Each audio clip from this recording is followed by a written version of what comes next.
rotation. Well, press Broadcom, which should be in there. Yeah. And So a little bit, rotation is very healthy in the markets, and that's what you want to see. Paul, thanks very much. All right, thanks for having me. Happy New Year. And coming up, business leaders planning some New Year's resolutions about AI. We'll take a look at some of the areas that CEOs should focus on, some of the pitfalls. Smartbox returns just a moment. Oh, yeah? Well, we will just have to see. We will just have to see.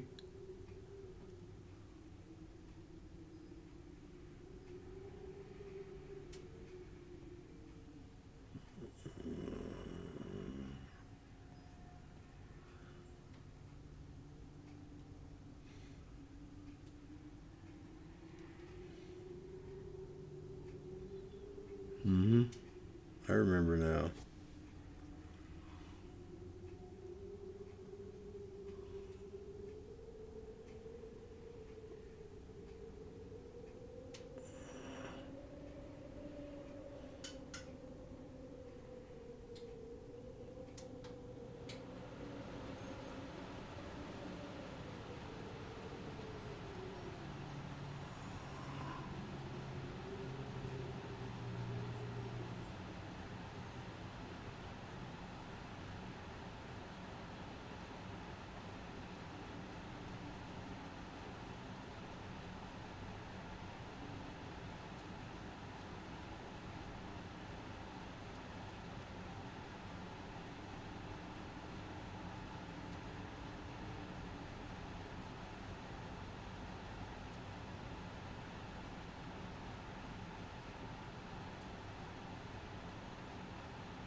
Oh, they got rid of the music.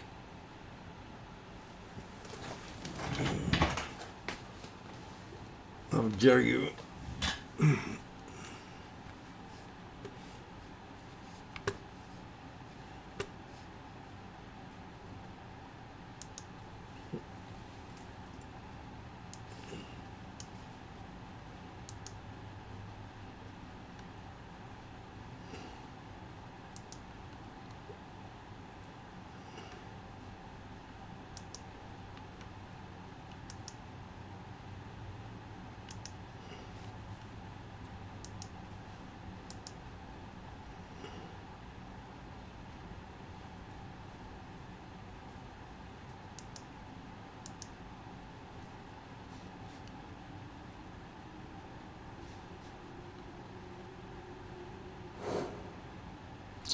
Executives reflecting on personal and professional resolutions for 2026. I don't know, that sounds very general, and that's not what we're going to talk about here. Joining us now, Steve Gobach, co-author of Hone, How Purposeful Leaders Defy Drift. He's also head of Deloitte's Sustainability and Infrastructure Practice. That sounds like, I don't even know what that is, Steve, but I want to be sustainable in my own life. I want to sustain myself for like 50 more years if possible. But you're here to talk about AI resolutions because it is maybe the biggest issue facing how CEOs manage their companies and their operation. You're not here to tell us that they need to lose weight or cut down on sugar or something, right? Well, as much as I'd love to talk about health, Joe, what I can say is that the challenge that a lot of leaders have is that they're making New Year's resolutions. They just call it transformation. And the data shows that transformations, CEOs are spending about 11% of their total revenue on these transformations, but only about 30% of them succeed to achieve their objective. That means that 70% of them are failing. And they fail for the exact same reason that gym memberships fail in January. You can't go from sitting on your couch to working out 7 days a week overnight. You either burn out, you get injured. It's a design flaw. Human beings just aren't built to react well to large-scale change. James Clear wrote in Atomic Habits that you don't rise to the level of your goals, you fall to the level of your systems. And we think that most companies have ambitious goals, but broken systems. And that's why we're telling them to stop transforming and start honing, fixing the underlying systems that actually drive the human behavior necessary to drive change like the one you're describing in AI. Yeah. So you would say not the people building out the AI or the backbone or all the components. Every company probably in the country needs to be thinking about their AI strategy, to how to employ AI, and they could screw that up badly. Yeah, look, Joe, it's been 3 years already since the so-called ChatGPT moment, and we are watching companies how they're deploying this AI, and frankly, it has been slow.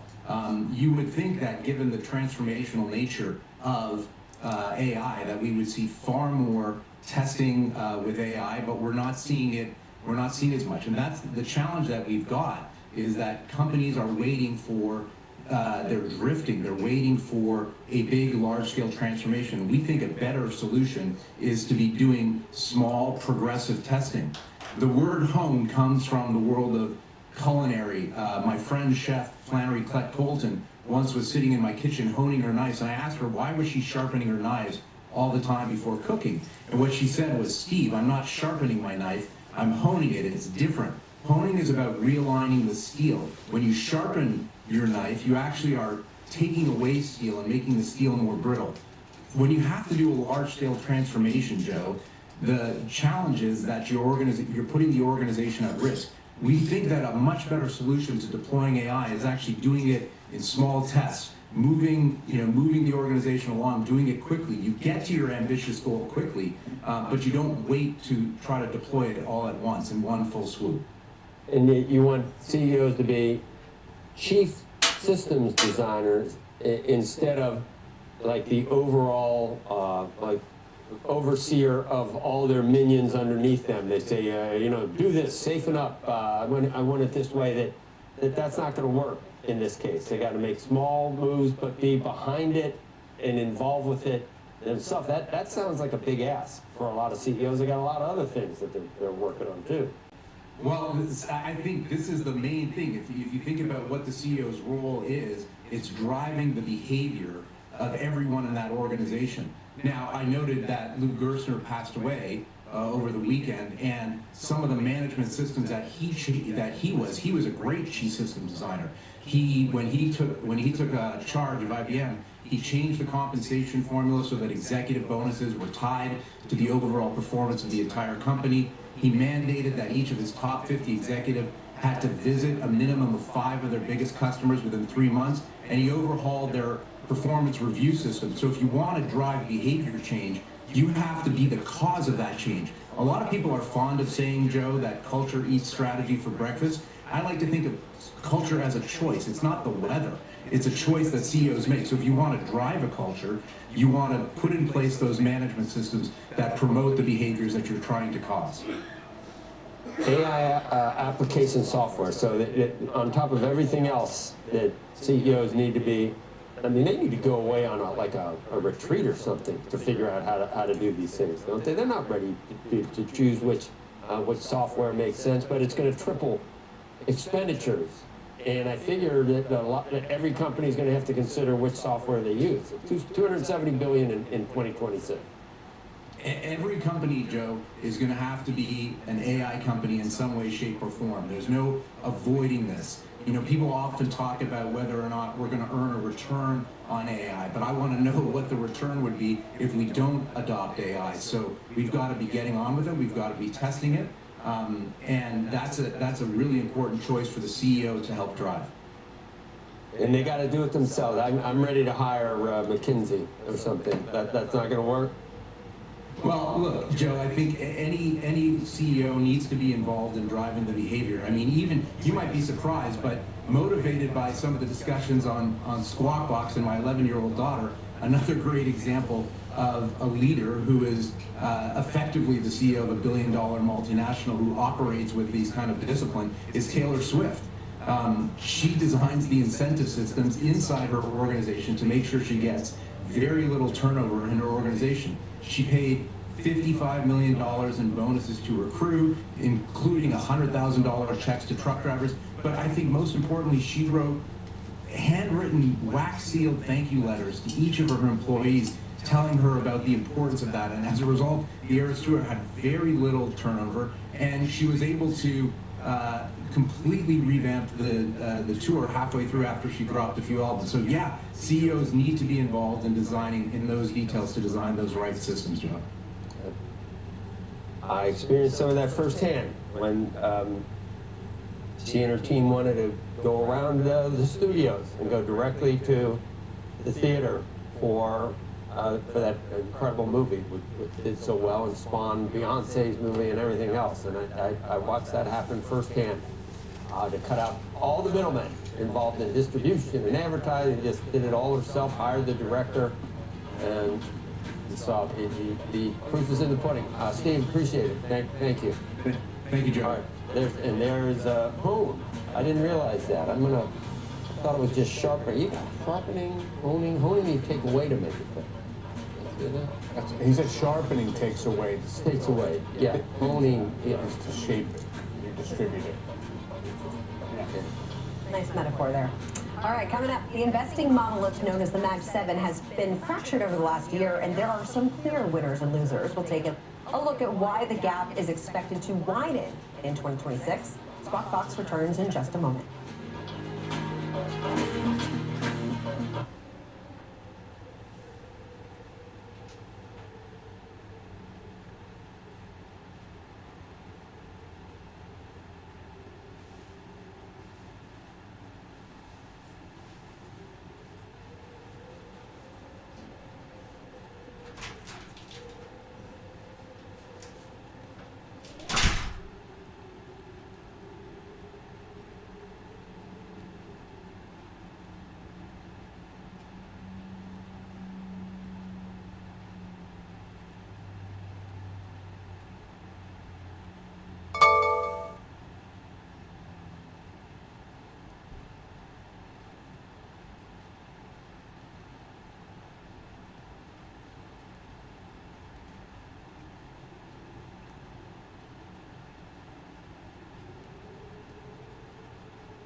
Well, the back members of the Magnificent Seven are no longer trading as a team, and the gaps could widen in 2026. Mackenzie Segalos joins us now with more. Hey, Mac. Hey, Leslie. This was the year the market stopped trading the Mag 7 as a monolith and started separating winners from losers based on who can actually monetize their AI bets. Let's start with the winners. Alphabet, with a 60 percentage point lead, has street cred across the stack. Its AI chip, cloud distribution, and then its LLM Gemini. It has been topping key benchmark tests. NVIDIA is up more than 40% and now the world's most valuable public company because it remains the backbone of this year's record-breaking data center build-out. Now to the laggards. Amazon still has the biggest cloud business, but AWS is growing more slowly than Azure and Google Cloud. The bet is that its in-house AI chip Trainium wins on cost, but adoption hasn't matched the momentum that investors see in Google's custom chip ecosystem. Now, unlike its hyperscaler peers, Meta does not have a cloud service and lacks a clear revenue story tied to its AI investment. They say the benefit shows up in ads, better targeting, better performance, but that's a harder ROI story for the market to underwrite. And then there's Apple. It's largely been sitting out the infrastructure battle, betting that distribution wins by owning where consumers actually use AI. And it may be near the bottom now, but if model quality keeps converging, distribution could matter a lot more than who trained the best LLM. Guys? So then, Matt, you think the gap will widen into next year? Why is that? What is kind of priority number one for the market to see from each of these next year that could kind of cause that fracture to extend even further?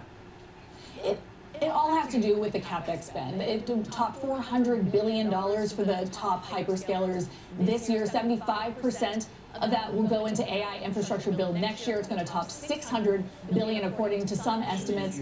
And you've got Apple at the other end of the spectrum spending around $3 billion in its most recent quarter. And what that points to is that if they're going to be spending at this magnitude and taking on a lot of debt to facilitate that build, they're going to want to see a return there. And that's why Google is outperforming, because of the fact that it has a really competitive cloud business that's coming up. People are very excited about its chip program, so that spend seems worth it when they're landing new cloud contracts with the likes of Meta and Anthropic, whereas you're looking at forward projections of revenue and you've got Amazon lagging Microsoft there. So Azure's got a $400 billion future performance obligation lineup versus $200 billion for Amazon. That shows where enterprises are betting.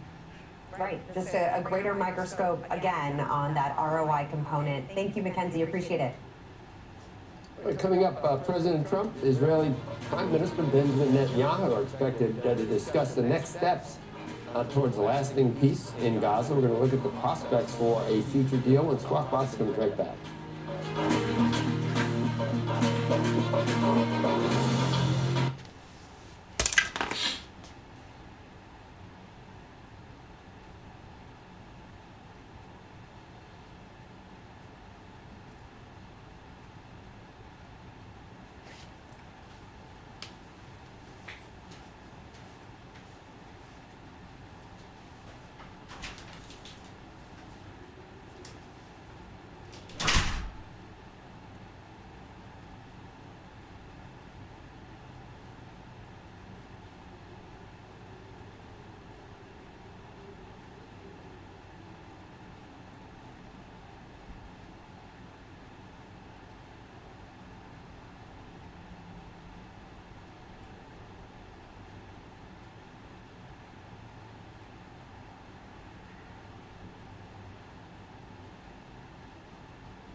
President Trump and Israeli Prime Minister Benjamin Netanyahu are expected to meet today to discuss phase 2 of the Gaza ceasefire. Joining us now with what to expect, Michael O'Hanlon, Brookings Institution Director of Foreign Policy Research. And good to see you, Michael. Good morning. Happy New Year. Merry Christmas. Happy holidays. Thank you. Likewise. Are you surprised that it's lasted this long, and is it misleading to say that? How are things right now in terms of the ceasefire? Again, happy holidays to you as well, and thanks for having me on. I think it's still an extreme long shot if this plan can work. You know, the idea of a Palestinian state has been at the core of American diplomacy towards the Middle East for 30-some years, but it's become increasingly unrealistic as the years have gone by. Certainly October 7th, 23 pushed things even further in the unrealistic direction. And although Israel's now eliminated a large fraction of Hamas, the fundamental idea of having an international force come in and secure Gaza en route to reconstruction, and then someday the creation of a Palestinian political authority and even a state, this is wonderful in theory, but it's eluded us in practice for a whole generation. And the specifics about disarming Hamas, about finding countries that would deploy military forces into Gaza, about convincing Israel to accept whatever work those international forces might do to disarm Hamas and monitor the ceasefire. Every one of these propositions is still extremely unlikely individually. You put them all together, and I do not expect this plan to work. I would love it if it would. I'd love to be proven wrong, but this is still a very, very long shot proposition. So Netanyahu's opposed to a Palestinian state. Would you say that his successor or Israel as an entity is opposed to that? I don't believe that Israel supports the idea now as a political entity, and I think this was always a divisive issue in Israel, but since October 7th, 2023, Israeli politics have shifted, and the willingness to countenance a territory controlled by Palestinians where a group like Hamas could infiltrate, whether the other Palestinians there wanted that to happen or not. This has become, I think, a very hard thing for Israelis to accept in the aftermath of the terrible tragedy 2 years ago. So I'm not going to claim that it's impossible forever, but right now Netanyahu is more at the center of Israeli politics on this issue than he used to be. He used to be, you know, right-wing, half of the equation. Now he's sort of right down the middle, I'm afraid. Will President Trump discuss this, and will he urge Netanyahu to be more flexible? He might, but the question is, you know, what will Netanyahu say in reply to try to deflect that pressure? And I think Netanyahu will talk about the things I just mentioned. How do we make sure Hamas disarms? How do we find a way to keep it disarmed? Who's going to do that monitoring? Who's going to do that peacekeeping? Netanyahu's going to remind President Trump, I'm sure, that no country has yet signed up to be part of that international force in Gaza. And so I think Netanyahu may pay lip service to the theoretical long-term idea of a Palestinian state, or at least not repudiate it in the White House the way he has in his own country. But he's going to talk about all these short-term obstacles and requirements as a way to deflect any pressure. That's my expectation.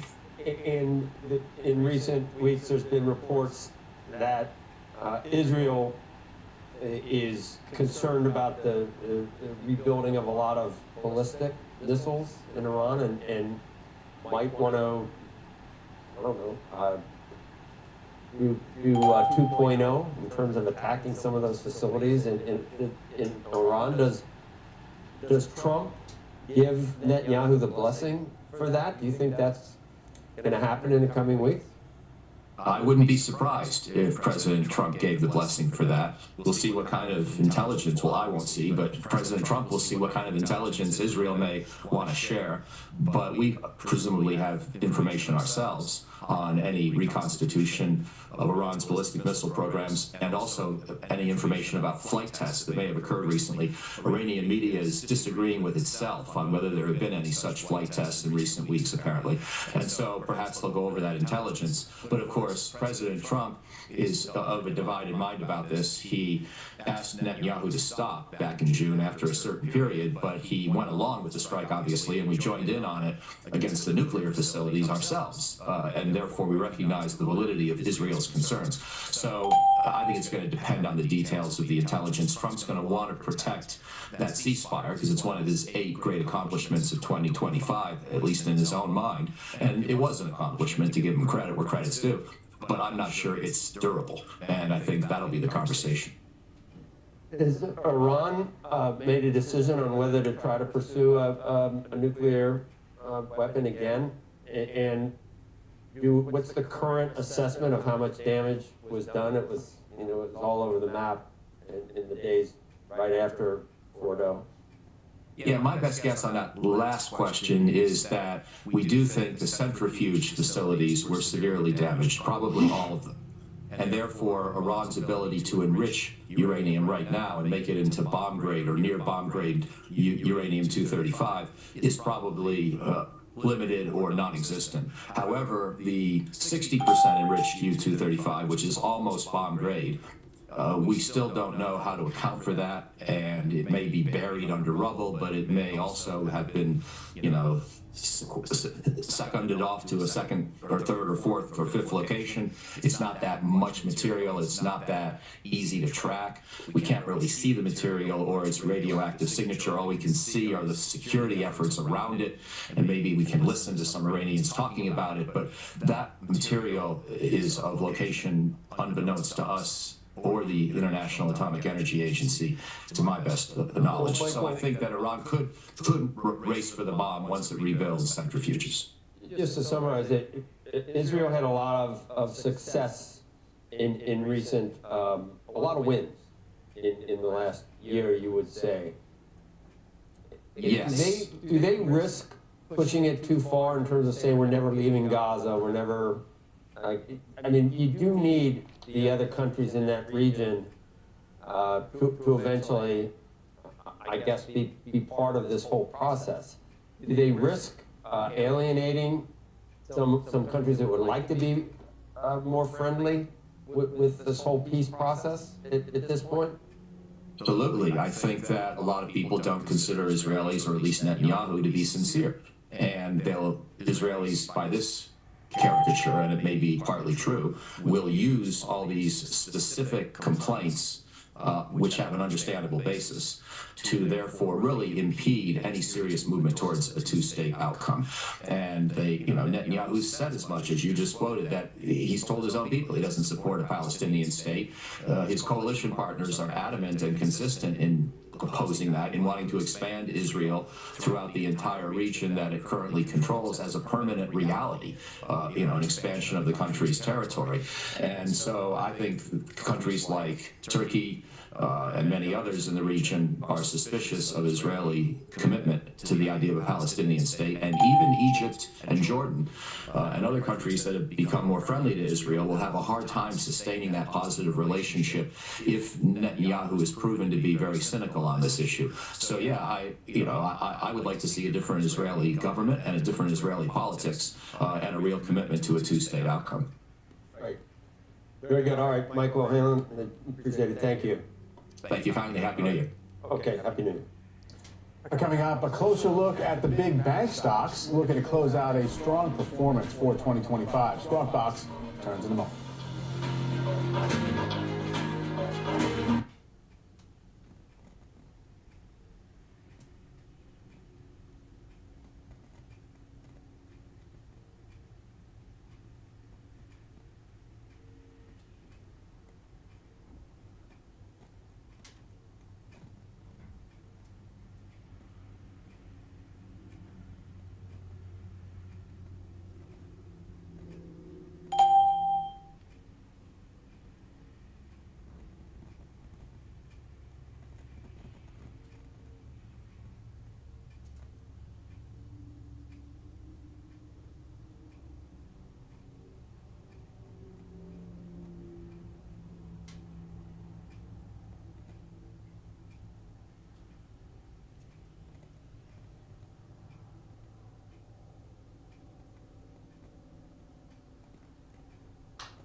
Lululemon founder Chip Wilson is launching a proxy fight at the company, seeking changes to the board of directors. That's according to a Wall Street Journal report that says Wilson has nominated 3 director candidates, including the former co-CEO of On Running, a former ESPN chief marketing officer, and former Activision CEO Eric Hirschberg.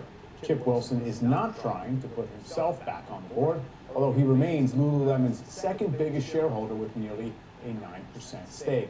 Earlier this month, the company said CEO Calvin McDonald will step down in January.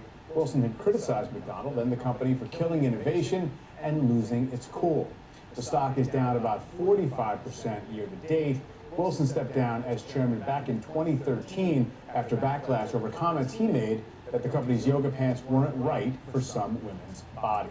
Okay, you got Elliott in there with $1 billion stake, looking to replace the CEO. They have Jane Nielsen lined up for that. Yep. Former Ralph Lauren executive, now Chip Wilson. I mean, Chip Wilson's been here. Sure. In and around, but right kind of in the different orbit. strategy with just overhauling the board, letting the board pick the CEO. Elliott wants to do it all. Busted consumer growth stocks gather activists and Oh. people who think they have a better idea all the time. Especially when you've already said that your CEO is going to step down. Yeah. It's basically waving a flag for an activist to come in and put their stamp on things, and the stock's down so significantly. I wear those pants, well, every day here. Yeah. But also when with the jacket or sports coat. Sure. Not really sure my body is suitable. But not the yoga pants, not the sheer yoga pants. We're the They're all yoga pants. Yeah, okay, I see what you're saying. But I'm not, like I said, my body's appropriate for any of these things. That doesn't stop me. But wearing. Nor should it. Nor should it. You wear what you feel good in. Coming up, bank stocks looking to close out a year on a strong note, outperforming the Mag 7 and just slightly trailing the high-flying communication services sector. We'll dig into the trends to watch for financials in 2026 next.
Welcome back. Banks have outperformed this year. The KBW Bank Index is up 32% year to date versus about 18% for the broader S&P. Joining us now is Devin Ryan, Senior Research Analyst at Citizens. You've got these massive runs, particularly in the big banks. I mean, Citigroup is up about 71%, finally trading above book value this year. Goldman Sachs up 58% this year. Morgan Stanley up 43%, or 45%, sorry. This year. You think they're expensive. You think they're going to get more expensive in 2026. So what do you do in that scenario? I mean, do you ride the wave up higher, or do you say, you know what, maybe if this is the point in time where things are getting a little pricey, I'll just crystallize some gains and see what happens? Great question, and I think there's a few ways that we can play this. Well, first off, I think we just step back and why are the stocks up so much? So business was pretty good in 2025. It's probably getting better in 2026 with capital markets still gaining momentum. I think the loan backdrop is getting better. And then deregulation and just the ability for banks to really utilize capital and then generate better returns on that capital. And so I think those are trends that started in 2025 post-election. Those continue, but then the big piece that we're talking about as well is just sector rotation and technicals. ETFs and financials saw about $30 billion of inflows last year, and we think that continues in 2026. So that's kind of the marginal buyer here, and that's why Goldman's trading 6 turns above historical levels on PE in 2026. Morgan Stanley's 5 turns above. So we think that trade can continue, and actually the business momentum into 2026 is only accelerating. So we'd probably stay in some of these names, but then there's other places you can play. I think regional banks, we see opportunities there. And then kind of ancillary firms like Schwab, or even in some of our fintech coverage that are going to benefit from some of those same themes. What do you think can ultimately derail it? What should investors be on the lookout for as it pertains to just the continuation of this theme? I mean, outside of the macro picture, which obviously if that deteriorates, then the whole trade falls apart. But there are so many tailwinds here. What are some of the biggest risks? Yeah, I think that the biggest one really is macro, as you just mentioned. But you remember back not too long ago during Liberation Day, these were some of the worst performing stocks. So we've had kind of a 360 here, 180, really around kind of sentiment. But I think more broadly, we need to see a continuation of this capital markets recovery. Announced M&A volumes were up 40% in 2025, but that was really large deal driven. What we're looking for in 2026 is kind of a continuation and a broadening out, meaning financial sponsors re-engage. And I think that's going to be very good for banks, both in terms of capital markets activity, but also reigniting some of the lending activity. So we really need to see that play out, and then we need to see some of the benefits of deregulation come through. There's a lot of talk about it in 2025, but we need to start to see capital being reallocated internally. We need to see capital being released and returned. So I think those are a couple big things that the market is banking on. If we don't get those, people would be pretty disappointed. But our call right now is that we're probably getting that, so the path of least resistance is still positive here. And you mentioned regionals as a way to play maybe some, less expensive areas of the financials. What are some of the tailwinds for those right now, aside from obviously a solid economy, potentially increasing loan demand, the potential for M&A consolidation? How should investors be viewing regionals as a pocket of value potentially in this financial sector? Yeah, so regionals have benefited in this move and have done well, but I don't think they've gotten quite the boost from kind of the ETF or sector rotation trade that we just talked about, meaning a lot of that money goes more towards the large cap. So regionals are still trading at a discount to where they trade historically. Normally they trade around 80% of the S&P 500 multiple, and they're around 60% right now. So I think there's still some value there just in terms of where valuations are. But then I think you hit kind of a key theme. They benefit from a lot of the same tailwinds as the larger cap banks, whether it's some of the capital markets recovery, deregulation theme. But then I think the kicker here is bank M&A reaccelerating. You saw some of that in 2025. I think that's going to be a big theme in 2026. The window is open right now. We don't know how long it will be open, and I think that if you want to do something, you're going to see activity happening over the next year there. So I think that's going to be a catalyst for the broader group. And so therefore that will help valuations across the group. So I would say those are a couple of key themes that we're looking at here. All right, and we got earnings coming up in just a couple weeks already for the fourth quarter. I know, Joe's Still excited. reporting earnings from last time. Joe's excited. I know. Feels like that, but thanks. Always the first ones out of the gate. This is something to do, doesn't it? It's like an annuity. Yeah. Devin, thanks. It's 8 a.m. on the East Coast. You're watching Squawk Box on CNBC. I'm Joe Kernan along with Leslie Picker and Mike Santoli. Becky and Andrew are off today. You both here tomorrow? I'm here tomorrow. Yes.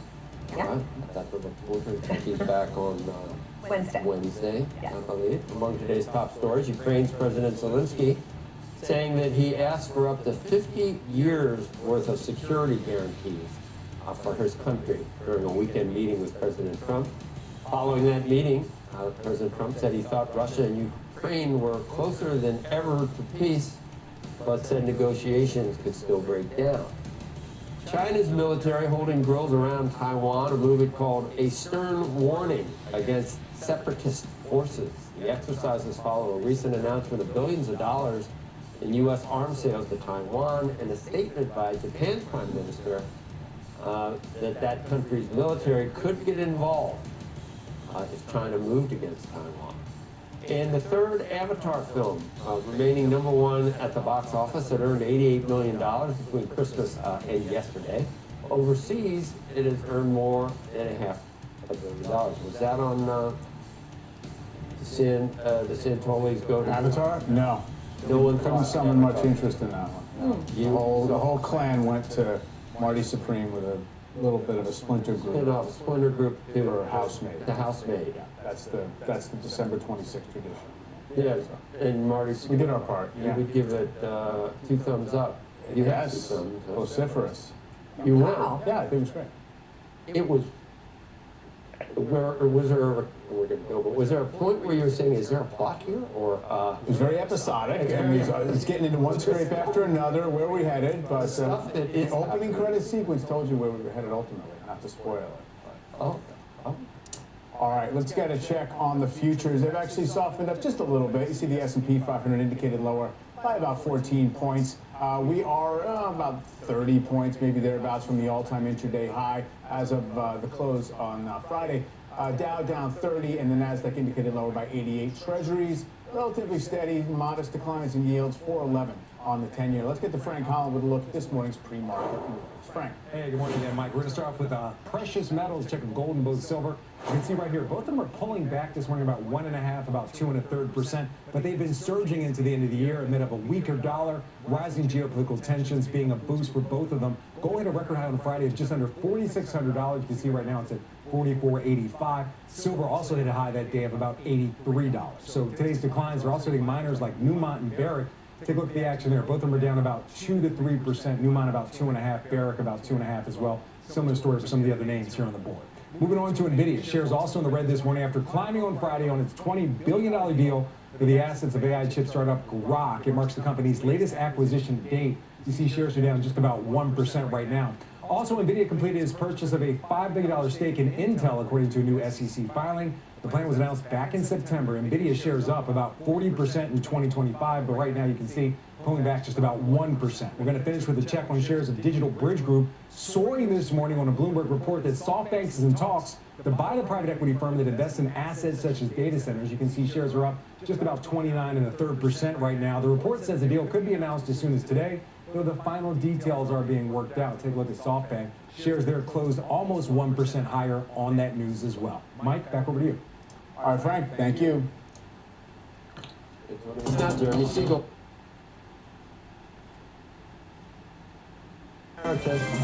Of Finance at the University of Pennsylvania's Wharton School of Business and chief economist at Wisdom Tree. And once again, it's good to see you. Happy New Year. Happy holidays, Jeremy.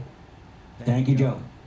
Been a good time to be pro U.S. economy for the past year. Once again, pro stock market. We're the best economy in the world. Third and fourth GDP numbers. I mean, we're just getting the fourth. St. Louis Fed came out with a 3% estimate 2 days before Christmas. Of course, we had that plus 4% for the third quarter. And even with a negative first quarter, that would make 2025 faster growth than the last year of the Biden administration, even with all the chaos with the tariffs. That is the economic backdrop, obviously, but I was really referring to what, 19%, 18. I don't know. We may hit 7,000 before the end of the year on the S&P. It's possible. I'm not saying we will, but the third or fourth really good year, third at least. Yeah. And next year, I think, I know it's been predicted for a long time because the streak of the Mag 7 is really quite unprecedented. But, next year, I think S&P, which is very weighted towards, of course, the tech and Mag 7, might be less than double digits, 5 to 10, still good.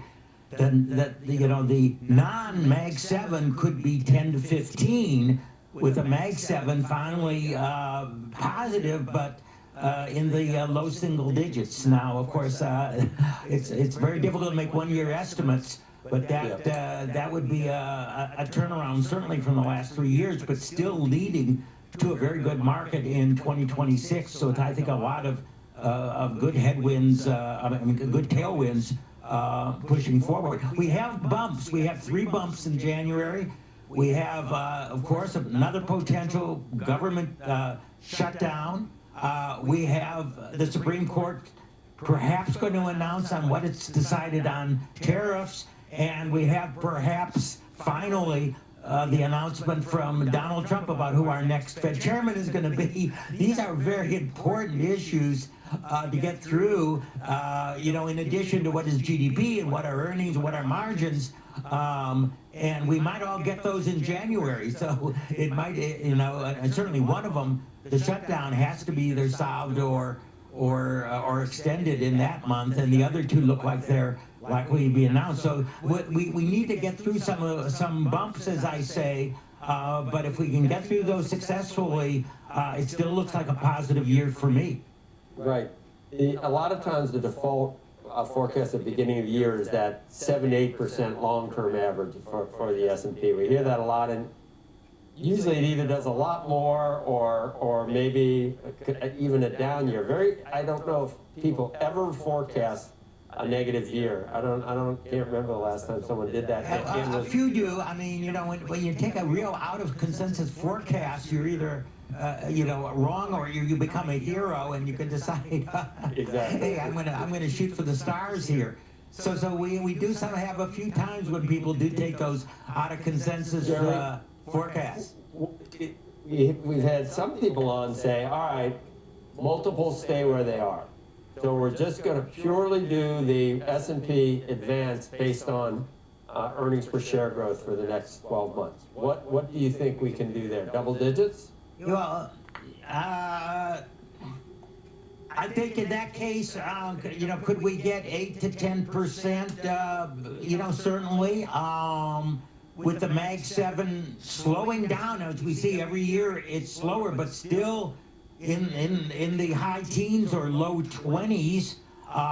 But we see PE compression because they're over 30. I mean, let's take Tesla's side, which is like 200. The others are, 30 for companies that are growing 20% a year, even with a decelerating growth, is not what I call a bubble. So I'm not going to predict that, it's going to last forever. I'm not going to predict there won't be disappointments of Mag 7. But I've been saying all along that those have been calling this a bubble or saying this is, 2000 have not really been looking at the facts behind the figures. Yeah, and then you've got the optimistic viewpoint or the Pollyanna viewpoint. I can give you some immediate expensing, all the stimulus from the no taxes on tips, all the things that we're talking about. Inflation moderates because of, for whatever reason, maybe it doesn't, maybe it does, but let's say it's not as bad as the tariff fearmongers forecast. We've seen jobs numbers where we've had people on say that we've already bottomed in terms of the worst case for labor. I don't know whether that's true or not, but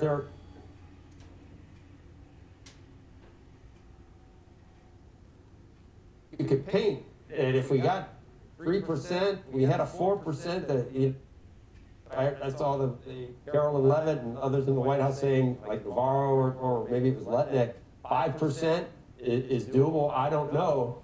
But is there any way it could be much better than what you're thinking? The only way I think we get 5%, I mean, first of all, those are tailwinds, and they're important. The tax, certainly on the corporate side, the refunds for the personal side, and something I've been mentioning. $57 oil, you know, or Yeah, what if well, I mean, it's a big tax cut. Yeah, there's a tax cut on the oil, and something I've been mentioning. I mean, you know, people, their inflationary expectations 1 year, 2 year by the public, not so much by the markets. You know, has been 4, 5, 6%. It's come down some, but you know it's way less than the scares of the mainstream media, and everyone saying, oh my God, this is high, and it's going to be lower. When we see the housing component, particularly rents have really flattened out and stabilized. I'm not saying housing prices aren't high, but certainly that is not going up anything like what we saw over the last 4 years. A big part of the inflation figures. So you're right, those inflation figures are going to look more moderate. There's tailwinds with the tax refunds that are coming through. So assuming no other geopolitical shock, no more tariff shocks, I think we want the certainty in that direction, and that's where I think the Supreme Court decision is going to be important in terms of trying to get a settlement on that. We get those behind us. There really is no reason why we really couldn't have another potential double-digit year for gains in 2026. Okay, excellent, Professor. Thank you, Professor Siegel. Thank you, And yep, we'll see you again, I'm sure, next month at some point. Absolutely.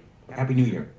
You too. Happy New Year. Coming up, regulating the AI boom, Bradley Tusk, founder of Tusk Ventures, will tell us why much of the burden will fall on the states, despite President Trump's order to the contrary. And later this hour, former economic advisor to President Trump, Stephen Moore, will join us with his view of the economy heading into the new year. Squawk Box returns in just a moment.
Welcome back to Squawk Box. Let's take a look at the futures right now. Currently implied to open in the red across the three major indexes. The Dow looking to open about 38 points lower. The NASDAQ 103 points lower.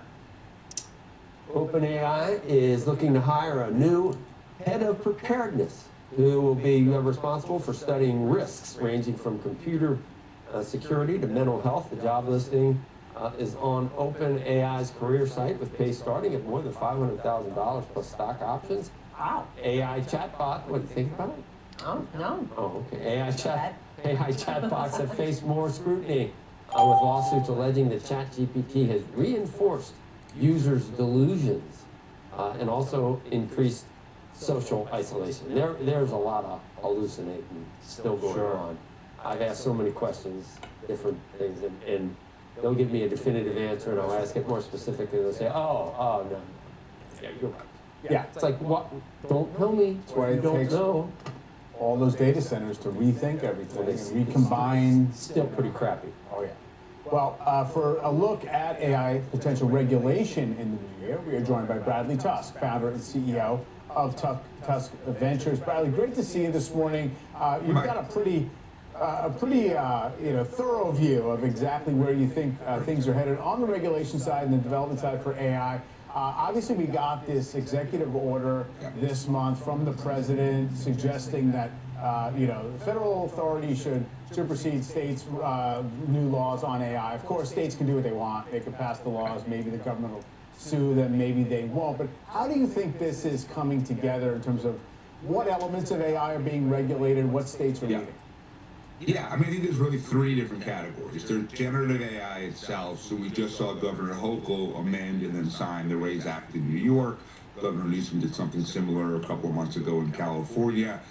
There is the application of AI. So Joe mentioned quickly mental health chatbots. We saw Illinois and Nevada both ban those last year. 7 or 8 more states are taking that up right now. And then finally, and this is the one that I actually think is the biggest issue of all, which is the permitting and zoning for data centers. And that's not even at the state level, that's at the municipal and county level. And the reason I think that will actually be the biggest issue this coming year is simply in order to power generative AI with the way that we do compute in this country typically right now, you need vast amounts of energy. And if energy consumption doubles, which is what the prediction is, and if energy supply stays relatively flat, obviously prices go way, way up. And those costs are being borne by local consumers in their electricity bills. And once those consumers start putting 2 and 2 together and realizing that they're paying a lot more money so that NVIDIA or OpenAI or Oracle or whoever benefits as a result, they're going to revolt and they're going to throw everyone out of office. And politicians, I think, are smart enough to probably realize that. And I think we will start to see legislation all across the country that says that cities and counties cannot issue permitting to new data centers unless there is no corresponding energy cost increase for consumers, and that's really going to be the big fight of 2026.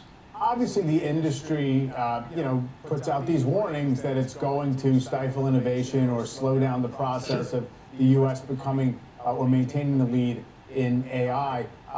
Do you actually think that the data center permitting or maybe the backlash against them is something that could compromise the build out here? No, for 2 reasons. First of all, if you were to say, hey, we're not going to make consumers bear the cost of all of this, and keep in mind, if there is significant short-term job displacement because of AI, if you're combining people losing their jobs with paying 50% more on their electricity bills, that's a revolution, right? Like, that is a really bad thing to let happen. But beyond that, we know there are alternate forms of compute, whether it's an inference model or people are using biological compute or different types of memory cylinders. So we know that exists. And in a way, if you were to say we're not going to just impose all of these costs and negative externalities on consumers, it actually forces innovation. It forces the companies to say, how can we do the same sort of compute without the same sort of energy needs? So it's probably to the good. The second is, you mentioned sort of the AI race in terms of things like national security. That's really not a because the president allowed NVIDIA to sell the H200 chips to China last week or 2 weeks ago. And if this were a national security issue, you clearly wouldn't give your biggest enemy the most sensitive technology you have.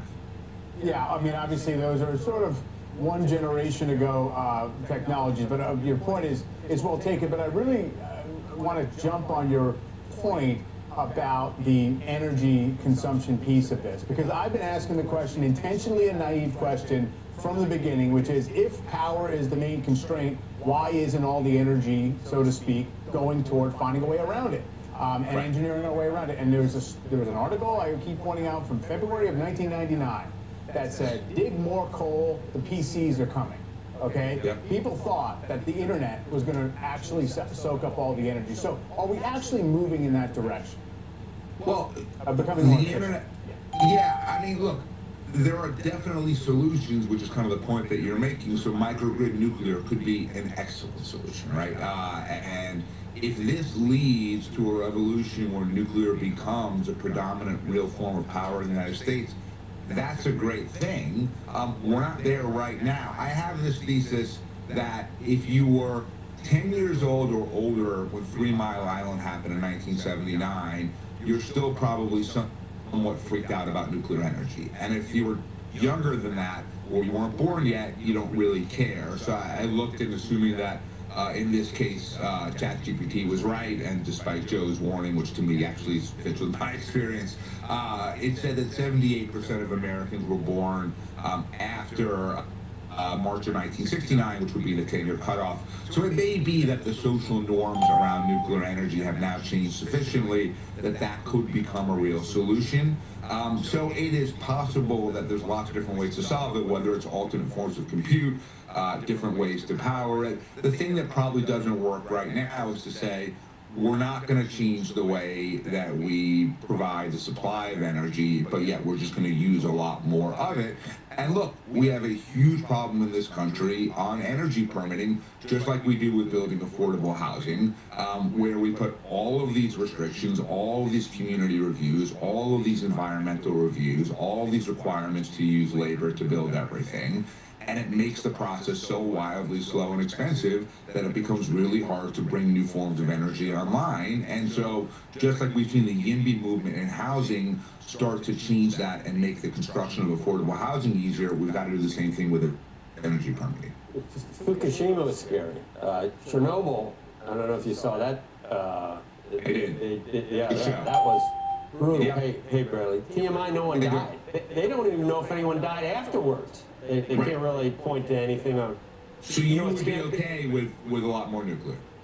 Yeah, I would. I don't know. You know what got most people wasn't TMI, it was the China syndrome with Michael Douglas and yeah, and that scared more people than TMI. Well, then TMI seemed to confirm the worst fears, but Fukushima, that'll get your attention, won't it? That was 500 years. What's cesium? I mean, you worry about. People worry about carbon dioxide. How long does cesium that'll kill you? How long does that stay around? Half-life is like 600 years, isn't it? Yeah, for sure. Look, and obviously, you can expedite permitting without disregarding safety, but it really does seem like a lot has improved. And a lot of those, whether it's TMI or Fukushima or Chernobyl, those were just much, much older technologies. They had been online for a while before they had their meltdowns. And so my hope would be, just like we keep developing advances in technology in every other sector, we're doing that in nuclear too, and we at least seriously explore it, because otherwise I really don't think that local politicians are going to be willing to lose their jobs to protect OpenAI or NVIDIA or whoever else. And if that means data centers can't get permitted at all, that's a huge problem. And I got a lump of coal for Christmas from Sin. I was like, yes. Yeah, there you go. That'll provide 1 gigawatt. Yeah. Well, you were 11 when 3 Mile happened, so that's why you're okay with me. What, 79? Yeah. Right around there. Thank you. Thank you, Bradley. Coming up, a high-stakes meeting on tap today between President Trump and Israeli Prime Minister Benjamin Netanyahu. Eamon Jabbers will tell us what to expect after the break.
Welcome back. President Trump set to meet with Israeli Prime Minister Benjamin Netanyahu at Mar-a-Lago today. Eamon Javers joins us with a look at what's at stake. Eamon. Yeah, Leslie, you're right. Israeli Prime Minister Benjamin Netanyahu is expected to meet with President Donald Trump at Mar-a-Lago this afternoon, and the discussion could turn to a possible additional U.S. strike against Iran's ballistic missile program. Also potentially on the agenda for this conversation, discussion of the reconstruction of Gaza, which is expected to be difficult and expensive. This will be Netanyahu's 6th meeting with Trump this year. Netanyahu visited Mar-a-Lago most recently in July of 2024 before President Trump was reelected to his 2nd term. Now, President Trump has been extremely proud of that U.S. strike on Iran that he authorized in June, boasting that it set the country's nuclear program back by years. He displays a small model of a stealth bomber in the Oval Office, and he often recounts how the pilots trained for and executed that grueling around-the-world flight and combat strike. But it's not clear, despite that, how much appetite Trump would have for additional strikes, even if there is intelligence suggesting that Iran is reconstructing its nuclear program. So the meeting is scheduled for 1 p.m. today, and as of now, press is expected to be invited in for at least a portion of that session. So we should get a better sense of the positions of both countries by later on today, guys. Back over to you. Eamon, is there a sense of how the relationship between Trump and Netanyahu is at this juncture? There were some reports over the weekend that I was reading that said that many of other administration officials have become less enchanted with Netanyahu over time. Do we have a sense that President Trump feels the same way? Well, I think it's a real question right now. And one of the questions will be for Benjamin Netanyahu, how willing is he to allow some sort of political deal on the reconstruction of Gaza? I think President Trump clearly wants to move forward with some kind of rebuilding and some kind of political stabilization in Gaza after all the carnage and chaos that we've seen there. Netanyahu has been unwilling to allow the Palestinian Authority, for example, to be part of that deal to re-govern that region. And so I think the question for Trump is, does Netanyahu become more of an impediment to what he wants than a partner, which is the way he's seen Netanyahu, heretofore. So I think this is a real fulcrum point in the relationship between these two figures who both put enormous amounts of stock in the relationship with each other in terms of their governing coalitions domestically. Yeah, very critical meeting. Thank you, Eamon. You bet. Right. Coming up, we're going to talk about the health of the economy and the outlook for the Fed with economist Stephen Moore. That's next. As we head to break, here's what Bank of America CEO Brian Moynihan said about Fed independence in an interview with CBS's Face the Nation yesterday. The market will punish people if we don't have an independent Fed, and everybody knows that.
Welcome back to Squawk Box on CNBC. The future is backing off moderately in the early going. S&P 500 indicated lower by 18 points. The Dow looking to be down 40, and the NASDAQ is the pressure point off by 105. For those tracking the Santa Claus rally period, the S&P is up 20 points since it started on Christmas Eve. Treasuries 411, just under 412 on the 10-year, 2-year at 347. Oil prices have actually been firmer, up 2.5% on WTI crude.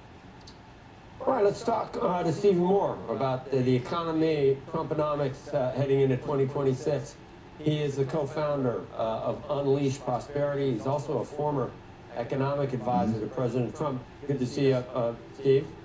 Hi, Joe. Merry Christmas. Happy New Year. Yep, same to you.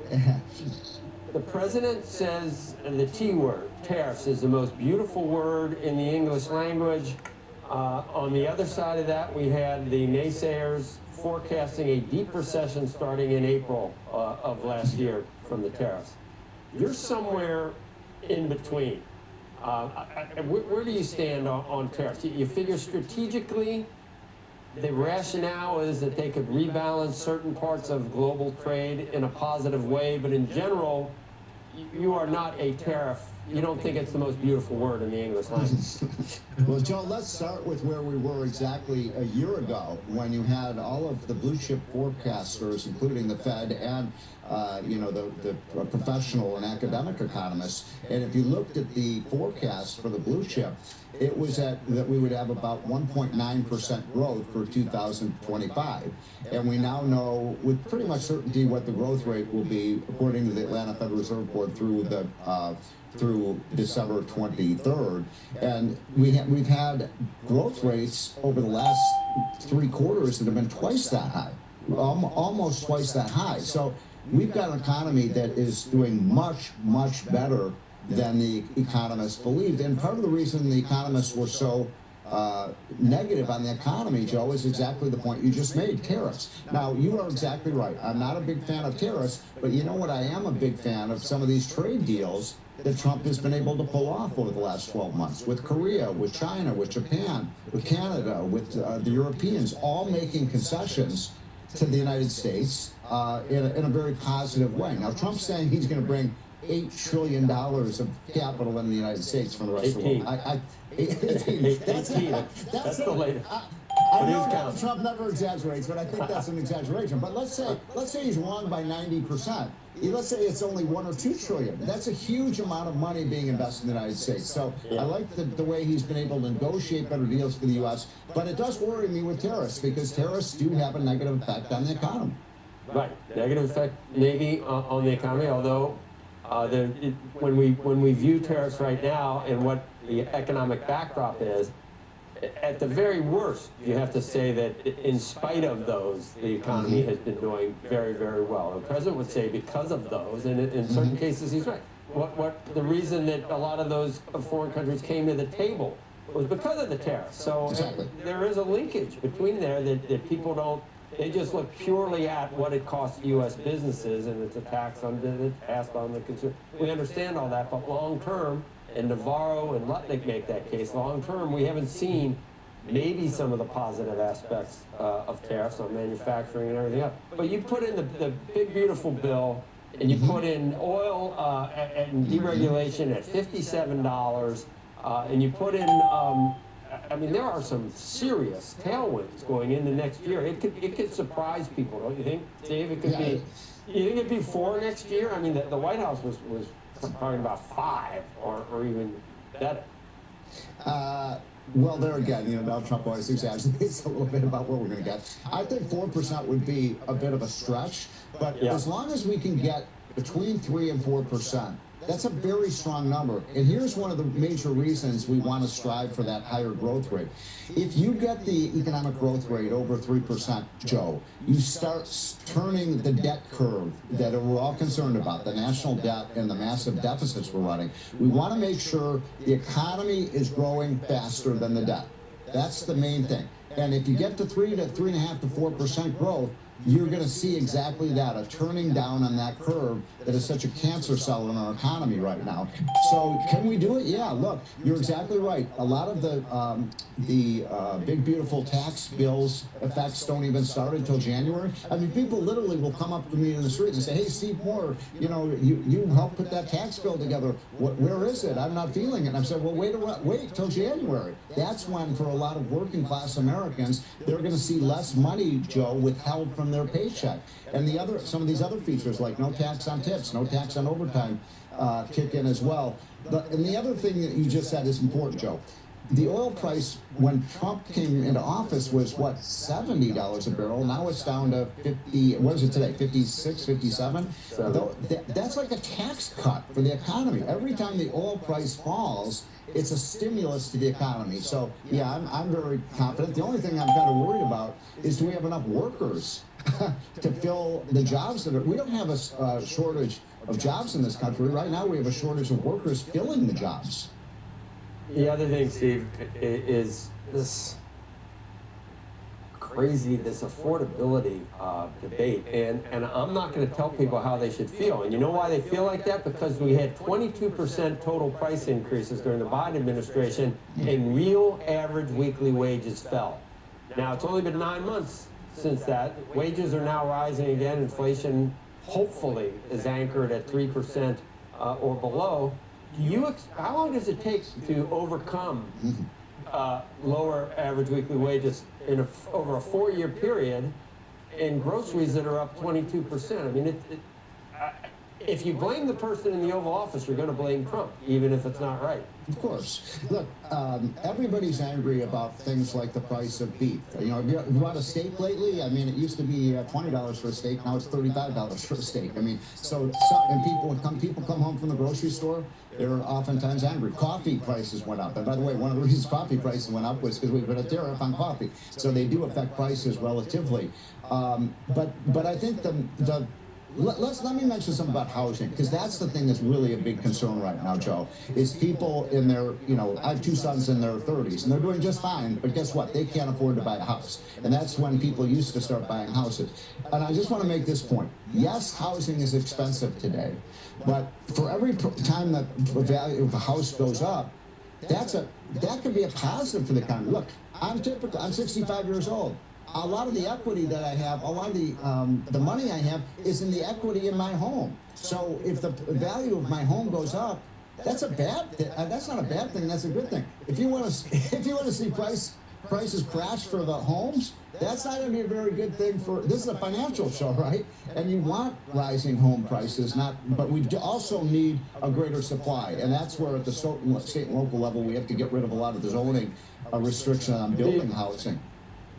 Let me just ask you, if this is purely, I'm not going to say political, but the president really wants the filibuster gone because I think he sees the writing on the wall that the Democrats will do that. And so, I mean, that's the sort of reverse warped logic. I think it's a horrible idea, but I can almost see why he thinks that they should do it.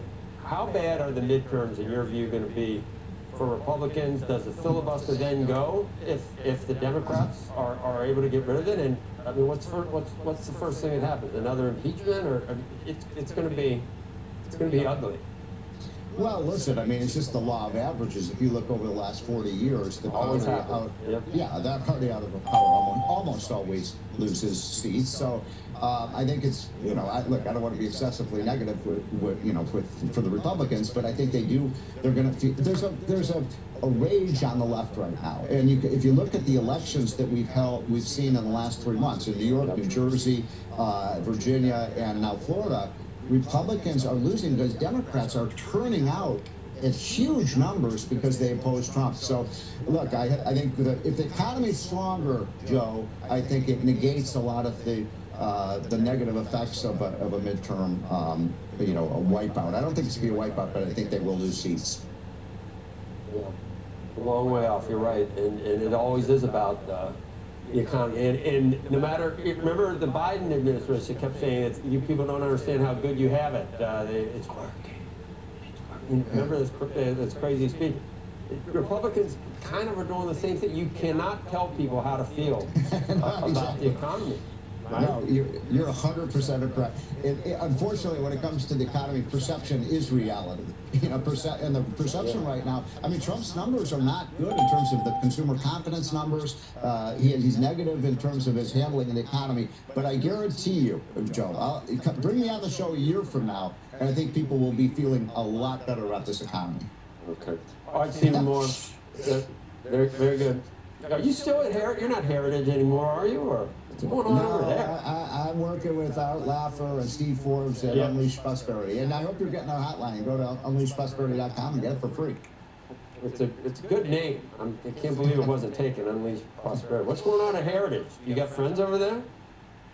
Yeah, look, I think they'll get through this, but it's been a really tough period for Heritage, but I think they're going to rebuild and be the powerhouse that they've been in the past. All right. You've got to be prepared for any questions, Steve. Thanks for being here today. Happy New Year. Thanks, Joe. You're the hardest working man in Hollywood, the only guy working today. Yeah, that's right. All right. Take care. Hardly working. All right. All right. Coming up, the NASDAQ is up more than 22% year to date. We'll talk to Gene Munster about opportunities in tech in the new year. That's next. Squawk Box will be right back.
Let's take a look at opportunities for tech stocks in 2026. Joining us now is Gene Munster, Deepwater Asset Management Managing Partner.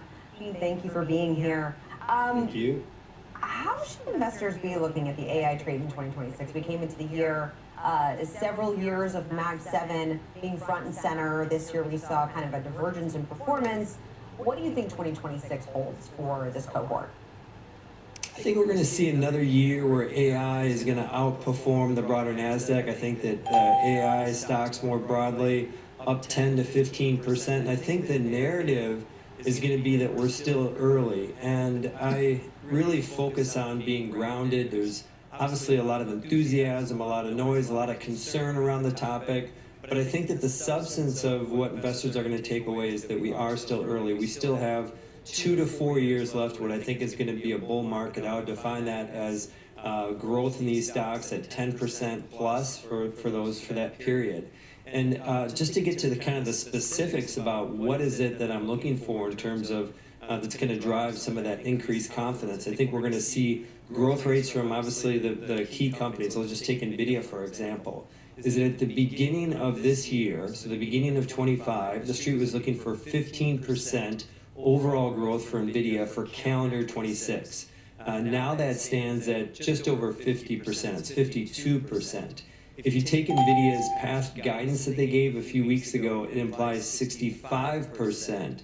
And that's absent any new deals and absent anything that could come from the H20 China. And so as I think about this concept that investors are going to leave 26 with a greater belief that we're still early, I look at NVIDIA as one of those, and ultimately it's going to grow greater than 70% based on the factors that I just outlined. They have incremental revenue. And so big picture here is still very bullish in terms of how this plays out. I think that we're going to see more opportunity kind of in some of those small caps, but continue to be confident that we're still early in this AI cycle. Investors in 2026 could also get some potentially new ways to play AI, whether it's the OpenAI IPO, the Anthropic IPO, others that are rumored to be contemplating going through the process. How do you think investors will think about those opportunities vis-a-vis some of the incumbent players? Will it be a zero-sum game between them, or do you think that an OpenAI IPO could benefit, say, an NVIDIA, vice versa, potentially to the downside as well? Well, I don't think we're going to see an OpenAI IPO in 26. I think we're going to hear more talk about it. And I think the most likely window is 27. I just want to focus on that for just 1 minute, is that as we think about the impact of these AI-first companies, these AI darlings on the public market, typically for us to really have like a top of a bubble, we need to see these darling companies go public. We need to see them have meaningful price appreciation in the public markets. I think that can pull up, to answer your question, some of these other public companies. But some specifics around this is last week I published in terms of how to think some perspective on an $850 billion valuation for OpenAI, which is being proposed right now. And my bottom line is that if you look at what they're growing at 100% and put that in the context of other, just on the software side, it's trading roughly at a similar sales multiple at that $830 billion, growing at 5x times faster. And so I think that one piece about the conversation about how when these companies do, these AI first companies do go public, which is likely in 2027, I think one piece of that conversation how it impacts the other is what the growth rates are. Companies that I think will benefit, NVIDIA undoubtedly will benefit because, as I mentioned, I think that their growth rates are too low. I think that Google is going to continue to be a beneficiary. I think that's going to be the top performing large cap tech stock next year because I think everything that they're doing with search and Gemini. So big pictures. But you said that would represent the peak. So then do you think that the IPO of all these companies, ultimately, that's the top of the bubble? That's what people should be watching for? Well, I don't think we can, what I intended to say is I don't think we can have a peak until we start to see, I think that's one of the prerequisites of kind of reaching the top, is I think that we need to see these companies. To me, it just seems disconnected that these companies, whether it's OpenAI or XAI, Databricks, Anduril, these darlings, I think, need to go. So to answer your question is, if they start to go in 27 and 28, we start to see some of this massive price appreciation or meaningful price appreciation. That kind of gets us kind of 2, 3 years, 4 years down the road. So that's one of the pieces to it. My point is I don't think we can really have a reasonable conversation that we're at a peak until at least we see how these companies do once they're public. Yeah, that's a fair point. Gene, thank you. Happy New Year to you. Thank you. Coming up, today's top stories, including a deal to buy data center investment firm Digital Bridge. Details after the break.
Happening this morning on Squawk Box, Japan's SoftBank is buying Digital Bridge, an investor in data centers. So it's a small company, about $2.5 billion market cap before the acquisition. Meanwhile, a big drop for metals, gold and copper down in the 2% range this morning after a huge recent gains. 5% for silver, platinum, and palladium are down 10%. And Lululemon founder Chip Wilson, the athletic fashion company's biggest individual shareholder, started a proxy fight nominating 3 board members. That stock, though, is down 45% this year. Get a final check on the markets. Only a couple more days left. If you want to do something this year, down 150 now. That's worse than for the NASDAQ as the show has progressed. We'll all be here again tomorrow. What, you got a color in mind at this point? Not on? No. What should I do? Well, let's coordinate. Let's coordinate. Figure it out. Make sure you join us. Walk on the Street is next.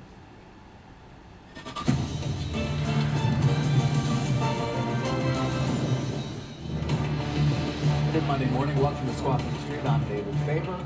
She is Sarah Eisen. We're live from Post 9 at the New York Stock Exchange. Jim and Carl have the morning. I think they have a whole week off. Yeah, just me and you. All week long, 3 What hours. could be better? It's my dream come true. This is the way you want to end your year. Speaking of ending the year, let's take a look at futures. Of course, we are looking down, Sarah, as you can see right there. Perhaps a bit of a sharper lower open when we get started a half hour from now. Our roadmap does begin with what's been a very strong year for Wall Street. Of course, the S&P is still hovering right near those record levels, financials hitting new heights, and the metals trade, and silver, for example, a record run. Plus, Lululemon founder Chip Wilson launching a proxy fight to change the board. We'll explore what it means for the athletic apparel retailer and the California tax backlash. Tech founders in Silicon Valley threatening to flee the state over a proposed wealth tax aimed at billionaires. This dominated my social media feed last night. Oh, I'm sure it did. Sure it did. We'll discuss that, of course. Let's start, though, with the markets. We're going to kick off the final trading week of the year. We've got 3 more sessions, and then on Friday, of course, we'll begin the new year as well. What's on your mind? Well, just seasonality, first of all. You know, this is part of the Santa Claus rally. We don't make too much of seasonality, but it has historically been a very strong period for the market. So we have 2 days of the Santa Claus rally under our belt, and the market is up over those 2 days. Let's see what happens today. There's 5 more days left of this. But over the full 7 days, the S&P 500 on average gains 1.3% and is up 70% of the time. So we're up 0.3% already going into today, but today doesn't look like it's going to continue. Just a seasonality thing, you know, because there's not much happening on the fundamental front. We'll get some data releases today. We'll get some housing data. Tomorrow we'll get minutes from the last Fed meeting. On Wednesday we'll get jobless claims. They early them up because of the New Year's holiday, so I'll be watching that. But we're kind of in this sweet spot where the economy's doing well. Last week we got a really solid GDP number, Yes. and the Fed could be gearing up for more cuts as the president has made clear he's not going to pick someone that doesn't want to lower interest rates. Now it's just one vote, but the chair does sway the committee. So we're on guard for that news, but generally speaking, you know, good solid economic backdrop on top of the Fed continuing to cut interest rates and all the investment still pouring into AI. Nothing really has fundamentally changed about that picture, has it? Not really. I mean, a lot of the rally that we saw in some of the big names last week, of course, Friday was a bit of a different story, although NVIDIA was up in part perhaps in that story that we broke around the Grok deal. The licensing agreement they have with Grok, and of course the basically employment of virtually all of Grok with a Q employees. But I think it was more specific to OpenAI. They're out there raising that potentially as much as $100 billion. Don't have a lot of hard facts on that, so I don't want to share too much, but I think they may be looking in the retail channel in Asia, but apparently it may be going fairly well. I don't know, Sarah, but to the extent that market participants last week were just emboldened by the fact that, hey, they're going to have another $100 billion potentially. That helps shares of Oracle to a certain extent. We just saw some of the names certainly come to life last week. We'll keep an eye on many of them as well today as that fundraising just continues for the likes of OpenAI and others. Part of the thesis on next year has to be whether you're still bullish on the AI trade, because they're such big companies and they make up so much of the overall market cap. Evercore ISI put out a note this weekend. I mean, they're bullish on the market. They expect 7750 on the S&P by end of year, and it rests on the fact that AI will continue to fuel this market. They say the systemic risks are largely absent, and they look at things like equity cross-holdings remain muted on aggregate. Hyperscaler balance sheets, they say, are healthy, leverage is low, cash flow sizable, and broad credit is contained. All of those things are true, even though we have had questions over the last few weeks and months, frankly, about the circular nature of the deals, Yes. the credit costs of some of this build out of infrastructures and whether it all be worth it and pay off. I mean, part of whether you're bullish next year has to be on the fact that you think that this trade remains healthy and will not collapse. Yeah, and will we start to see real evidence in terms of the enterprise, and how will we recognize it, and what will it look like in terms of potentially the efficiencies or the margin improvements that will be brought to bear by the technology itself? Because of course we are in an enormous investment phase, the likes of which we've rarely if ever seen, but we still have those questions in terms of the actual effectiveness for the enterprise in particular, not just the consumer, of course. ChatGPT certainly relying a lot on the consumer and the continued uptake of their various services that they have as well. Yeah. I don't know the answer to that, Sarah, but we're going to continue to debate the same things. We're going to continue to look at debt loads. Of course, so many of the companies involved here are amongst the best capitalized companies the world has ever seen. But we do differentiate a bit between them. I mean, certainly an Oracle is a bit different than a Microsoft, given where they are in terms of their free cash flow or lack thereof, given the debt. Which is why we've been watching their CDS, I guess. And then a CoreWeave is even quite different as well in terms of what they have to spend and the debt load. So there is differentiation there, but there's that overall concern. And then it'll come to private credit, which we've talked about a lot as well, whether it's deserved or not. and even some of the BDCs that are out there that had a particularly tough year. Business Development Corporation is a different part of private credit to a certain extent, but I mention it nonetheless because it didn't do particularly well as this year has gone on. The other thing I would just put on everybody's radar this morning in terms of movement in the markets are commodities. And we've seen some show-stopping moves in the precious metals, for instance. Silver prices running up 165% this year, giving some back. CME raises margin requirements again, so maybe squeezing out some leverage there. Gold prices have had an incredible year. The dollar has weakened this year. I'm also watching oil prices, David, because oil is heading for its 5th monthly decline in December, but there's some strength today, up 2% on WTI. Brent's up 2% as well.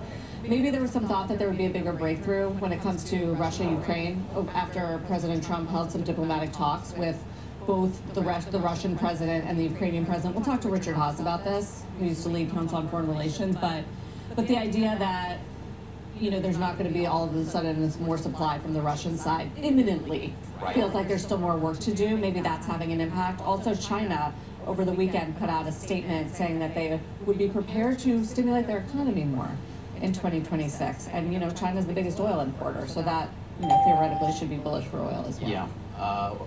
Silver's incredible. That Silver's move up this year, incredible. far more than gold, which of course we spent a lot of time talking about. Don't know how many people are taking a look in their drawers, seeing if they can find the old silver. Melt it down, right? Melt it down. And sell it. Yeah. I know there's a good journal article about how an ounce of silver is now more expensive than a barrel of crude oil. Right.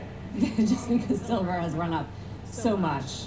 And we'll talk we'll talk about what that means. There's supply and demand. Silver, unlike gold, is a useful. It's used for industrial uses, of course. Right. Yeah. Even Elon Musk posted a tweet about it, or an X post about it, saying this is a problem because it's used in AI and electric vehicles and all of that. So the higher prices. The price is still not above inflation adjusted in 1980. That's when I think was it Bunker Hunt or something. They were trying to corner the silver Hunt market. Brothers, yeah, and they went bankrupt. Yeah, I'm going to collapse. But that is an all-time high for the metal. All right, well, 2026 is set to be a major year for the Fed. Some unanswered questions about monetary policy, future leadership, as we mentioned. Joining us now to talk about all of this and the economic outlook for next year is Claudia Sahm, a former Fed economist and chief economist at New Century Advisors. Claudia, it's great to have you as we close out the year. How's your outlook for next year shaping up? I think it's a relatively positive outlook. There's still a lot of unanswered questions. I think particularly in the labor market, we really need to transition out of this low hire labor market into one where we do see some hiring pick up. And there is a potential, and I think we'll learn a lot in the first half of the year. We've seen the Fed, lower interest rates, try and front load some of the insurance against the labor market deteriorating. And we do have some fiscal stimulus coming on early in the year with tax cuts for households and for businesses. So this we'll get, I think, some more clarity early in the year if we're going to get some oomph to get the labor market going again. And that is critical for this being sustained growth, not just a couple quarters of really outsized GDP growth, but really to keep the ball moving forward. The consumer, obviously important, but we were just talking about how your belief on AI is imperative to how you see the market next year. Also the economy. I mean, in the GDP report last week, AI-related CapEx expanding at 6.3% annual rate. I mean, that certainly gives the headline a pretty big lift and shows that a lot of the growth is coming from all this investment in AI. Well, and I mean, in terms of the lift and growth, it was even larger in the first half of the year. So yes, the investments that are being done are substantial, and investment is kind of the physical investment is kind of the gift that keeps on giving in terms of growth, because you get both the investment at the time that boosts GDP, but the real payoff here is the ability to move the needle on productivity. And we have seen in this cycle, productivity growth is higher than the prior cycle, but I mean, we are at the very front end of AI. Now, I will say, I think there's reason to be optimistic, but I'm not sure the optimism should be over, say, the next year, but we're talking about a 5-year, 10-year in terms of productivity. It is really, really hard to eke out even quarter percentage point growth in productivity gains. So we'll see. Well, yeah, the we'll see is important, though, Claudia. I mean, we're all trying to figure it out over this next year, or as you say, even years to come. What are you going to be looking at to try to determine the impact and sort of get a sense in terms of the real-time impact from AI in the enterprise? Right. So I think the reality is that we're wanting to see the use cases, and frankly, the aggregate statistics are not the first place that the productivity gains are going to show up. Right. I mean, we are still going to be in the space of, listening to the earnings report, listening to the use case studies, like trying to, there's some really great survey work that like Census is doing, going out and talking to businesses, like really trying to grasp the adoption rates and how that's spreading across different sectors. So it's not one where I think, we may get big, GDP numbers from quarter to quarter, but tying that back to AI and longstanding productivity gains, that's just going to be really tough. And I will, point out that going into next year, we are still going to have a very disrupted data environment for our aggregate statistics. So, I mean, we're having a hard time catching up on just what's happened in the economy in the last 3 months, let alone fundamental shifts under the hood in terms of productivity. So why is the unemployment rate rising? Yeah, that's a good question. It is unusual. When we saw the unemployment rate really started moving up pretty steadily in the summer, and that lines up exactly with a period where we saw consumer spending third quarter growth really topping the charts, and that is not typical to see those two line up. Of course, timing is always pretty tough. Now, I will, one special factor that is at play this year is we have had a pretty substantial downsizing of the federal government. It is not enough. The layoffs in the federal government, or the downsizing, which is almost about 300,000 less in employment, which has happened very rapidly, that is nowhere near enough to explain the increase in unemployment. We're almost close to adding 1 million people to the unemployment rolls, but it is a policy decision. It's not a cyclical weakening. Usually when we look at these small increases in the unemployment rate as being, bad news, it's because it's the start of a cycle that's gaining speed, and that's really talking about a business cycle. That's not talking about a policy decision to change the size of the federal government, which largely those reductions in force have taken place. So I think we're kind of adding some extra noise to it. I'm not as concerned about it yet, but it is absolutely something to be watching. But it does set up this interesting scenario for the Fed because it's part of the dual mandate to keep employment strong. So how many cuts do you think we'll get next year? Well, so I think we're going to be in a period of an extended pause. I think the Fed, they stepped in, they cut 75 basis points this year in a period where we'd really seen no improvement on inflation whatsoever. So there really wasn't a good news case for the cuts. This was about the labor market. This was about getting ahead of potential deterioration. So I think they're going to feel like they've done their part to stabilize the labor market, and they're going to want to see how that plays out. Monetary policy takes time to act. So I think the Fed, and we'll get, I think, some more hints of this maybe in the minutes tomorrow about what the Fed's looking for in the wait and see. I think they're going to be willing to tolerate some more, pain in the labor market, maybe an unemployment rate that drifts up a bit more from where it is right now before they really start to act. And again, on the demand side, we just don't see that kind of deterioration. We don't see the forcing to get them to cutting soon. I think the cuts from the Fed will come, but they're going to be a story about the second half of the year, not the first half. Yeah, new Fed chair maybe to get in there first. What does Powell have, 3 left? Yeah. It's almost the end of the year here. All right, Claudia, thank you for joining us. Really good to have you. Talk through what to expect next year. Claudia Sam. Next year and next week. And next week, yes, which is next year. Yeah, Okay. actually, Friday is next year. All right, when we return, something to think about when it comes to investing in the Magnificent 7 stocks next year. Let's give you a look at futures, of course. We get started with trading here at the New York Stock Exchange 15 minutes from now, looking for a lower open. A lot more squawk on the street straight ahead.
Welcome back. The Magnificent Seven stocks no longer trading as a monolith, and the gap, well, it could widen in 2026. Mackenzie Sagalos joins us now, and she will explain. Mackenzie. Hey, David. So there's roughly a 60-point spread in the Mag 7 year to date, with Alphabet leading the pack and Amazon in last place. And that divergence tells you what Wall Street cares about. It's now rewarding companies that show monetization and margin. Leading the pack is Alphabet. It's pulling ahead because it owns the full stack: AI chips, cloud infrastructure, distribution, and search. Bringing chip design in-house is margin defense in a world priced by NVIDIA. And you can see it in the results. Google Cloud grew 34% last quarter, with margins now near 24%. And NVIDIA is winning too, up nearly 40% this year, because the AI CapEx wave is still landing on NVIDIA silicon, with Blackwell ramping and capacity effectively spoken for. Now, at the other end of the scoreboard, Amazon is at the bottom of the pack.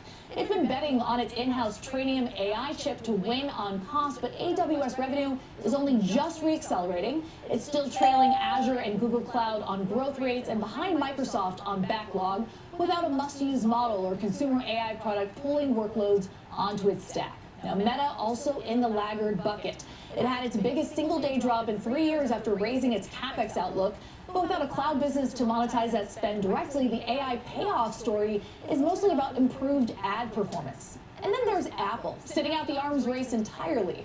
But if models converge on quality, it's distribution that wins. So Apple doesn't need to train the models, it just needs to be where people use them. That's the upside case for 2026. And if you want to know where the AI trade is really working, look beyond the Mag 7. Some of the biggest winners this year have been the boring picks and shovels, memory and storage names like Micron, Western Digital, and Seagate. Guys? Yeah, we've mentioned the divergence and the fact, frankly, as you pointed out, Mackenzie, that Apple and Meta, obviously Amazon as well, Microsoft, all trading below the return of the S&P this year. So, as you've indicated as well. And so that it may continue next year. We'll see. Obviously, NVIDIA is one of the outliers, and Alphabet, wow, that stock has been incredible.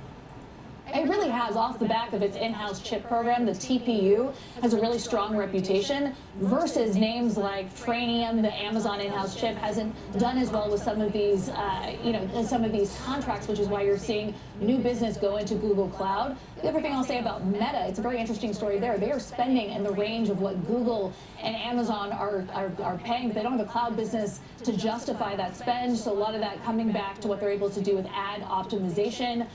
Llama, their LLM, not as popular as Gemini. Another win there for Google, part of why it's done so well this year. Gemini's at the top of the scoreboard. Yeah.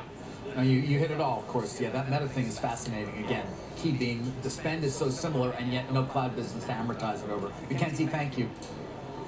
But you know what's doing better than a lot of those AI names? Newmont Corporation, Miner. Sure. Warner Brothers Discovery. I mean, there's some other stories out there that's a one-off. these Yeah, names. there have been. But I mean, at the top, little Caterpillar also has been an incredible stock this year. Tapestry, a retailer up 100% year to date. And then we'll talk about the banks in a bit as well, because many of the biggest banks have had great years in terms of their stock market performance as well. Yes, we've got an analyst coming up to see whether you should keep betting on the banks. Also, some news here on retail. Lululemon founder Chip Wilson launching a proxy fight and looking to shake up the company's board. We're going to talk about it. Taking another look at futures here as we head into the opening bell. The S&P futures are showing a down open, 30 points. Dow futures down 138, NASDAQ futures down 165. Does the Santa Claus rally continue? We'll talk about it when Squawk on the Street comes right back.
5 minutes before we get started with trading here at the New York Stock Exchange. Here's a look at what may be lagging on the NASDAQ when we do get started. Of course, Micron, as you just mentioned as well, had a great year. Western Dig also.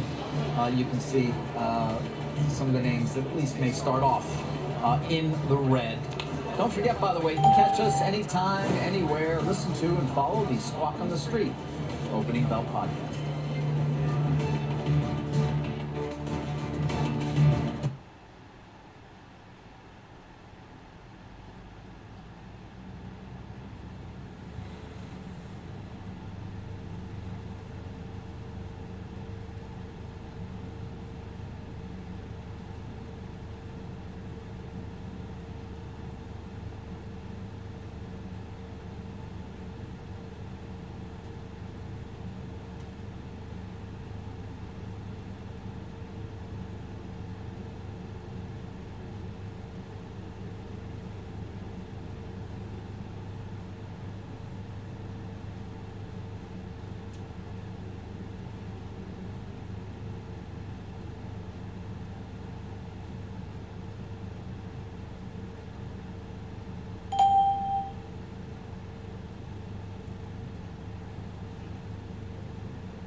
Let's welcome back, first of all. Secondly, let's bring in senior markets commentator Mike Santoli. Of course, we're counting down on opening bell, an hour, a minute and 40 seconds from now. Just trying to get it all together here, Mike. As you look ahead at this week, of course, that includes the beginning of the new year. Please give me your thoughts. Sure. I mean, the market is looking to lock a little bit in, it seems, in the last couple of days here. We've had a very good run in this market. You have global equities pretty much close to a high. You have volatility indexes near a low. Credit spreads very tame. Treasury yields pretty well behaved. I think all of that says, hey, that's a pretty comfortable macro message you're getting from the market. Looking into next year, I don't think it's going to be an abrupt break necessarily, but I do think we should be mindful that we got to today's level in the S&P 500 in late October. So it does seem as if there's been a lot of sideways consolidation. You have things like NVIDIA 10% off their high, Broadcom 15% off the high. So there's been some questioning of the leadership. I do wonder if that's maybe allowed the market to cool off a little bit and not go into next year really over its skis. Obviously, we'll see how that goes. I think the consensus is pretty bullish on next year, looking for double-digit gains on top of 3 very strong years we've had in the S&P 500. There's precedent, certainly, for something like that, but I do think it's unlikely to be a smooth ride, given what we have built into these valuations. Okay, Mike, stick around, of course. We want your analysis as we get the opening bell right here. You can take a look back at the CNBC Real-Time Exchange. We'll get started with trading in 12 seconds. By the way, doing the honors here at the big board, third music school settlement.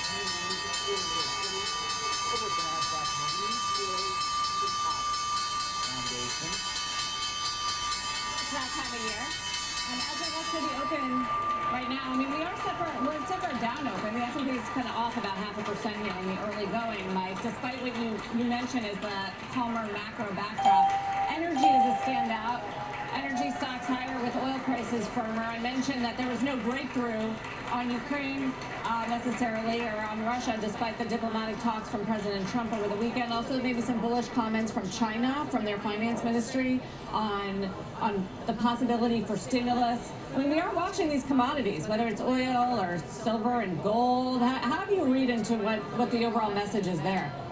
It's been phenomenal. I mean, first of all, I think the energy move in terms of energy stocks is a part of this sell leaders, buy laggards type dynamic we do have at the very end of the year. So maybe that just could be, year-end repositioning stuff, in addition to firmer action in crude around this mid to high 50s level. So it's sort of like the downside momentum has eased a little bit. And the broader message of commodities seems to be there is a global bid for real assets out there. It seems as if you have, fiscal kind of all guns blazing from most parts of the world, and it feels as if there's a nominal GDP globally is set to be in a pretty decent spot. When it comes to the precious metals and even the adjacent precious metals like platinum and palladium, it feels as if people have just been surfing from one source of kind of high octane beta trades to the next. And I think that's where silver gets caught up in this. Silver is kind of the new meme Bitcoin proxy, as well as being a big catch-up move to what we saw in gold. So I'm not that comfortable saying, oh, this is a debasement trade, which has, I think, become a little bit of a cliche because the dollar's not down that much. It's not like U.S. assets are suffering in an outright way. It's much more about hot money flows, finding other ways to express some returns in a time when Bitcoin has been doing nothing and is basically in a kind of 2 to 3 month downturn. I have more on that next hour. The dollar is down about 10% this year, which is unusually weak. One of its Although it's been weakest years. hanging in, I mean, that 10% happened more or less much of Toward the beginning, around the first half tariffs, of the year, yeah. but it has been creeping lower. I mean, this month it's down 1.5%. That's a pretty sizable move for a currency, and also makes we talk a lot about the U.S. market. That some of the returns from overseas markets they've outperformed the U.S. They've been really incredible. I was looking at the Korean Kospi index. Did you see that? This is like one of the world leading looked at that index. in a while. No. Mike, and this is AI. Right, this is the semiconductors and AI story, whether it's retail investors, whatever it is. It's been an incredible run for, there it is. Look at this, 75%. I'm pretty sure the Kospi, like a third of it is Samsung and SK. Yeah. And so essentially you've got the memory chip, blast off in those stocks has absolutely helped over there. But you're right. I mean, in general, it's been a very good year to be globally diversified. Non-U.S. stocks are up like 10 percentage points more than the S&P 500 as a group. That looks great on a one-year basis. It's 1 year in a row that they've outperformed the U.S. If you look at it on a longer-term span, it doesn't really look that impressive. It looks like a catch-up move. But what's interesting is, for as much as the Korean markets, maybe China have been, and of course Taiwan, have been all about AI, European banks have been like the best sector globally you can find. And so clearly coming off a low base, having some more active fiscal, higher metabolism economies over there, it seems like it's obviously put a floor under that sector. Yeah, German DAX up 22%. Yeah, we got a little bit of news. Of course, it's a relatively slow week for news, although one never knows. But we do have, we got some M&A this morning. Let's start with that if we can. SoftBank acquiring Digital Bridge. It's about a $4 billion deal. $16 a share. You can take a look. It is a premium over the close of trading as well on the 26th. And they say 15% above that to the unaffected 52-week average as of December 4th. You can see Digital Bridge shares are up almost 10% on that. Of course, another deal for SoftBank. So much of their commitment of capital at this point is to OpenAI. More on that in just a moment. But as for Digital Bridge shares, it's been around for a while. So it used to be a part of Colony, Tom Barrett's REIT. They changed sort of their approach a number of years ago in terms of digital infrastructure becoming their key. Not bad timing, as you might imagine. You can take a look at a longer term there as well. So they are very much involved in the build-out of data centers and things of that nature. And as you might imagine, that's something that SoftBank is interested in. Talking about it strengthening SoftBank's ability to build, scale, and finance the foundational infrastructure needed for next-generation AI services and applications. As SoftBank says its mission, it's been a while since I've talked to Masa, but I know this to be the case, of course, to realize artificial superintelligence is how they term it, for the advancement of humanity.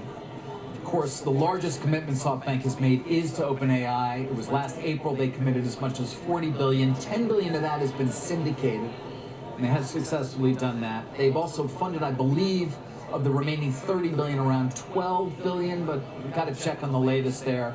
And OpenAI obviously also in the market for additional funding as well, given the rapacious needs they have for capital as they continue to just need compute, as Sam Altman says, to run the lights. Well, it's why he had to sell the $5.8 billion stake, the entire stake in NVIDIA to help fund it, the $4.8 billion T-Mobile U.S. stake, and you know that explains part of it. They're going all in. They're all in. They're all in at SoftBank, and obviously Digital Bridge, though perhaps unexpected in terms of something else that they would want to own at this point, but that is the deal there. In the world of activism this morning, back to something you've been following closely, Sarah, Lululemon, Chip Wilson. He made no secret of it when we asked him on this very show some time back, like, why do you keep doing this? Why don't you just go active? And of course he has. Now he has. Separately, but not unconnected in some ways, Elliott has $1 billion stake. They have their own CEO candidate, but Chip Wilson nominates 3 independent directors for the board, not, by the way, including himself on that slate. Right. So this was largely expected. His problem, he's been out front on this, has always been with the board, less so with management. And the problem overall is one that investors can relate to now, which is that sales have flatlined in North America, in the U.S. Lulu has lost its cool. So, and you can see that with the people that he is nominating to the board here, first reported by the Journal. The co-CEO, the former co-CEO of On Running, they've had tremendous success. He's stepped off recently.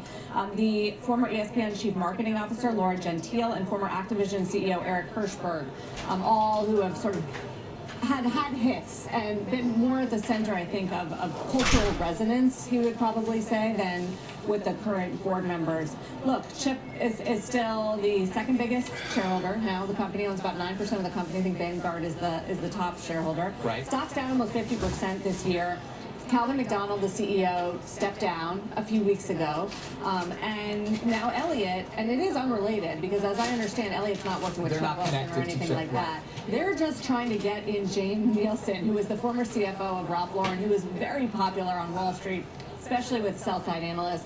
Because she stepped off Ralph Lauren, and the thinking was she wanted to be a CEO.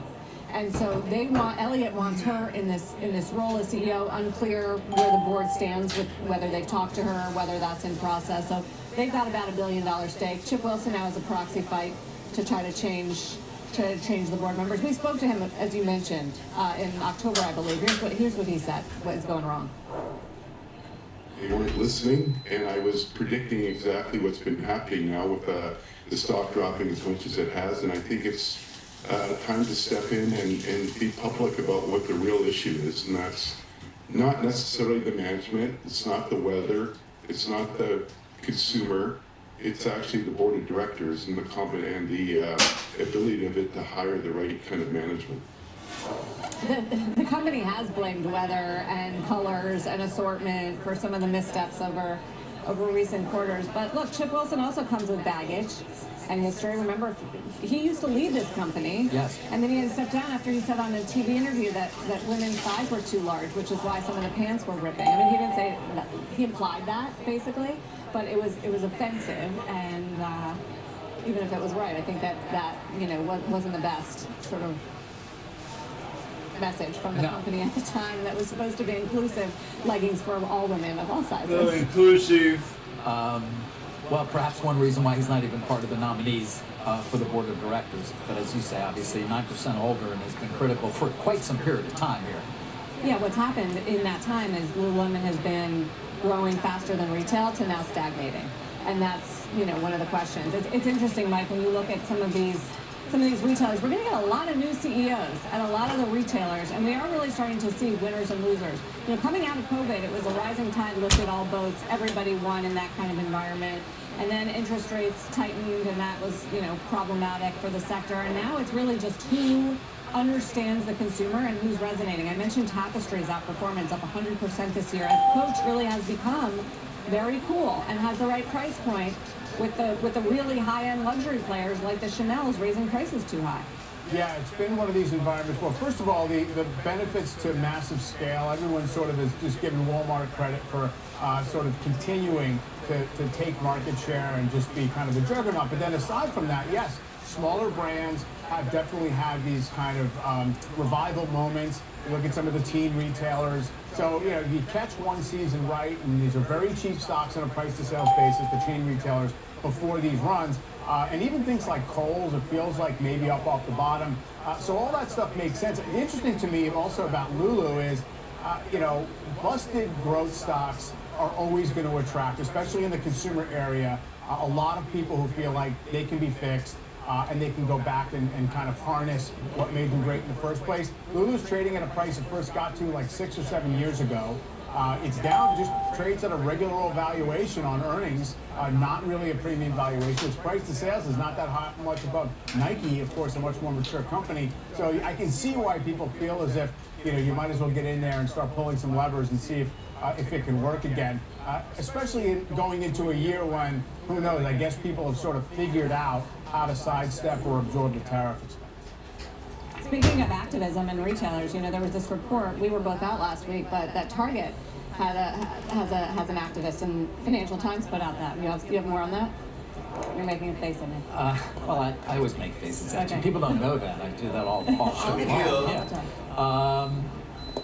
We'll see. Yes, we'll see what develops there at Target. Obviously, a lot of frustration, as you might imagine, given the performance of the stock, down 26% over the last 12 months, but certainly a loser in terms of the overall fight with the likes of Walmart or Amazon. What will come of this? CEO change, of course, very close now, internal, but nonetheless a change with Brian Cornell stepping down.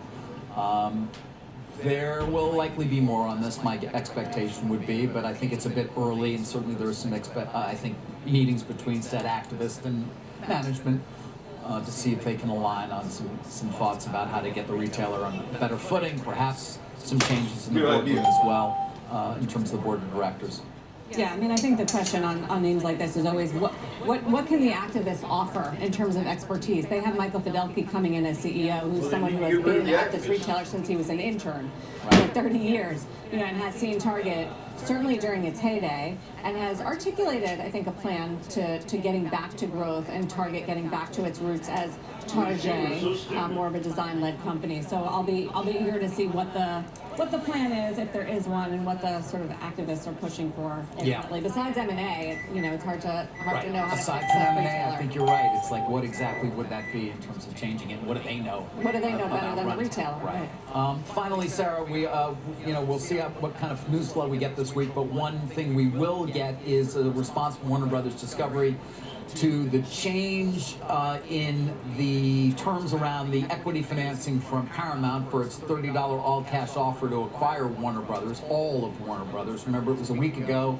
When I was out, I joined Jim and Carl to discuss, of course, the change in at least the guarantee, so to speak, that had been sought by Warner Brothers board and agreed to now by Paramount in terms of Larry Ellison saying, yeah, you have my irrevocable personal guarantee for the $40.4 billion of the equity.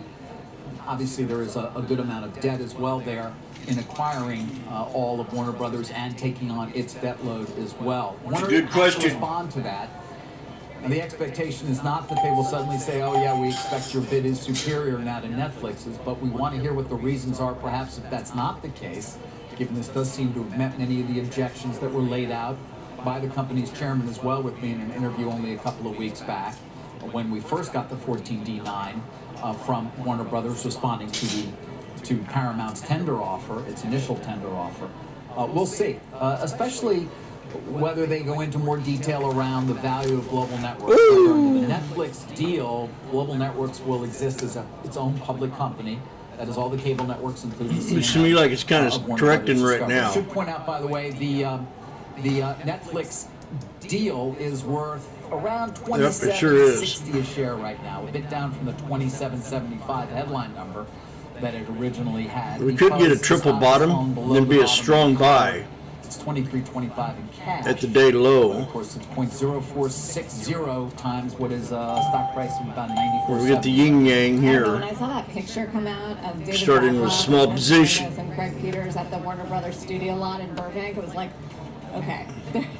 That was coming out around the same time as Paramount was trying to adjust. Good, you're hot. It feels like they're already. And of course, You're very cute. It says that Netflix won't choose to raise should they need to, if in fact Paramount does choose to raise. Of course, right now we're just going to be waiting this week for the response from Warner Brothers. All right, it's a very chummy photo. That's Yes, it was. Before we head to break, it is time for the bond report. Show you how treasuries are faring. Today's special guest will be Washboard Jim. Lower across the board. 10-year yield 4.1%. Was always sort of been in this range. Not going much lower. We were below 4% a few weeks ago. We'll continue to watch that. Very little data. We get some housing data at the top of the next hour. We'll be right back. Yeah, I bet you will.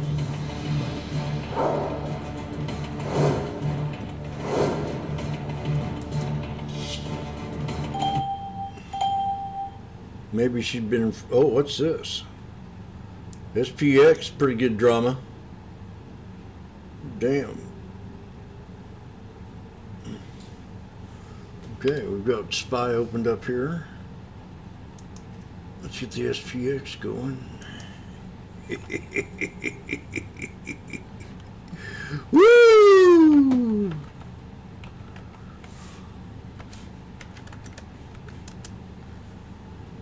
Get that going. SPY.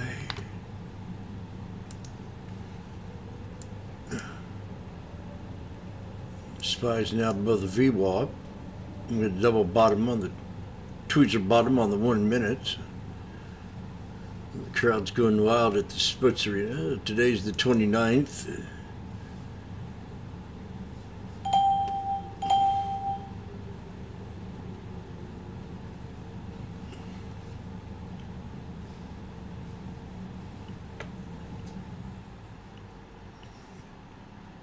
Okay, prepare ye in the name of the Loweth.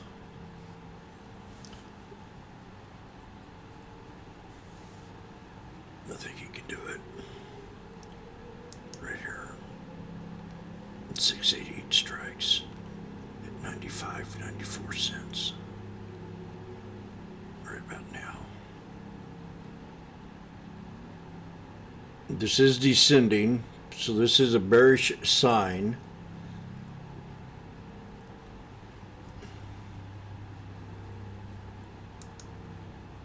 Monster bounced. Monster bounced.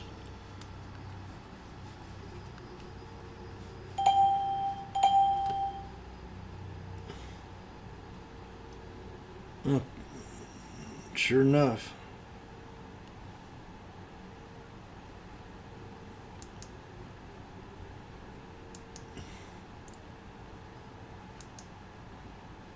Ooh.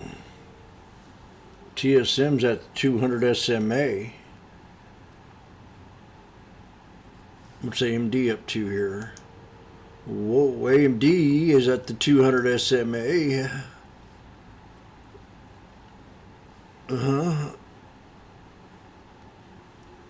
These all look like very good places to be right now for a reversal, if we want one. SPX, okay. The crowd's going wild here at the Sports Arena. Keeping on shares of NVIDIA down and was up on Friday, in part perhaps on that story that we broke late Wednesday. What was up with that? Deal with Grok, ending with a Q, the company that makes language processing units. Of course, they speed up GPUs. Look there. Make them more efficient.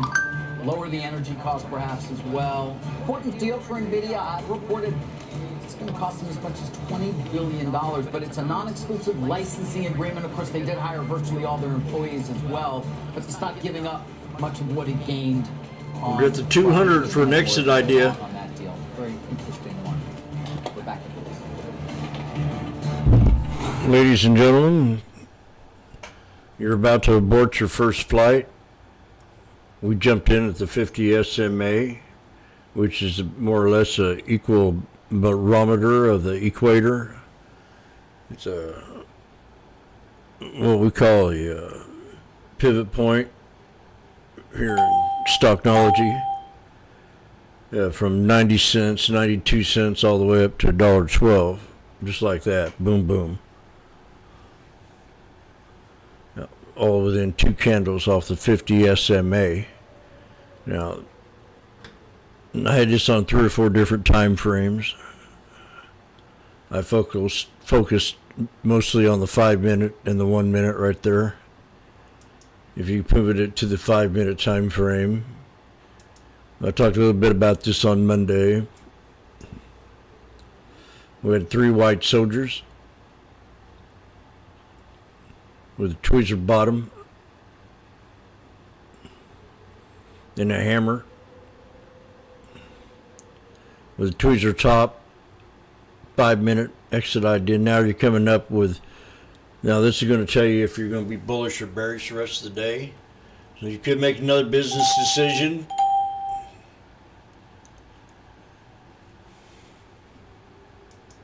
These are the 688 strikes.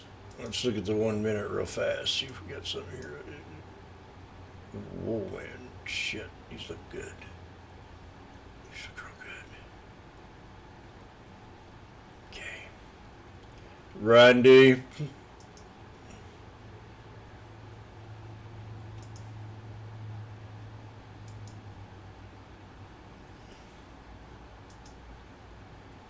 There it is. There's the famous Head and Shoulders, developed by the Washboardjim.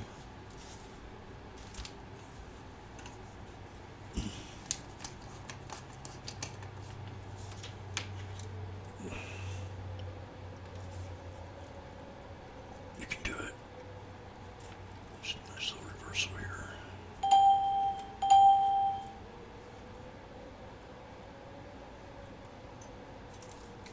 These are the 688s. Calls at 86 cents. Right here. Now, I don't know if it's safe to jump in these yet. It's not formally made a... Whoa, you scared me. The group pushing to record highs. The macro backdrop, of course, has been favorable, continues to evolve. Is that necessary? Capital Markets Co-Head Financials Research, Gerard Cassidy. Gerard, you've been bullish all year. It's been the right call. What are you thinking heading into next year? I was bullish off this one. Thank you, and thank you for having me on. Shut up. Inverse Head and Shoulders. Left shoulder, right shoulder.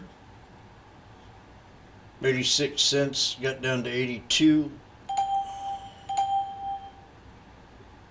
We're at 98 to 100 bucks. My coffee's getting ready to be squeegeed. It's a simple process of French pressing. My next class, oh, 106. Here you go, just like that. Oh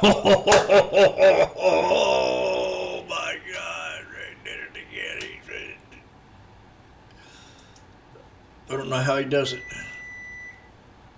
And this, people, I'm sitting here on YouTube and I'm listening to this here buzzer go off and listen to Washboardjim talk about an inverse head and shoulders and tweezer bottoms and 3 white soldiers and 3 black whores, and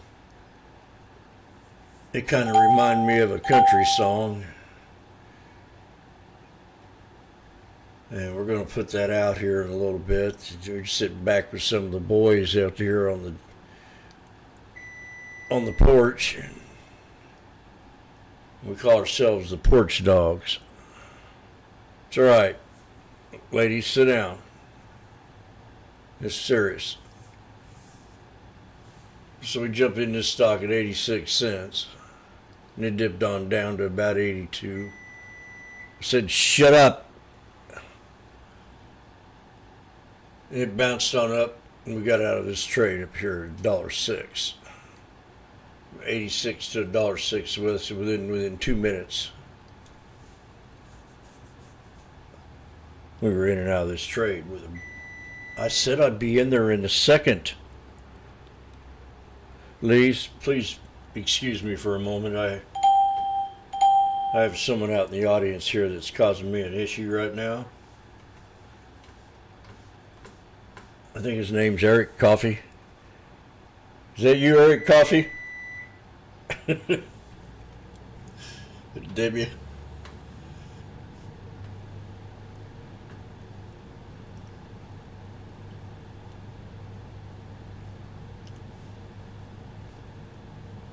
I'll be right back. C&I, commercial and industrial loans, as well as commercial real estate. Remember, the banks have been shrinking the commercial real estate portfolios. We think they're going to inflect in 2026. Gerard, always appreciate it. Happy New Year to you. A couple of days ahead, of course. I'm sure we'll be checking in throughout 2026. See how your thesis goes. Thank you, David. Have a happy New Year as well.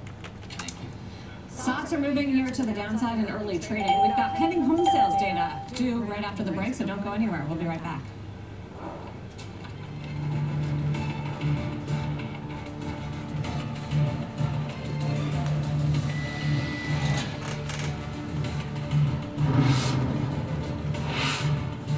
I'll be right in there. You see I'm making money? We're getting ready to squeeze. Getting ready to squeeze.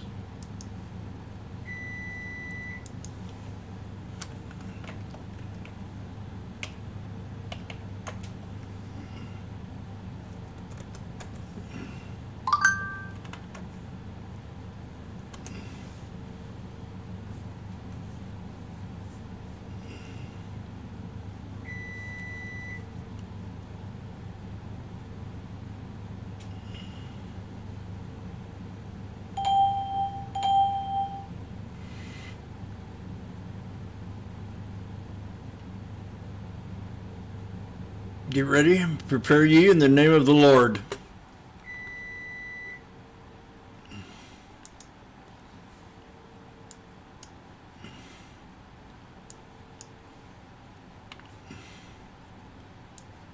SPX is bearish.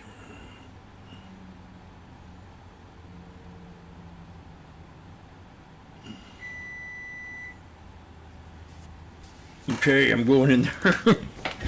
Excuse me, people. My wife is kind of going off a rocker in the kitchen. Now, I told you about shutting your mouth when I'm in here doing this here trade sticks. What? Yeah? Well, no reason to spout off like you do.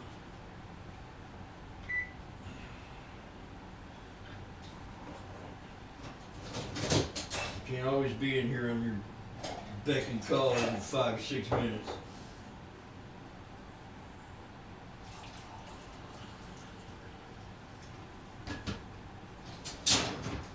Never seen anything like it in my life.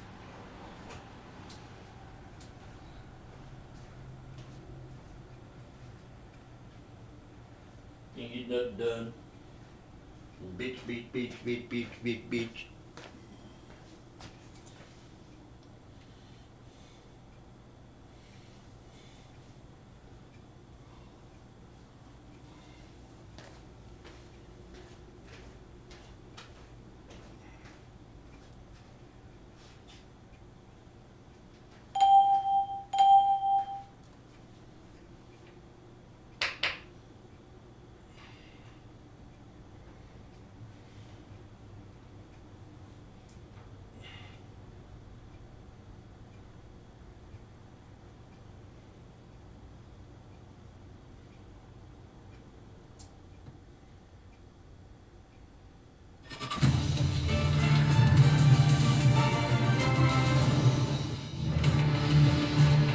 Good Monday morning. Welcome to Spoke on the Street. I'm Sarah Eisen with with David Faber. We are live for you as always from Post 9 of the New York Stock Exchange. Carl Quintanilla has the week off.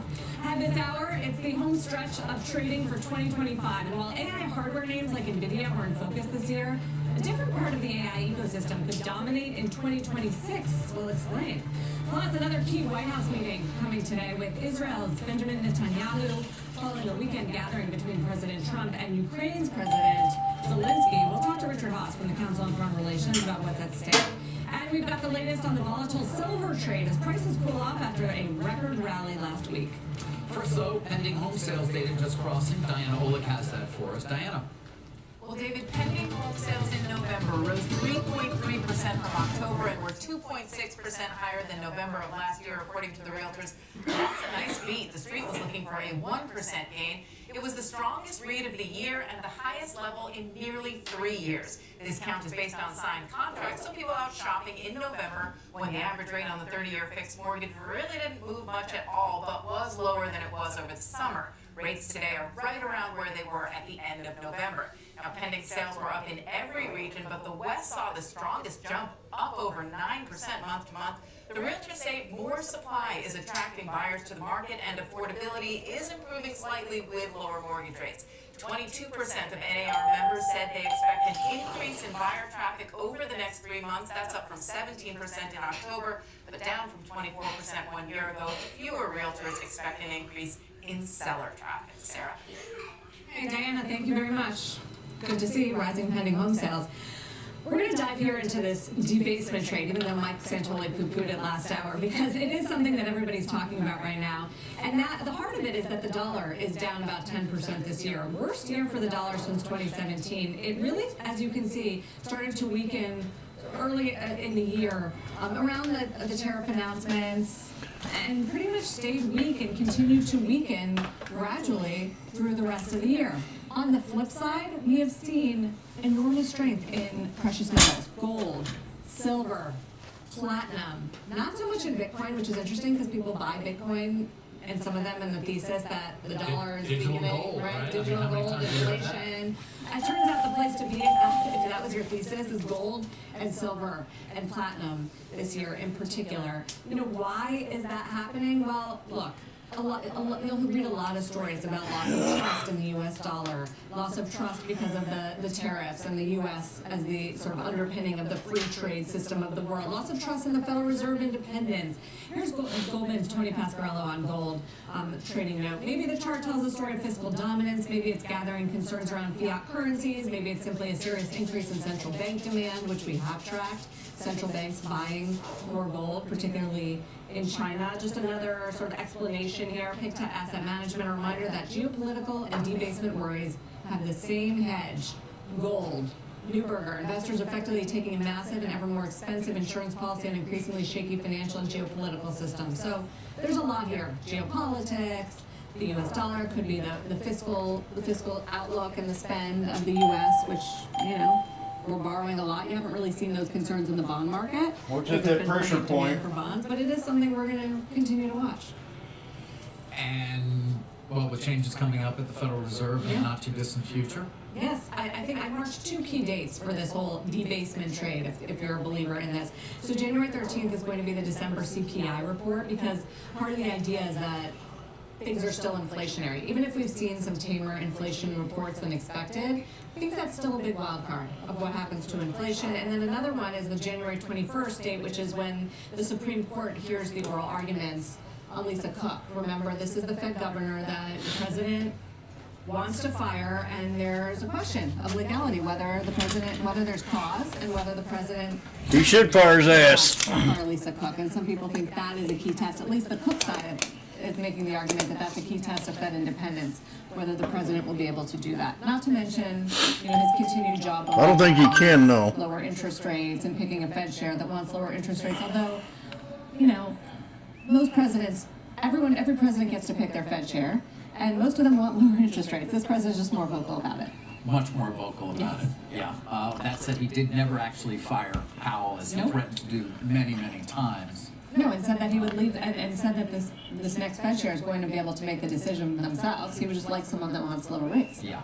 Where are we in terms as we end the year in terms of the deficit and just interest Okay, costs? prepare ye. Sort of the concerns overall about debasement. Yeah, actually, the deficit rises, as we can go into next year because of the tax legislation, the one big beautiful 29. bill. It's expected to be stimulative for the overall economy because people are going to get tax breaks because of it. But we haven't really seen I mentioned a big move in the bond market because of it, because the auctions have been really focused around short-term debt, so haven't really increased the size of auctions in the longer term 10 and 30-year debt. Let's see what Treasury Secretary Bessent does on that. That's what could be sort of a cause for concern if they have to start.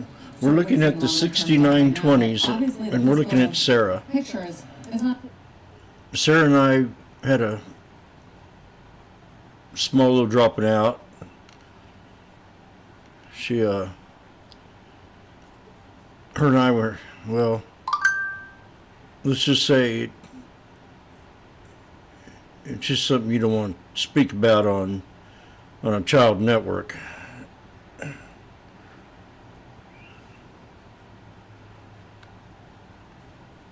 It had nothing to do with Epstein's Island.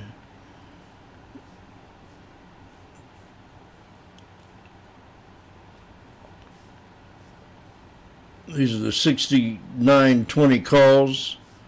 The 6920 calls. You got a problem with that?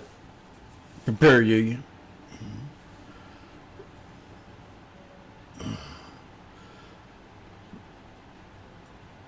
I'm getting ready to buy some here. This is the 1 minute. Let's see what the 2 minute says. Let's see if there's anything here on the 2 minute. We got a Head and Shoulders. We got a Head and Shoulders on the 2 minute. 6920. Yeah, I think that's the only thing I see there. And we'll go to the 3 minute. Oh, this is interesting, Jim.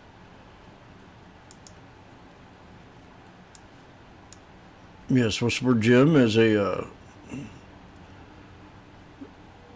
what do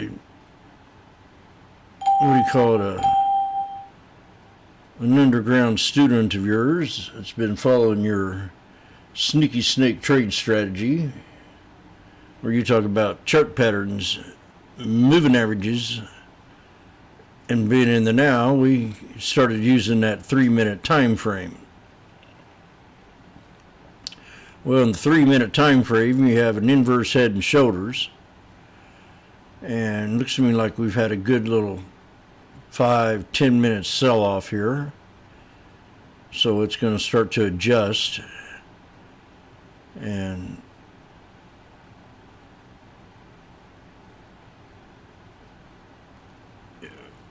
let's see right here. You can take the small risk before we break out of the snake, or you can predict what you think the next move would be, which would be a breakout to a pullback.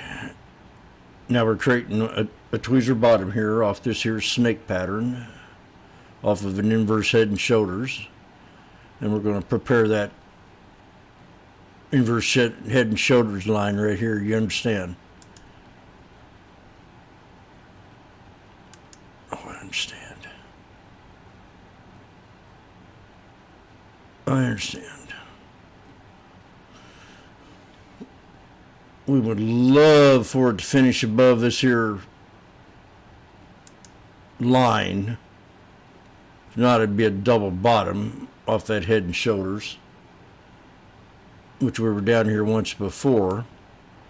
So we're going to put a little trend line across, a little price line. Do you understand? Straight across. That keeps it bullish.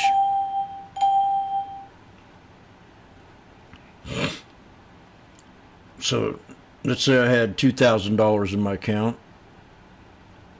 Am I bullish on this, or am I bearish today? It's not looking too bullish.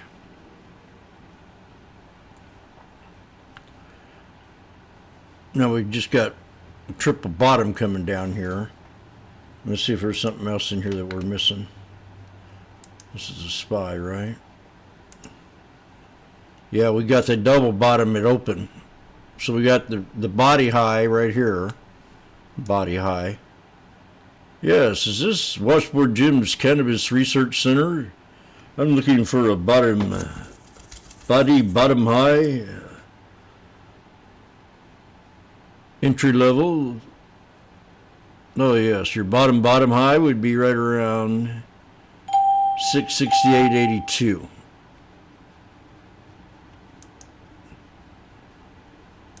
$83. And that would be your bottom body high.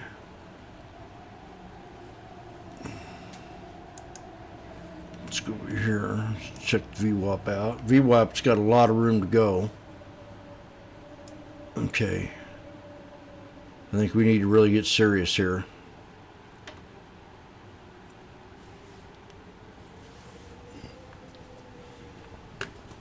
I'm about ready to make a call.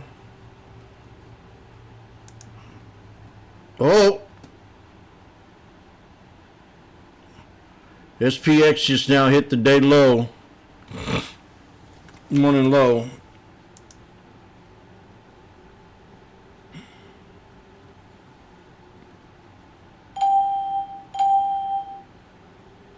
The market's not getting the numbers it wants to hear for its little recession talk.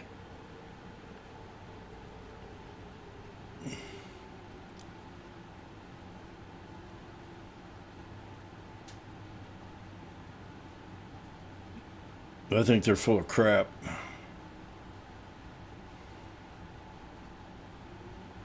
I really do.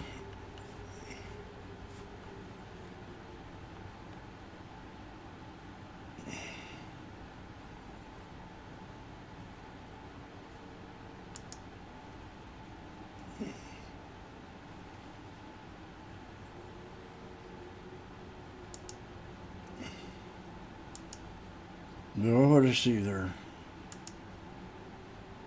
POTR.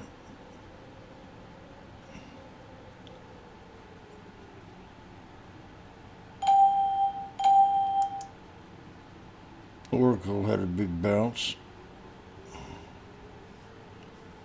and then pulled back.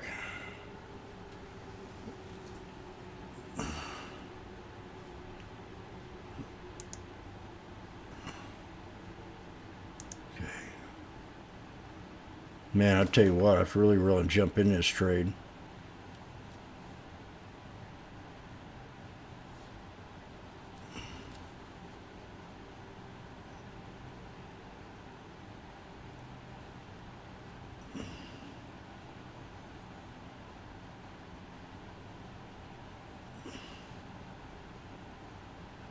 The 69.20s at 190, 195.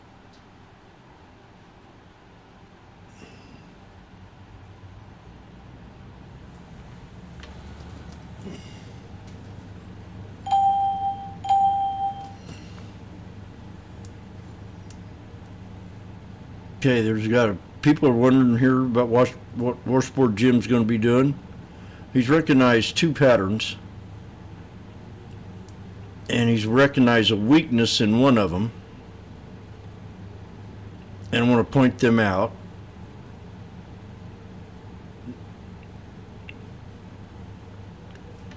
And these are the 69.20s, and right now would be the spot. Right here. So go to the left part of the screen up there. You got this first opening with a tweezer bottom down here at support level. So we're going to put a price line all the way across. Where I'm assume, I don't know if it's precise or not, within a penny or two. For a double bottom. Then you have a true double bottom right here. And we gave up that true double bottom. Went ahead and pulled on back. So these are the 69.20s. Came back down again. And I noticed on the slash ES we're way below the VWAP, which is that spotted line. I keep an eye. It tells me. And right now, the 21 has been definitely the leading indicator for resistance level. So these went from 290 to 250.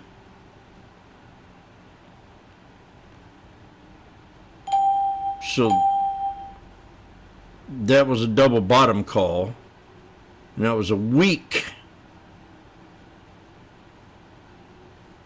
Now, if we'd stayed up here and stayed above the body of these two candles, like we did right here, that would have been a lot stronger. And as you can see, it wasn't strong enough. We didn't want to break that 21 and tried to do it. We just hadn't been able to do it, and that's the closest it got. Now we're at 280. So you got the 9 EMA and the 20, or the 9 EMA and the 21 EMA, and if you get the crossover, this could end up to your next resistance level, and right now we broke that. That's just here leading in trend line that's going down there, so we want to get that in there.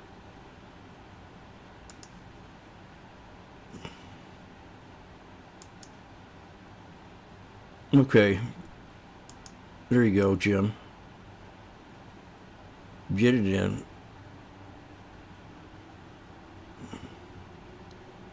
We're going to go to that next body, I think, right there. So we're kind of playing with it right here. It could be a little bit lower. Still be above this one right here, which was that day low.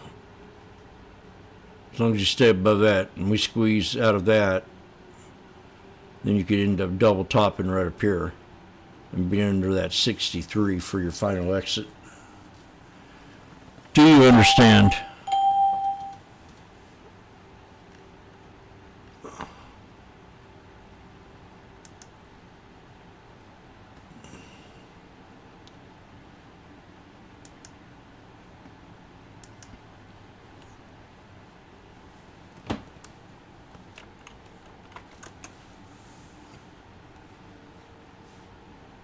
I can't believe how I called that. So the next reason,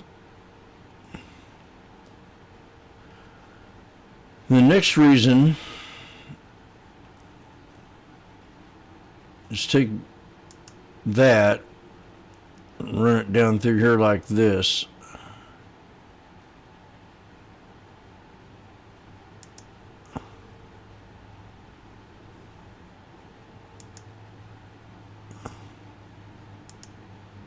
We got a little megaphone coming down. At first I thought it was like a falling wedge. And then it turned out to be a little bitty megaphone.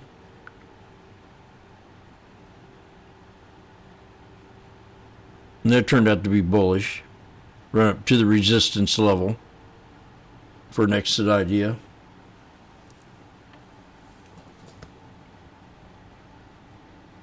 So the bearish part of it is the double bottom didn't hold. It turned into a wick double bottom, which is your last resort. But you're still in the game.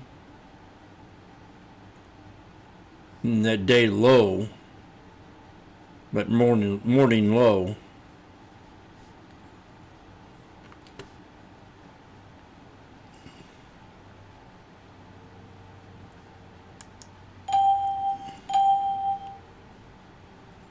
Here on the SPY.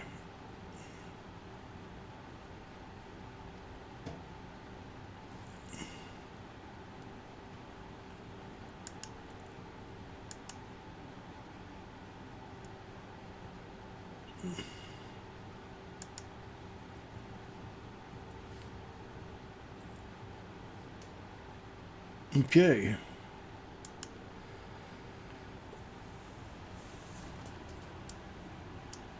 Well, 12:29.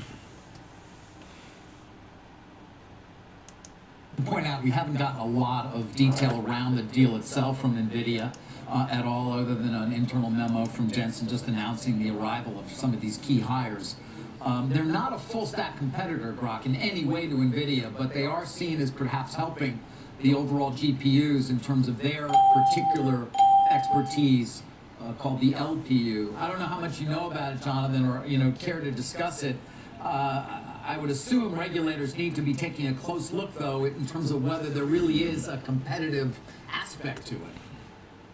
Well, that's exactly right. I mean, this is typically how competition presents itself in technology markets. It may not be that a competitive threat is a full stack competitor, but here you have training, which NVIDIA does better than anybody, and it's extremely expensive, and their chips are really hard to get. They take a long time to get, and they consume a ton of energy.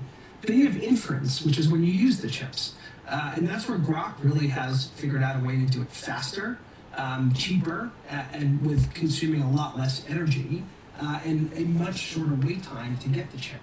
And so it is competing for certain workloads and for inference against NVIDIA. And in that sense, one could at least question whether Grok has emerged as a threat to the moat that protects NVIDIA. And so by doing this deal, one of the questions you want to ask as an enforcer, not only is NVIDIA acquiring the technology and the employees of a direct competitor, but is it weakening somebody who, left to their own devices, would have grown in size and significance to take more business away from NVIDIA? Right, there are those questions, and then also there's this the straight sort of acqui-hire trend that's emerged, where these companies are paying billions of dollars and getting top talent, CEOs and founders, and this is not unique to NVIDIA here. We've seen Meta do the Goodbye, Sarah. Scale AI. Is there any antitrust concerns? My millions didn't bother you. Lower. Welcome back to the Morning Trade Live. It's time.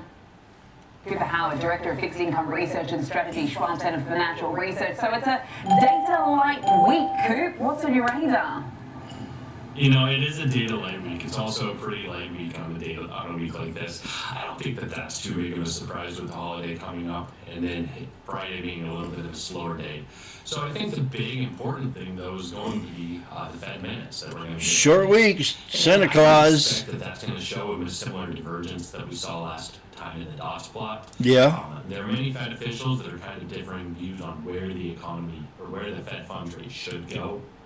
So Open just looks cheap. Right now, if you look at the most recent dots plot that I mentioned earlier, I expect that that's going to be a little bit of a carry through in the minutes themselves. Some Fed officials actually wanted a rate hike or disdained from actually saying that they wanted a rate cut, while others, probably Steve Myron, wanted a significant amount of rate cuts. So I think that that's going to be something to look forward to and see ultimately what are they watching.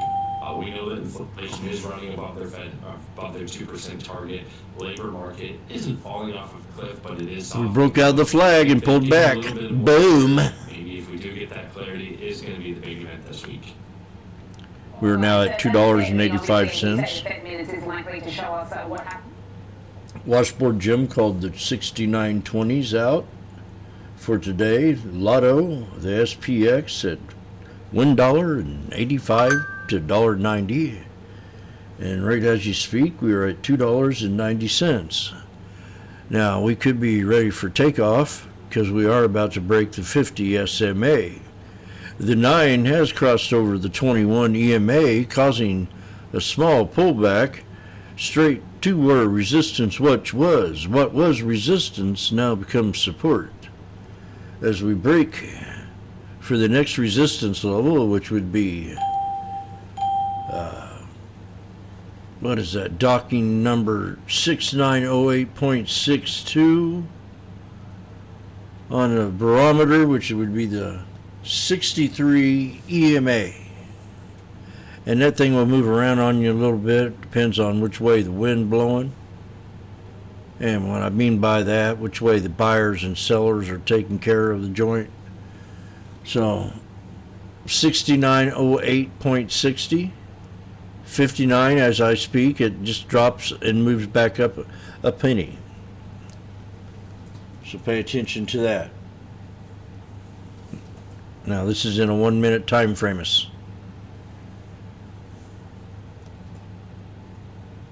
That is the logic for the exit idea too, because you have a yin yang up there right around $6.10.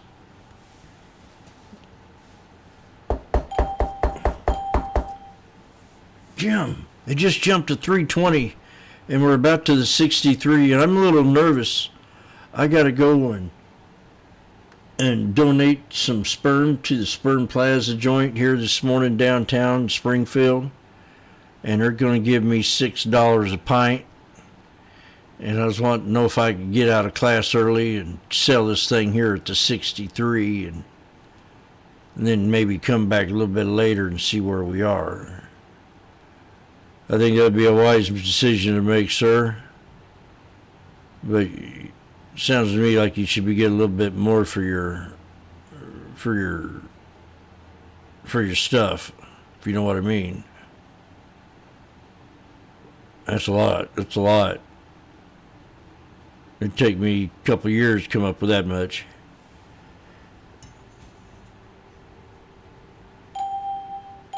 These are the 69.20s at $3.10.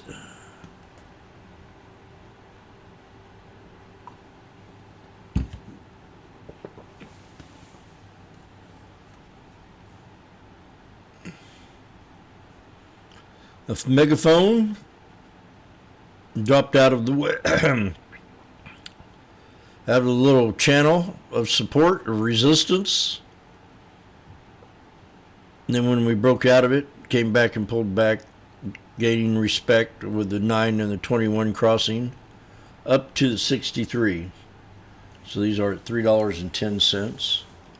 I think it would not be a sin if he sold them and had a shot of vodka with Nancy Pelosi at Jim's Kitchen.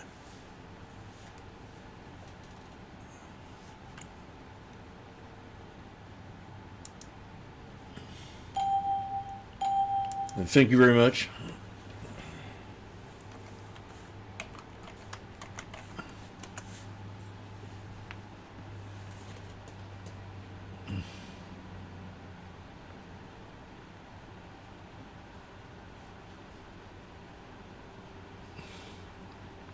I'm here.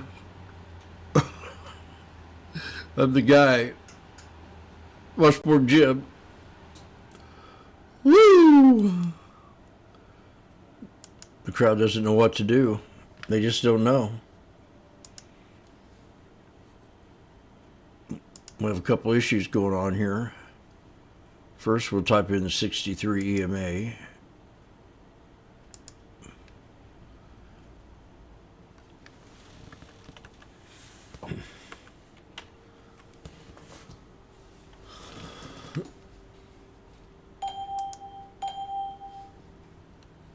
With the 29 and 21 crossing right here. Jim called the exit idea.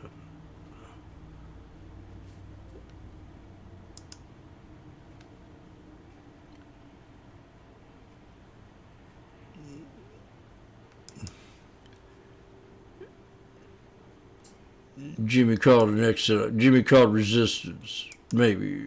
Jimmy called resistance.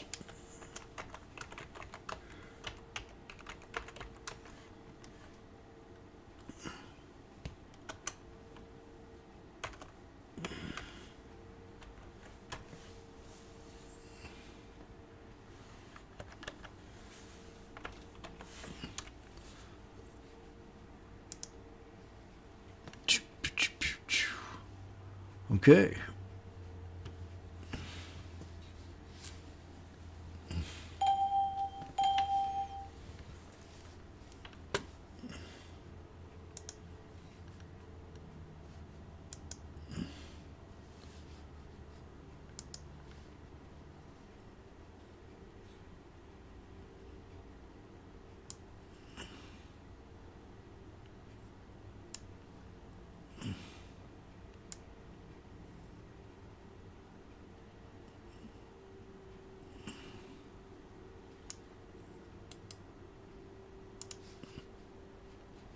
That's how you do it.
They're not sure how he does it.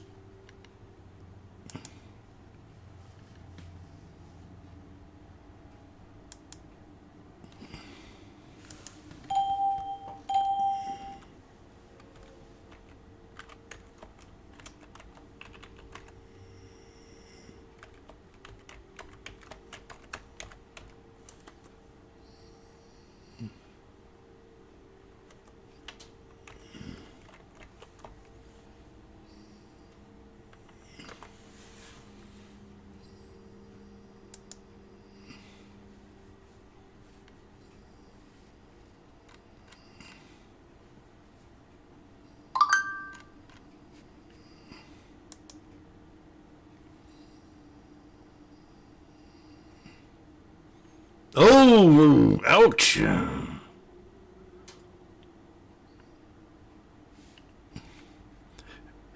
There's my special guest there, Alex Coffey, who's on this morning.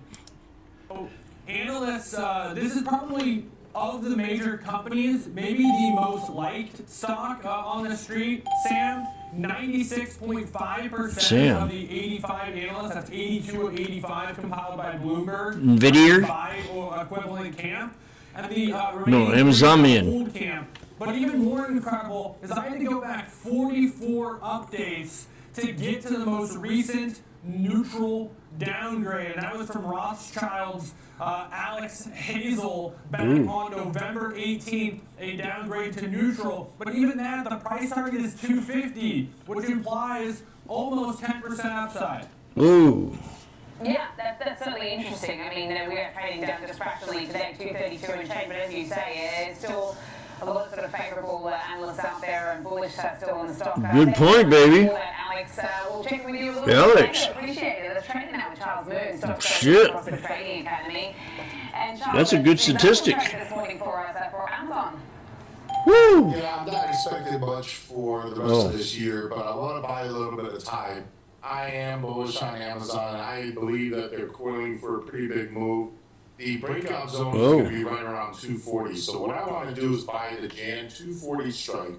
Sorry, January 30th contract, 240 strike. I want to buy it around 420 or lower. Now, we could define this risk at 50%. And the upside target should be right around 250 and perhaps even their all-time highs. So, getting to around the 240 mark will put us at around 85%. Why didn't we grab the 689s? If it breaks out, this is where we can actually see the contract go to like around 150 to 200% pretty quickly. And then if it does achieve to that 250 mark, we could be sitting there pretty with those contracts trading at around $14, $15. So, for me, this has been in a technical consolidation, really just kind of bouncing back between 215 to 238. And so all we need is a catalyst. All we need is I'm going to nuke my coffee. start operating a little bit more bullish. It's 18 degrees out, 17 degrees outside. Let's not count the wind chill. Overall thoughts on the market. Obviously, we've got Amazon trading down slightly, but we have seen a bit of a hit to the pause button on this. Go to zero. What are your sort of takeaways on the session? I think a lot of this is attributed to the precious metals market right now. With the new margin requirements, we've seen a lot of risk-off trading today, but that'll balance out. It'll be a dip to a rip idea. The overall market's in a state of like ketosis. It's really, really quiet. This is historically how it's been. We started the year off this year, the first 2 weeks working lower, and then bouncing and making a really strong rally. Wouldn't surprise me to see 2026 start off the same way. We're going to be looking at the Mag 7 to remain leaders. They generally are in the first quarter of the year. And Amazon is going to be one of those names that I'm going to be focusing on very closely along with Meta and Netflix. But all in all, obviously the AI Netflix. is still in, CapEx is still in. Is that what you just said? Bullish. They're anticipating a potential rate cut in January. I don't think that's going to happen, but I don't think the market's going to be disappointed if it doesn't happen. I still believe that the markets are thinking that the Fed's going to work the rates a lot lower than what the dot plot is showing. So I think that 2026 we get off to a roaring start in Q1. Okay, looking for that dip to rip. We'll be watching. Thanks so much for that, as always, Charles Moon. Appreciate it. Stock strategies across the Trading Academy. Coming up, we will take a closer look at what to watch in global markets with Richard Flint from Charles Schwab UK. Morning Trade Live. We'll be right back.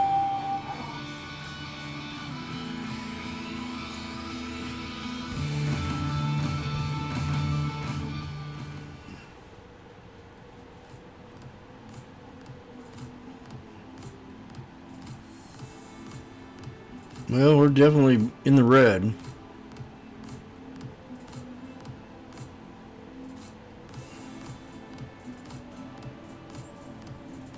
Not that bad, but we're in the red.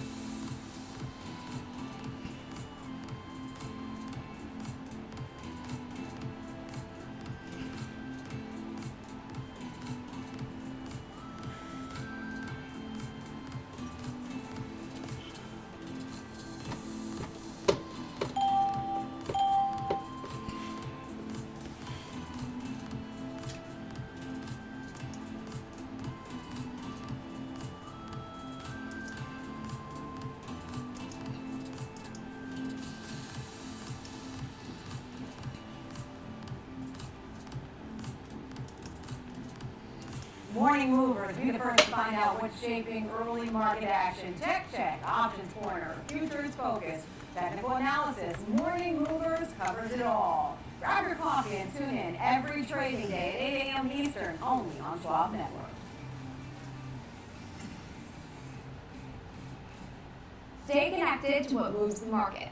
Download the Schwab Network app and stream anytime wherever you are.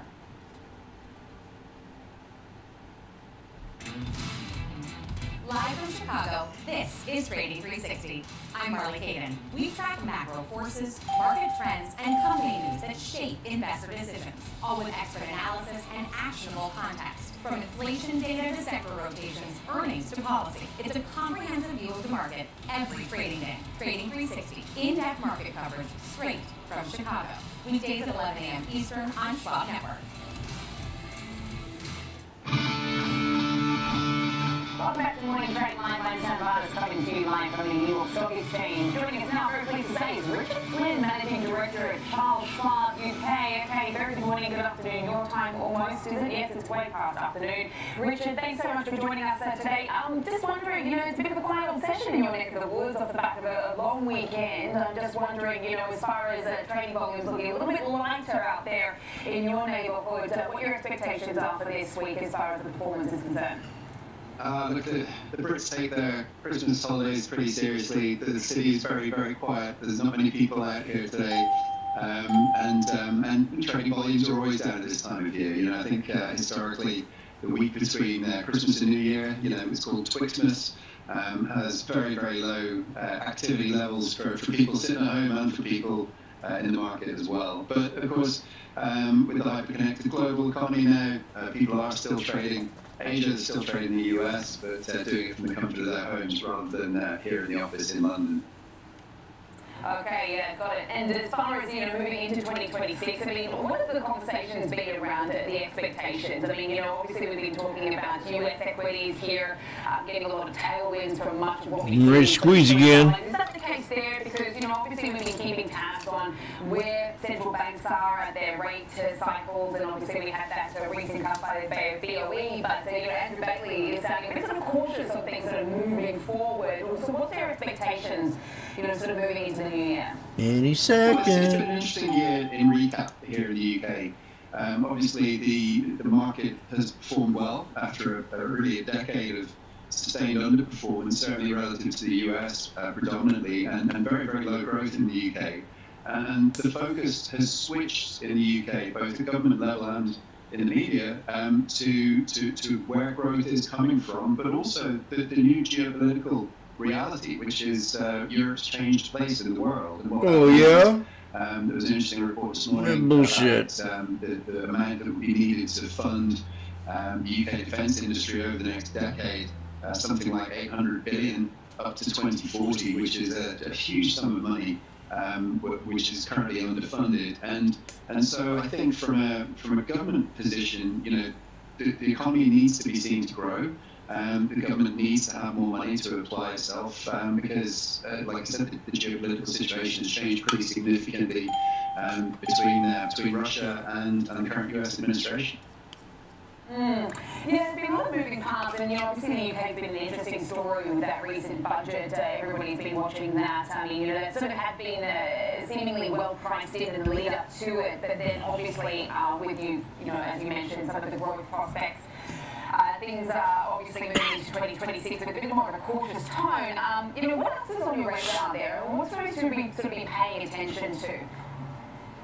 Well, I think the government has not moved itself out of the position it was in at the beginning of the year, 2025, Sam. It was in a tricky situation. They'd rolled the pitch, to use a cricketing analogy, to let the people know that there were hard times ahead and there were bills that needed to be paid. But they've had a year of that now, and they've made a couple of U-turns on pretty unpopular policies. They've managed to get away with the budget. The outcome hasn't been as possibly negative or as vicious as they might have felt, and they were able to do that based on the timing of it. Really, 2026 is a very, very important one for the Starmer administration in terms of putting into practice and actually seeing some decent growth numbers, seeing unemployment fall, seeing some capital investment from industry, and to try and attract foreign investment in particular. So I think from the perspective of a UK resident, who's paying taxes in this country and keeping a close watch on where those taxes are going and what we're getting for it, I probably am not alone in hoping that we begin to see some green shoots of growth and recovery, having put up with a couple of years of pretty tight squeezing from the Starmer administration. Oh, yeah? Obviously on the domestic side of the equation, you mentioned some of the geopolitical uncertainties as well. I mean, from your perch, how are Your perch. keeping an eye on things that, on your doorstep, like what's been happening with regards to the latest Ukraine-Russia peace talk plan and some of those talks that are ongoing, and also, as far as the Bank of America is sort of coming out now and expecting a de-escalation in a sort of whole tariff regime rather than a re-escalation that would be good for global equities. How are you keeping tabs on some of those developments? From your perch. Investors here in the UK, the two sectors which have been most closely impacted, I guess, by the last 12 months would be defence, naturally. If you think back to the Munich speech and the implications that brought to European defence, a lot of UK investors realised that actually, European companies, particularly the German ones and UK companies, were going to benefit from significant investment. I think one of the most interesting tales from 2025 was the German government amending its constitution to allow for federal defence spending to the extent that it has. So defence has been really key, but also energy. I mean, we're very dependent in Europe, one way or another, on the outcome of Ukraine and Russia, and when that will be, what it will mean for gas prices in particular. Different countries in Europe have different levels of susceptibility to that. But despite the UK leaving the EU, we're still part of this alliance of major Western European countries, and so the UK is in fight, as it were. So both of those sectors are very, very closely watched by people here in the UK. But fundamentally, we're a lot closer to the action and the risk. And if things go south and other countries across that sea border threatened, then unfortunately things could escalate in contrast to Bank of America's expectations. Oh, that's a slash yes. Okay, Negro. With energy and defence or European defence names down overnight off the back of some of this progress. We'll be watching into 2026. Hey, you mentioned the cricket. Well done on Test 4. We're looking forward to Test 5, Richard. Thanks so much. It's a good point, baby. Oh, okay, I'll leave you under then. It's fine. Woo! Thanks so much, Richard. That's the managing director. You're not funny. A relatively quiet session, as I mentioned, out of Europe with lagged trading volumes this week. Regional defence stocks on the move, following a peace talks between President Trump and Zelensky in Florida over the weekend. While both leaders are signalling progress towards a deal, there are still 40 issues to deal with. Defence stocks also in focus out in Asia overnight, as China carried out military drills around Taiwan. Chinese defence names were up, while the region was mostly lower. But there was one clear standout, that's the South Korean coffee jumping over 2%. Memory chip maker SK Hynix, a big winner there, taking a rally up 6%. Local media saying the Korean exchange lifted a trading suspension on large cap stocks. But memory names are also continuing to benefit from these higher prices. Samsung is rallying too. Some are pointing to the non-exclusive licensing pact between Nvidia and Rock, that's with a Q, as another reason behind the gains. Keeping an eye on shares in SoftBank as well this morning after the company agreed to buy data center investment company DigitalBridge for $4 billion. It comes after SoftBank sold its stake in Nvidia to focus on other AI investments there. It is up at 0.7 right now. So is DigitalBridge.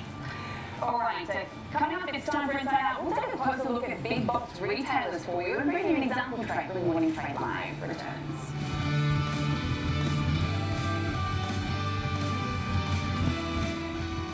Hey, investors, you know the market moves. The market does move. You move with it. So, whether you're buying, selling, holding, or planning, whether you're ETFing or 401k'ing, saving, spending, or even retiring, you can count on Schwab for market insights, live support, powerful trading platforms, and 400 branches. All at your service, all so you can invest your way. Sounds nice, right? Yeah.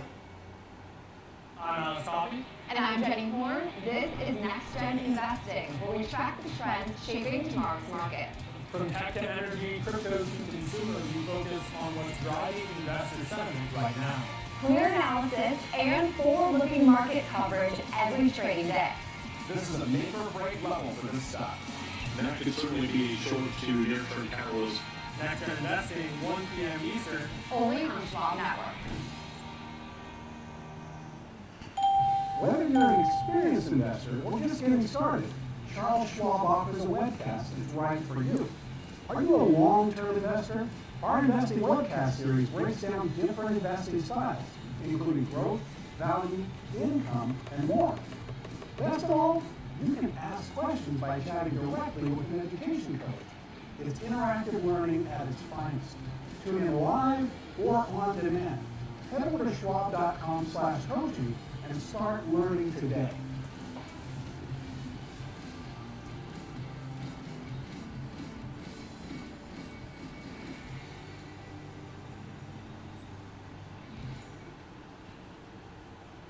Real-time access, data-driven analysis, from U.S. equities to global macro matters. Schwab Network connects the dots.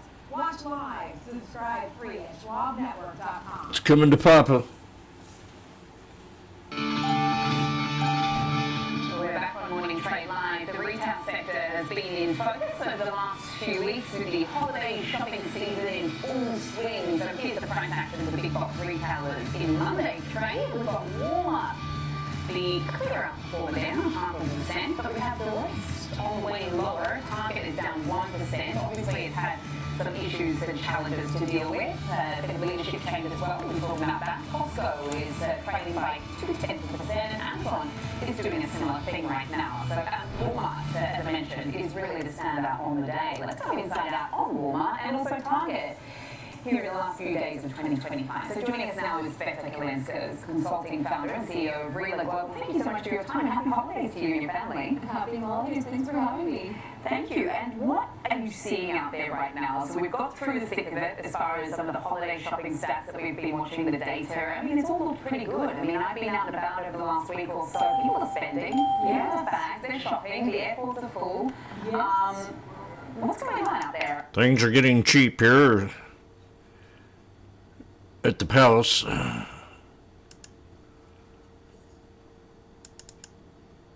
Triple bottom. Prepare ye in the 6920 calls. Brandy. Oh, it's Jimmy. He's getting to play the triple bottoms on the 1 minute time frame. We've been waiting for this all day long.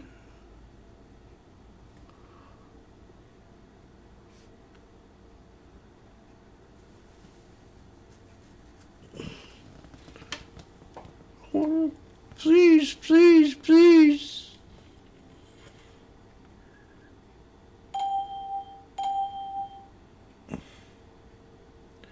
Okay, here we go. We're back to the top. Just now recognize where we need to be, and we're there. Top of that megaphone pattern. So the 6920s. Okay, crowd's going wild here at the sports arena. Tweezer bottom on 3 black crows on /ES. Got that all out in one speech. He's trying his best. Be very careful here.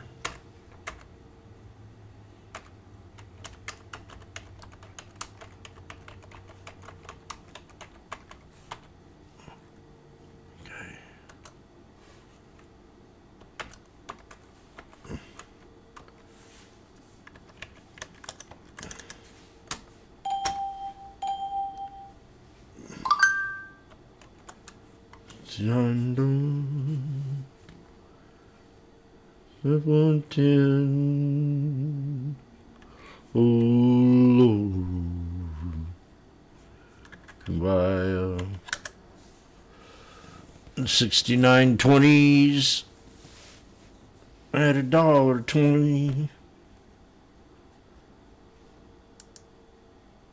They're now at 140.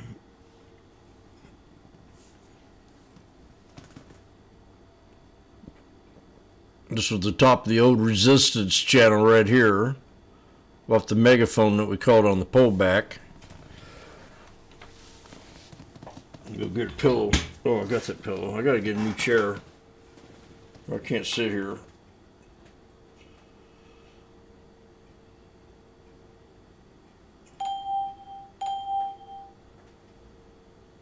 Oh my gosh. Oh my gosh. Oh God.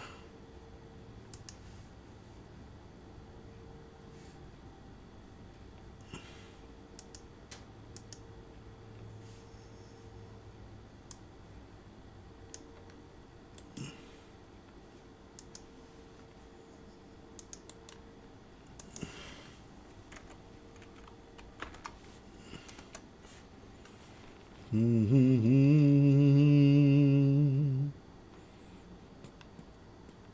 think we can do it.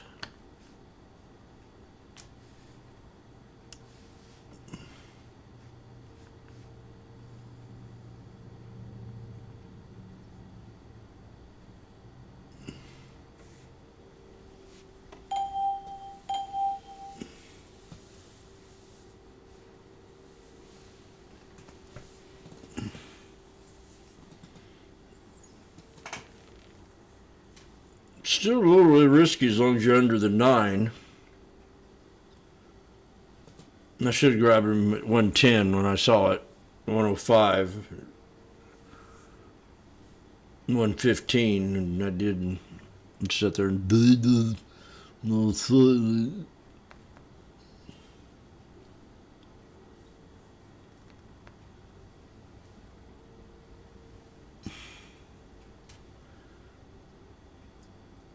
I'm sorry, we're having technical difficulties. It seems like the Martian Empire is trying to get a hold of us.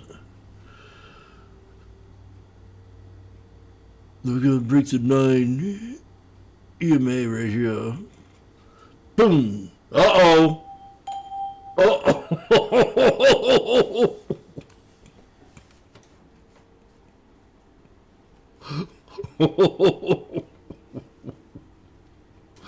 What do rookies do right here?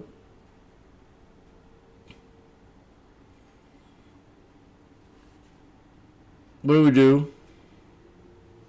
We make a business decision.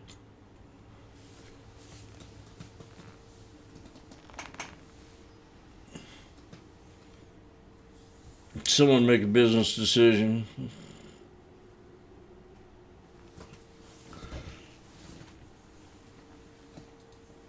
See, right now I'm up $400 in a matter of minutes. Less than 5. Should you sell and call it a day? Or should you sell partial and hope it doesn't dips and it rips? Or you hold, or you sell them all, or you hold, because I'd be saying, okay, if it breaks this bridge, we could have a double top. We could have a two-headed snake. We could have a double top. 2 double tops and a two-headed snake.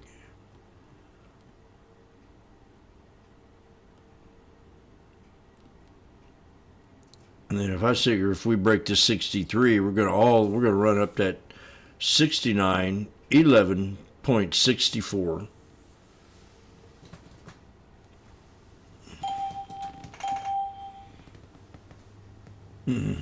Right now you're above the 9 on the to the right of you on that chart. That's your /ES. We're using it with the VWAP and a couple other indicators that I use with moving averages on the 1 minute time frame.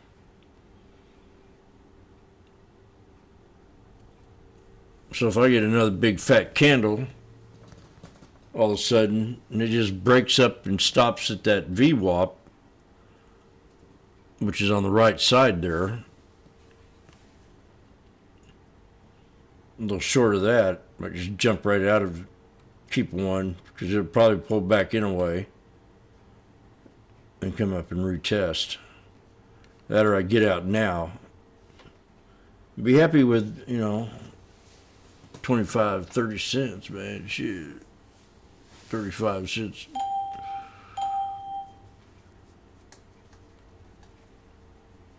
$0.35 contract.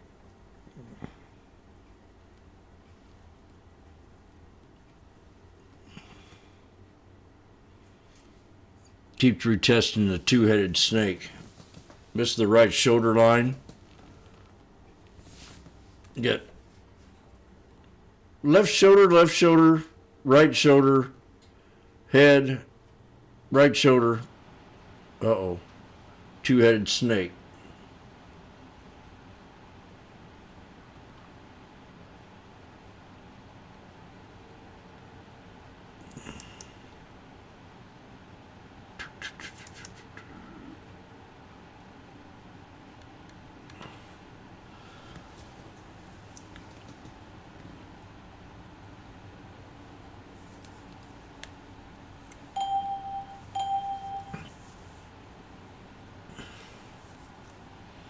If you're in this trade, you get out of it because you're still up, you're green, and you won't have to be nervous about it. That's what I'd do.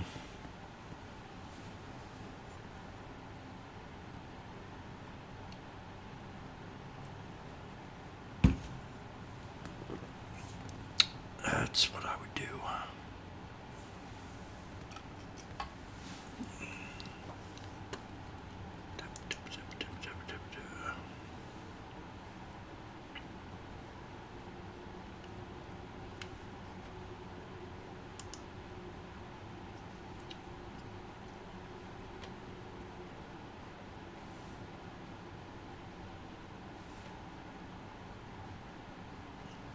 Right here, even. Well, 125.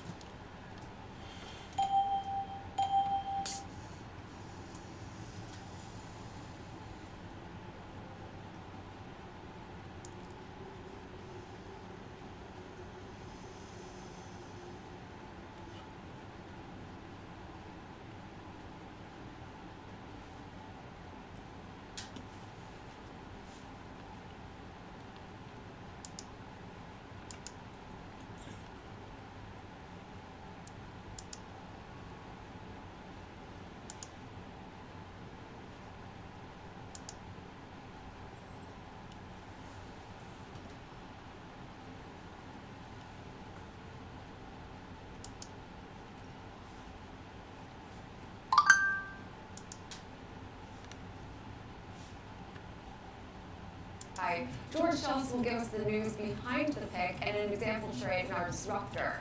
And as the year is closing out, we will look back at crypto in 2025 and what to expect from 2026 in our 360 round. Now let's check in on these markets as we are seeing the Santa Claus rally that did not yet come. We still have a few sessions left, but some weakness today. We're seeing He's coming, baby. down about 0.4%, Nasdaq's down about 0.6%. Dow is also down about 0.5%, and the Russell is our worst performer right now by a modest amount, down about 0.7%. So not any mass pressure, but some weakness to kick off the He's final coming, baby. sessions of this year. To look at the futures products now, though, we do see the 10-year down about 0.3%. Dollar actually slightly higher, as well as crude oil and gold. A pretty significant pullback today. Bitcoin also with some modest weakness, so a bit of a reversal of some of the drivers of our recent bullish activity. But now to help us look at some of the top moving stories and stocks in today's market, I am joined by my co-host of Next Gen, Alex Coffey, here to discuss what we're seeing out of SoftBank and Digital Bridge. And actually, let's start with some of your thoughts really on the last several, hours, it feels like, of the year, of course, for trading. Yeah, Yeah. I think a lot is probably going to change. I think there's going to be a lot of hype around the FOMC minutes. On the calendar. There's geopolitical talk, so I think if there's surprise, that ain't cool. Maybe it comes out of that side of things. Come on now. Focus and movement taking place in the metals markets, but you may have seen some of the air come out of that balloon, which is probably for the best. At some point, it was inevitable. We'll see ultimately where that goes. But long story short, I think 2025. Nancy, I think I need a coffee. I don't know that a lot can happen in 2 or 3 days. Just sort of famous last words. We'll knock on wood here and hope that it doesn't dramatically change. But it sets up for a year next year. Come on. It may look a little bit more like the second half of this year. I won't say it looks like 2025 because we forgot about how volatile and wild the roller coaster ride of the first and second quarter were.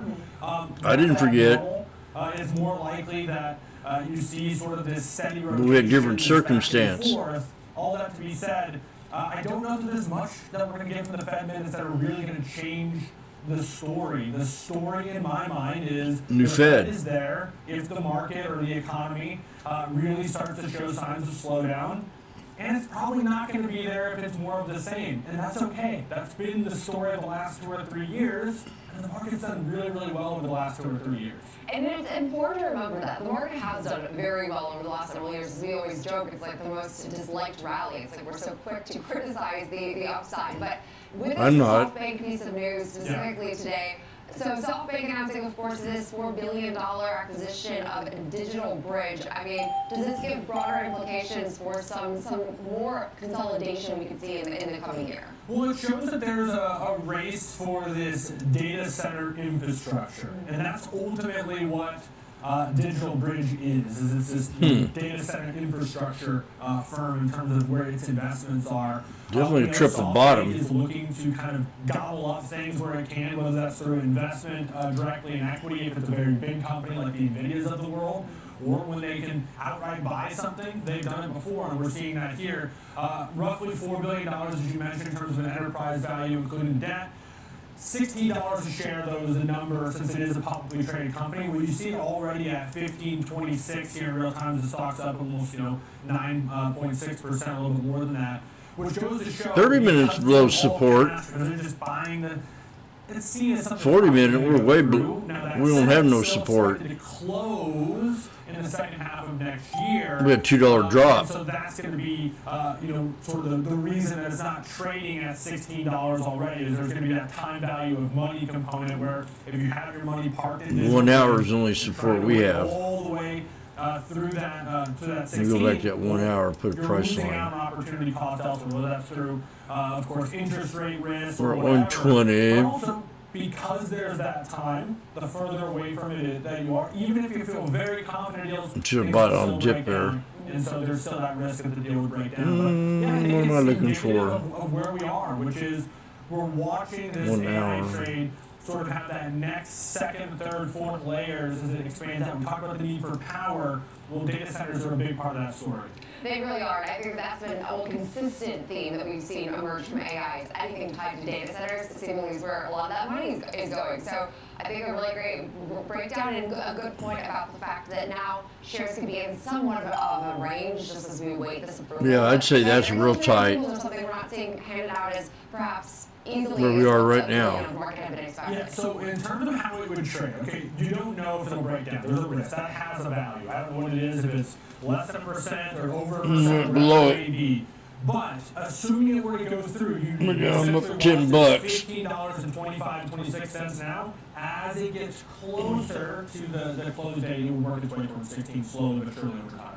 Okay, a good point. And a good place to leave it. So appreciate it, Alex Coffey, of course, my co-host of Next Gen Investing every day. But now to get some more insights on the news shaping the overall markets. For that, we welcome in Ted Thatcher, president of Bright Lake Wealth Management. Ted, thanks so much for being with us.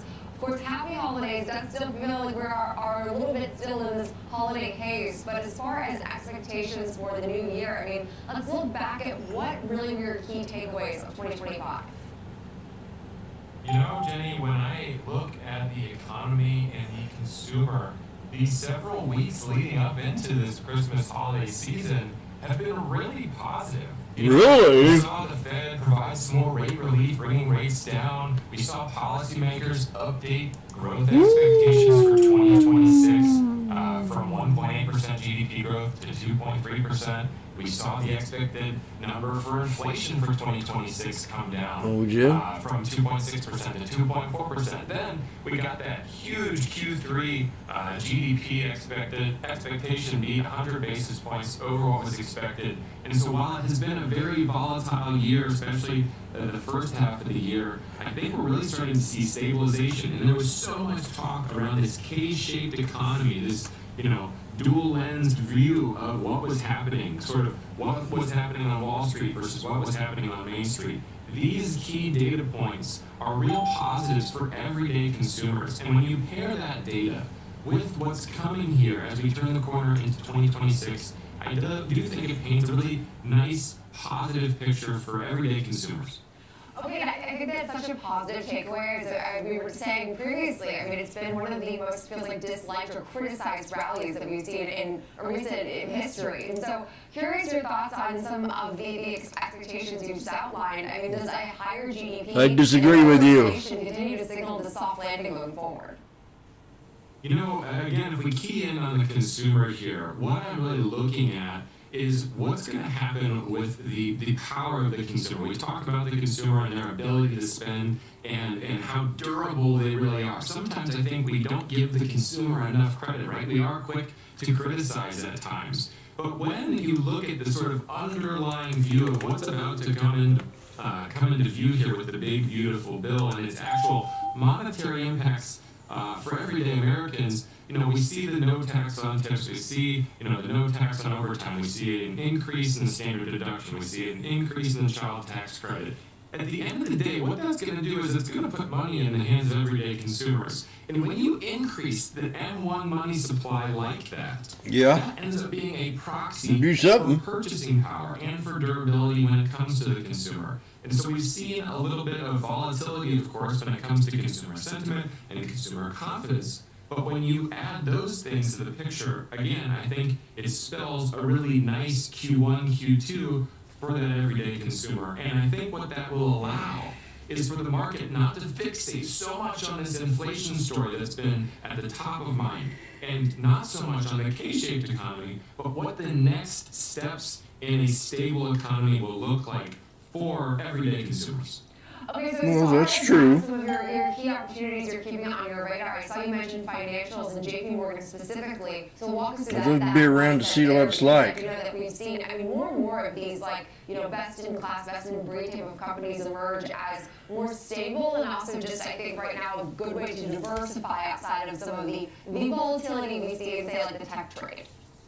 Yeah, absolutely. I mean, of course, when you think about high growth, you always want to talk about that AI story. But I do think that there are these names, like the financials, JP Morgan obviously comes to mind. They have a fantastic balance sheet. And really what I like about where JP Morgan is from a financial standpoint is they have so much high margin revenue. At the end of the day, right now, the 10-year Treasury has been stuck above that 4% number for quite a while. And so that pegs a lot of extra margin in there for the big banks. And when you look at those things and you pair it with the regulatory environment, there's a lot of regulatory tailwinds. Deregulation will affect the big banks. The intention, of course, is for it to spur more lending for small community banks, but that will also benefit the big banks as well. And not to mention, JP Morgan is on its 15th consecutive year of a dividend increases, which I think puts it in a really nice position. Yeah, those dividend stocks, I also think are a good thing to keep on our radar as we, again, approach the new year, reset, reassess sort of everything that we're looking at as far as portfolios. And I did want to get your thoughts on gold, because this has become really the story of the last several months, but more recently it's been the story of the last couple of weeks, where we've just seen new highs after new highs, and in silver as well. Mm-hmm. Yeah, so much of the institutional and governmental capital has absolutely flooded into this precious metals market. And that has driven gold up to these highs, next. You know, obviously gold's been a little soft this morning. But until, you know, the broader markets, institutions, and governments sort of re-rate some of how they look at U.S. treasuries, I think that capital is still going to continue to flood in that direction. JP Morgan actually just updated their price targets for Google in 2026 to over 5,000 an ounce. And so I do think that there's still a bull case for gold right now. And again, when we talk about how this all dovetails with everyday consumers, you know, until we see you know, the next domino fall where the credit markets kind of come down, that has a huge effect on sentiment as well, because it allows Americans, everyday people, to expand their lives with reasonable access to credit, to get houses, cars, you know, credit cards. Okay, what a positive take, I think, of the last year, because I love to hear this optimism as we do just discuss some of the broader consumer trends. Frankly, the U.S. consumer has been so resilient. So, if you bought 10 contracts at 120, you might want to push that sell button. You could get out at 140, make $200, then you could take and go out to eat. It's real cold in Missouri. It says it's 17 degrees outside, but the wind is blowing, and it's not snowing, but it can froze your blankety blank outside. Feels like it's 20 below. Oh gosh, I wish it would snow. Sometimes snow is better than cold. Okay, we're at resistance level to 63 EMA. Jimmy's been calling us straight out from the bottom of the flag here of the megaphone. And he's on his second trade since the bottom down there. We are now at 120. And and this is where we are right now here at even. He called an exit idea at 140. We dipped down to $1 again, and back to the even idea of 120, and nobody got out of the trade, I don't think, and they held on, and now we're back down to 110. And Jimmy called the exit idea at the 63 EMA, which could present some resistance. No, it's not our major resistance level. It's now we're creating a what you call a symmetrical flag, pennant flag on the SPX, which is not truly a bullish flag yet.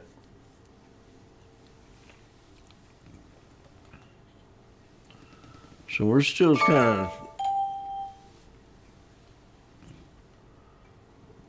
iffy here. Carl's way is the best way.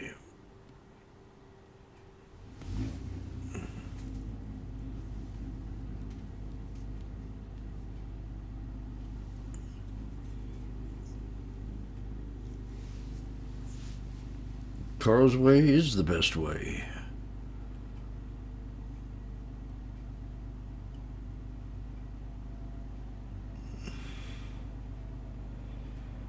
Jenny has the soccer mom look today.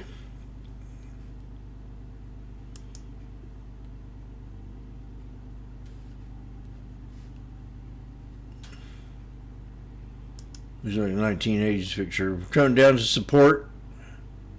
We could see a triple bottom now. A lot more respected, I think,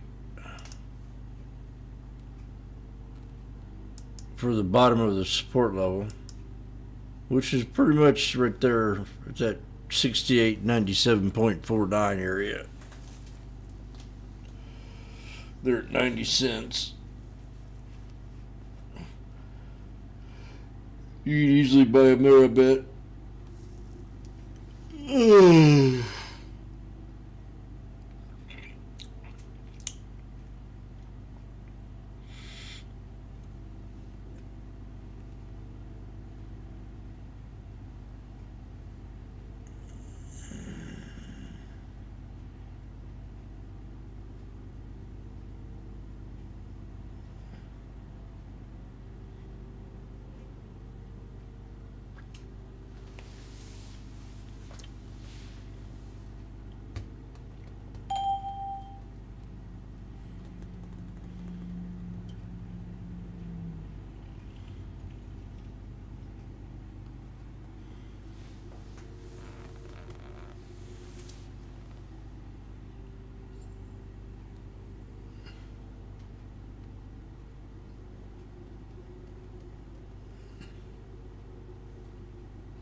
Jim says strangey.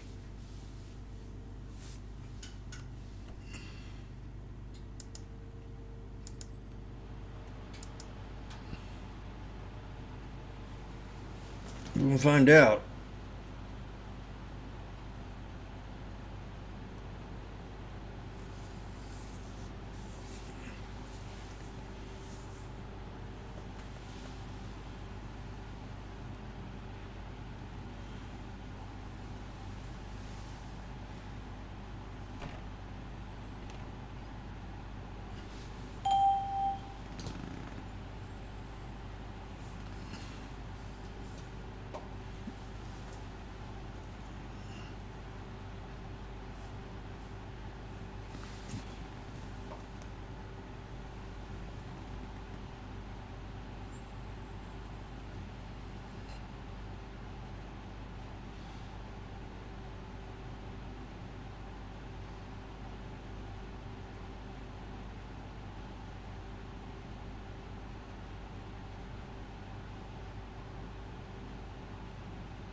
Okay, we're back down here again.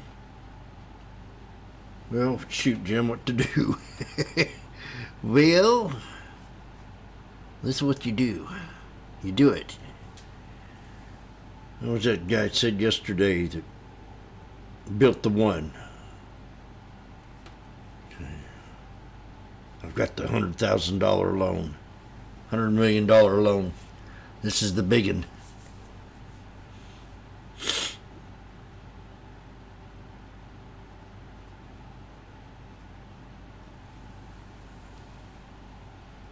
To me, the house was a mess up.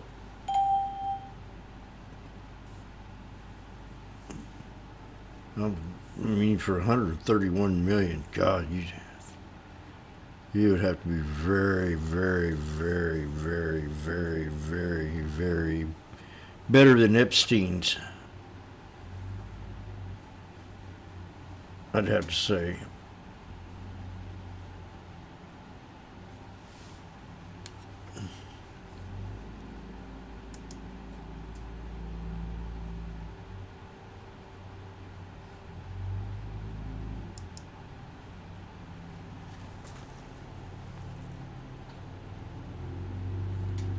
I wouldn't doubt if I was on the list.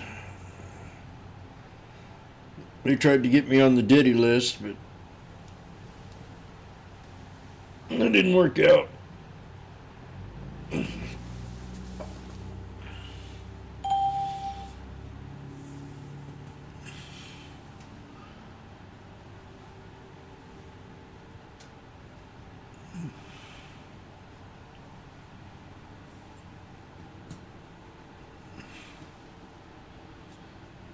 I've never told nobody this, but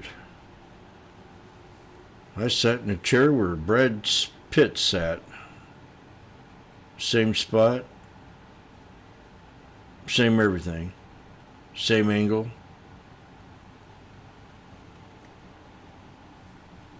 Same exact silverware.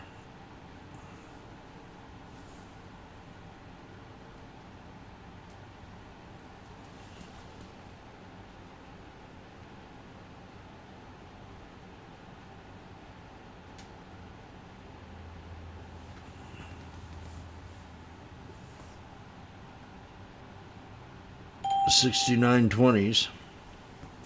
Jim's not done here, he doesn't think.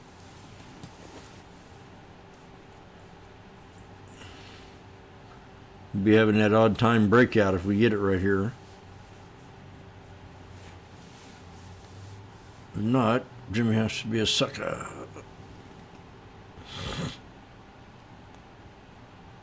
Because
come on, baby.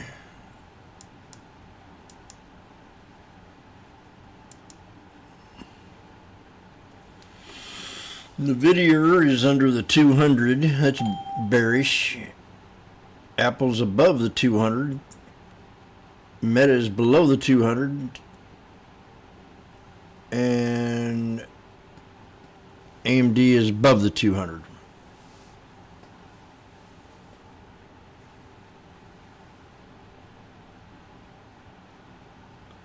So it's very interesting. I say it. We're right at support on the SPX. Do or die. I'm going to get up and walk away for a second.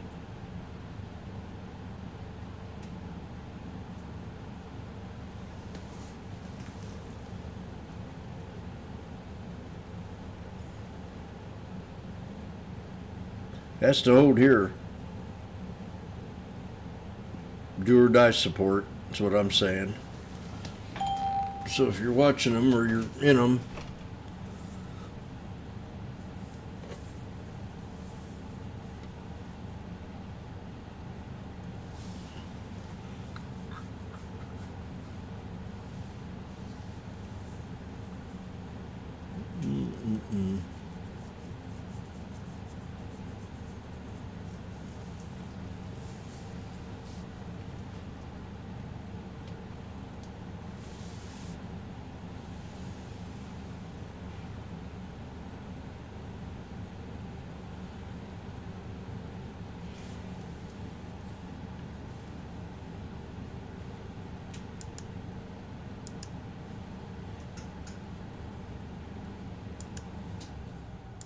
Fast and always live from Wall Street to your screen. Morning Trade Live, where the markets meet the macro, weekdays at 10 a.m. Eastern.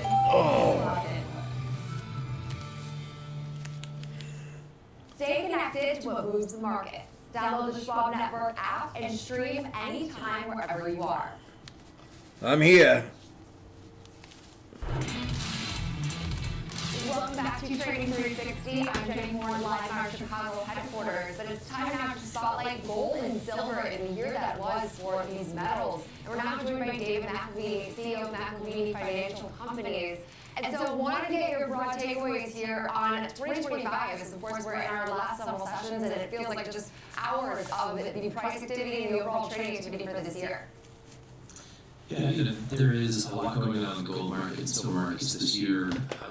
We haven't seen performance like this since the late 1970s. Woo! So what we've had in the past with major bull markets is some form of a crisis of confidence. And so if you look at the Carter inflation, if you look at the Iran hostage situation, the USSR and Afghanistan, it ain't that bad. Even the European implosion circa 2011, gold moves for a reason. It's not clear what that reason is today, except that central banks have been sort of front-running the whole market structure, and investors are somewhat late to the game. We see a lot of room in 2026 for investors to play catch-up in terms of allocating to the portfolios and look at any corrections that you have as being significant buying opportunities looking into 2026 and 2027. This is a structural bull market with legs. Okay, so the structural bull market, specifically gold and silver, I mean, what defines that as compared to, say, some of the investor-driven fads? And, there's, I think, the fear right now of getting in too late. Yeah, I think this is where the backdrop of central bank buying is immense. You're looking at massive quantities, over 1,000 tons purchased per year over the last 2-3 years by central banks, and not a lot of activity from the investors globally. We've begun to see that shift in the fourth quarter, but it's still a very under-owned asset. I would have to say it is expensive, but it's very under-owned still today, with Wall Street firms still having a pretty negative bias against gold, making concessions towards 5,000 or 5,500 in terms of price targets for 2026, the Goldman Sachs and others. But I think the reality is their clients have not participated in this move. So what factors do you believe we could see propel shares even, just overall price even higher? We could see this is going for say, gold and silver. What factors do you see coming now in the next year that we could see drive some further bullish activity? Yeah, I think, again, coming back to this notion that the crisis of confidence is typically what drives investor demand. You could have a crack in the equities markets. You could certainly have reflections, and this is very reasonable, reflections on debt capacity limits. And we're already seeing sort of a global trend with higher rates and concerns of inflation impacting the longer end of the curve, the far end of the curve for bonds. certainly if you have anything of a geopolitical nature, an intensification of geopolitical conflict, these are all things that represent a crisis of confidence. But I think the real issue is you've got a significant distrust in terms of institutions, and this is sort of between themselves. You see central banks owning a lot more gold than they have in decades past. And I think that goes a long way towards saying, the U.S. Treasury is not viewed as the friend of the central bank community these days. Okay, so silver I wanted to specifically discuss because silver has remained in a supply deficit for 5 years, but curious your thoughts on the role that play in the industrial demand that we're seeing right now and this boom expected from, of course, the AI build. Yeah, I think there's a couple of things going on there. Number one, over the last 2-3 years, I'm expecting a boom right now, demand for and I want one right now. And so roughly 200 tons a year, which didn't exist 3-4 years ago. So that form, that expression of industrial demand is in play. Samsung is discussing their solid-state battery, which each battery taking roughly 1 kilo of silver per battery would be a significant enhancement to the silver market, particularly on the industrial demand side. And of course, investors are a key player in this space too. The one difference between gold and silver is there is no real central bank demand for silver. It does come back to those two pillars of industrial and investor demand. Okay, so what signals right now are telling you that investor participation in silver is still relatively minimal? Yeah, I mean, first of all, we haven't seen the kinds of rush we have had in previous cycles into SLV and GLD. We have seen sort of contraction in shares outstanding for GDX, GDXJ, some of your key proxies for the silver miners. And, particularly in the OTC market, this is where I think it's particularly relevant. You go to the counter market where people might take delivery of 1-ounce coins, 10-ounce bars, kilo silver bars, things of this nature. You have very soft bid and ask. So in a very aggressive market, you will see the ask creep higher, pay higher and higher premiums, given the scarcity of the product available. China surrounds Taiwan with warships. Soft ask and bid prices. So, to us, that's a strong indication that investors have yet to really come into the market in force. Okay, and as far as being defensive and continuing to maintain this defensive posture as we go into the new year, you did mention specifically to not count on some of these major pullbacks. This is coming from Benzinga. Because obviously today is a pretty substantial pullback, but you're saying perhaps maybe don't let one day of pressure dictate your decision making? Yeah, I mean, we've had a significant down day today, which does not take back even what we gained last week. We're basically giving up Friday's gains.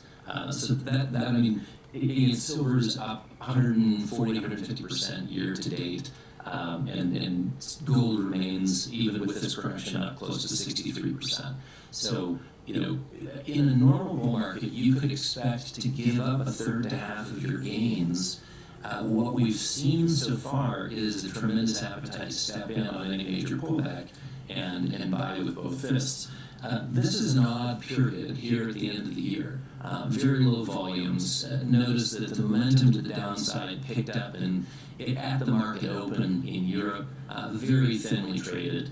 And so, it's difficult to come to any conclusions in terms of sort of a reversal in the market or a more significant trend in play to the downside here in what is basically holiday trading. Okay, so as we do, of course, approach some of the Fed announcements, and I know we've been relatively economic data for light in the back half of this year, but we could get a Fed decision in the coming month. Does that at all play into any of the moves we're seeing in metals? Because as you mentioned, gold heavily, of course, now tied to a lot of the Fed activity. Yeah, I think it's both Fed and the current administration who's determined to run the economy hot, and they'd like to see rates lowered at the front end of the curve.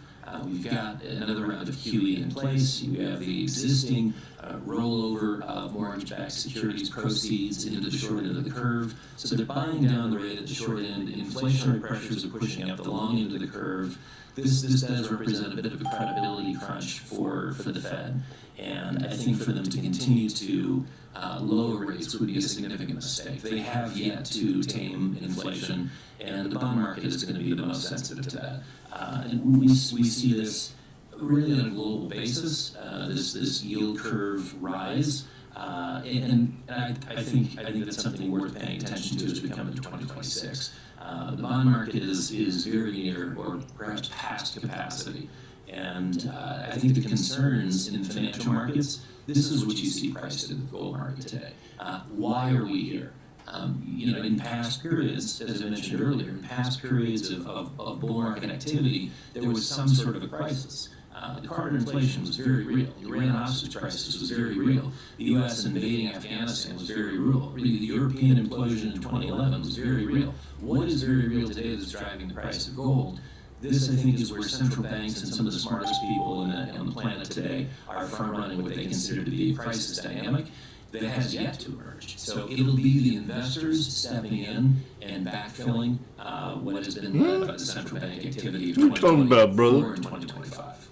Okay, and I do totally agree that the next couple of trading sessions are a bit weird to sort of reassess and, refine your footing as 2026. But a lot to be enthusiastic about, especially as far as some of the trends we've seen in metals. So appreciate it, David, of course, CEO of McVeigh Financial Company. Thanks so much. Now, coming up next, we'll discuss the disruptors. As we look at Amazon after it is named now a top stock pick in 2026.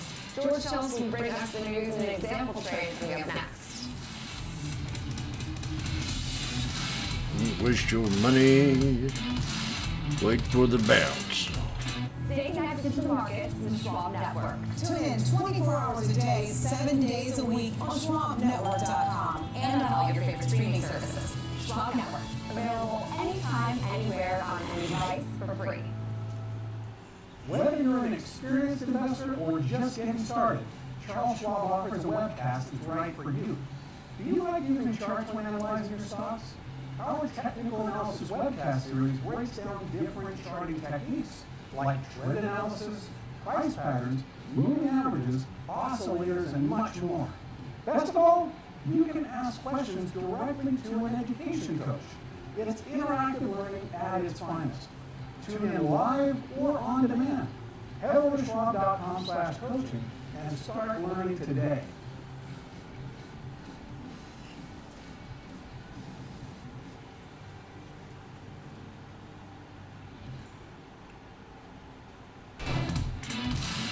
Welcome back to Trading 360. I'm Jenny Horn here in our Chicago headquarters. Let's now head out to the New York Stock Exchange for a check on the market and welcome in Nicole Pedalides, first host of the opening bell in the watch list of the Schwab Network. Nicole, we're 2 hours into the trading day. What's caught your eye today so far is, of course, Santa Claus Valley. Seems like it's a little bit late to arrive here as we're seeing this pressure now for the second straight year.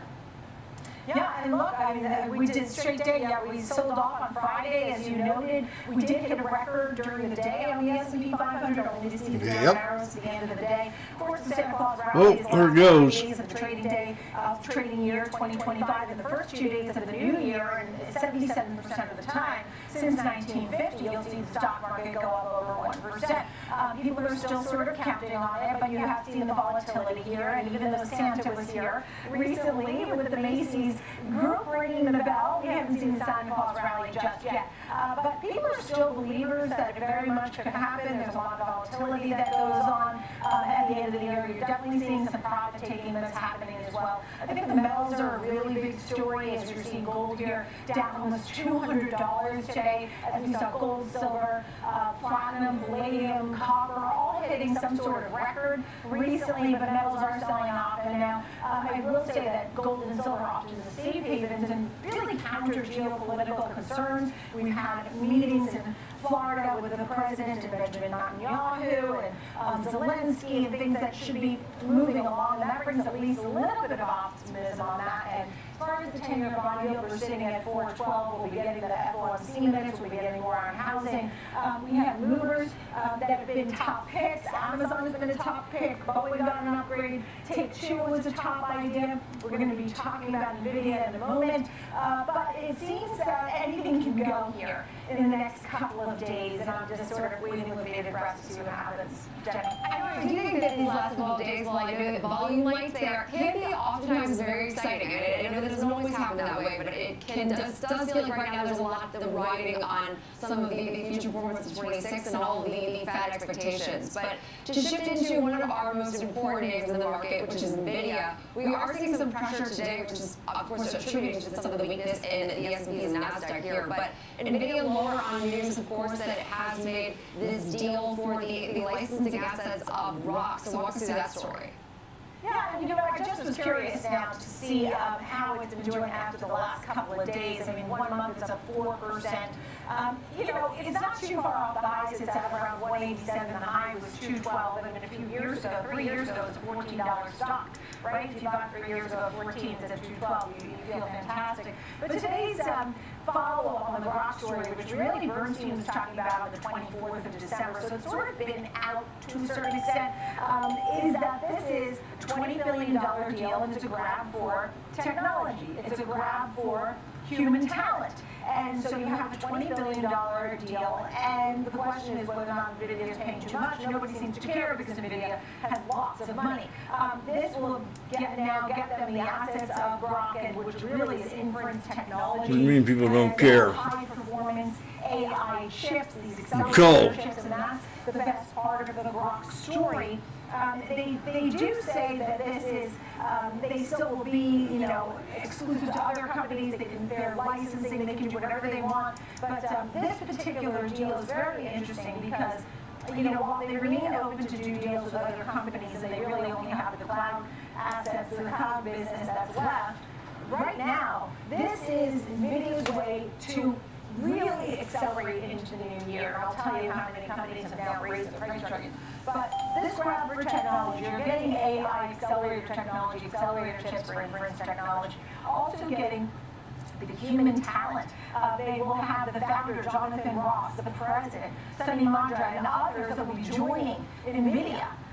So it's a big, big move for NVIDIA here. It just continues to add with the big story. Also, it should be noted that we had Intel $5 billion in stock sales to NVIDIA. That's another story that we continue to follow. But I think that as we look at what the companies are saying, Citi says it's a clear positive and put a buy rating and a 270 target, an outperform rating over at Bernstein, and they have a 275 target. And Truist says this really fortifies the competitive position for NVIDIA and put a 275 target as well. And I believe Morgan Stanley had NVIDIA on the top picks for 2026. So go NVIDIA.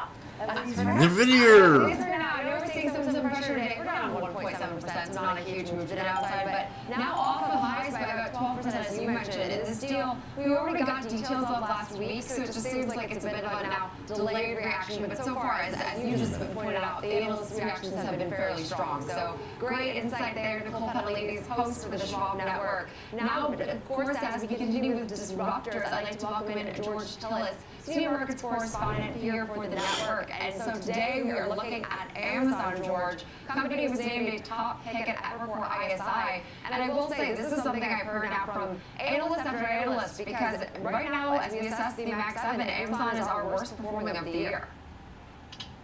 Yeah, I mean, there's something here, and I'll explain in a sec some of the valuation metrics. But, you know, Amazon, we know, is a traditional e-commerce company, and they have basically the largest presence in North America. 40% of all e-commerce goes through their platform. But they're really just morphing into a technology company. There's a lot of positive catalysts, including, you know, everything from subscription services, AWS, cloud services have been growing, digital advertising, cloud computing. These are all combined unique values alongside the e-commerce platform. But there are many catalysts also going forward that are new to Amazon, everything from their LEO satellite, which is going to be competing directly with Starlink. If you consider robotaxi as a catalyst for Amazon, that's another thing to consider.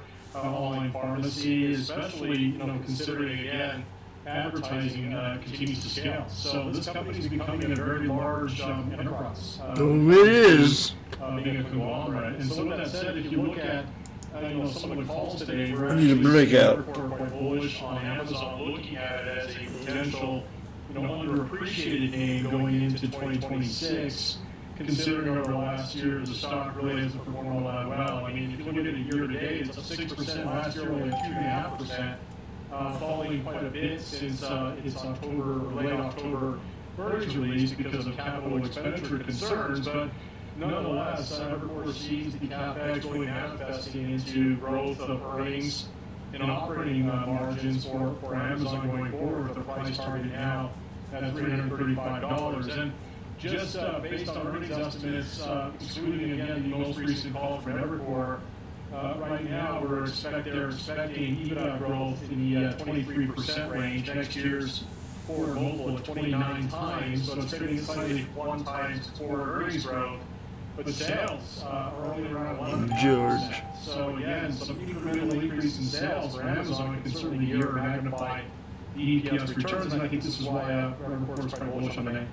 Okay, so now when you think through trading Amazon for example purposes, I mean, given this is a super optimistic note, I think great points about the way they highlighted business, areas of their business that is not just AWS, it was, I mean, grocery, pharmacy, etc. Really optimistic notes. So thinking this through now for example trade purposes, how do you think about Amazon? Yeah, so, looking at the chart that's broken up in a diagonal channel, that's something to be mindful of. The other thing is, if you look at the chart going back to, let's say, September and December, early September, there might be a pivot point where the stock continues to move to the upside stops, and that's right around the $239 level. Now, this week, alongside last week, we are seeing the mega caps perform like the other areas of the stock market, the S&P hitting new highs, but nonetheless, low volumes, some choppy price action. I want to structure a bullish trade, but I'm going to take this week's choppiness into consideration. So what I'm going to do is I'm going to buy a long call diagonal spread. I'm going to sell the out of the money 240 call that expires this week, and I'll use the proceeds of that call to finance the January monthly 18-day expiration $230 call. Now altogether, this would cost about $6 a share in debit or $600 a contract. So in essence, your max profit, if it hits 240 by the end of this week, is basically $4 a share. If it does not, the weekly call that expires this week will roll off, to which point your break even is 236 by the third week of January, with potentially unlimited profitability, again, assuming the stock does close below the 240 by the end of this week. Yeah, and Amazon also seeing some pressure today along the overall market. So some weakness, as we've seen in a lot of these names for, now the month of December. But Amazon now looking at, as we did discuss, as the worst performing Max 7 name, at least as it stands right now. Would appreciate it, George Chellis, for that breakdown. Now coming up next, it's time for our 360 round as we take a look back at crypto in the year that was in 2025. Okay.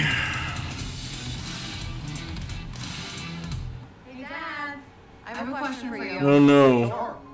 Please. Children? Parents, if you have your children, please muffle their ears. After he passed away, the torch has been passed big, and my advisor Jennifer. This commercial has not been approved by Washboardjim's and Sneaky Snake retail traders. Someday it'll be their turn. This is Fast Market, built for traders who want more than just headlines. We walk you through trade ideas. We don't believe grandpas and grandchildren should be trading stocks together. Not at 3 a.m. in the morning.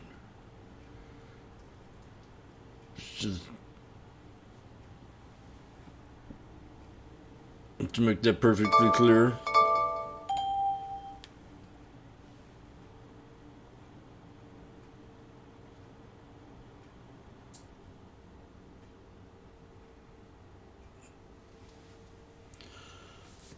Okay. In 2025. Joining us now is John Haar, Managing Director at Swan Bitcoin, and Bill Barkheit, CEO of Here we go. Opera. Thank you both so much for being with me today. And Bill, start off with you. What economic conditions could you see now driving some further upsides to say $1 million target for Bitcoin over the next 4 years? That'd be a tough one. Sure, we have a saying in our space, accredited to Linolda, nothing stops this train. It generally refers to money printing, debt servicing, massive liquidity injections that we've seen over the years. I think we're going to see a ton of that in 2026. It's basically, Bitcoin acts like almost like a levered bet on technology stock when it comes to price, not adoption. And I think when you multiply that times the regulatory clarity, interest from institutional investors who securitize Bitcoin and other crypto assets, I think it's going to be a great few years for Bitcoin and the crypto markets in particular. Okay, so now, John, as we turn to you here, what do you watch for now for some upside catalysts as we approach a new year, a reset, and hopefully some more easing regulatory conditions? Yeah, great to be here. So I would say, firstly, prediction-wise, I think people like myself need to eat a little bit of crow because I would have got the year-end prediction wrong. I thought for sure we would be something higher than the 80s or 90s or 100K. So I'll just start by saying that. But I think when you look at the macro backdrop for 2026, I think it is just hugely supportive.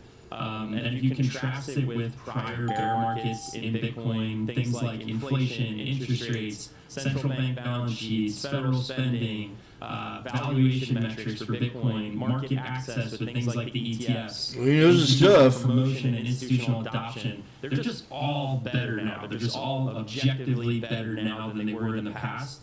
So I think that supportive backdrop plus new announcements coming out will be what propels Bitcoin higher in 2026. It'll be announcements like we heard in the last few months. Just to name a few, Harvard, $50 billion Ivy League endowment. Their largest publicly reportable position is Bitcoin. Middle East sovereign wealth funds own a healthy chunk of Bitcoin. Vanguard finally capitulated, and their $10 trillion of client assets can now have access to the Bitcoin ETFs.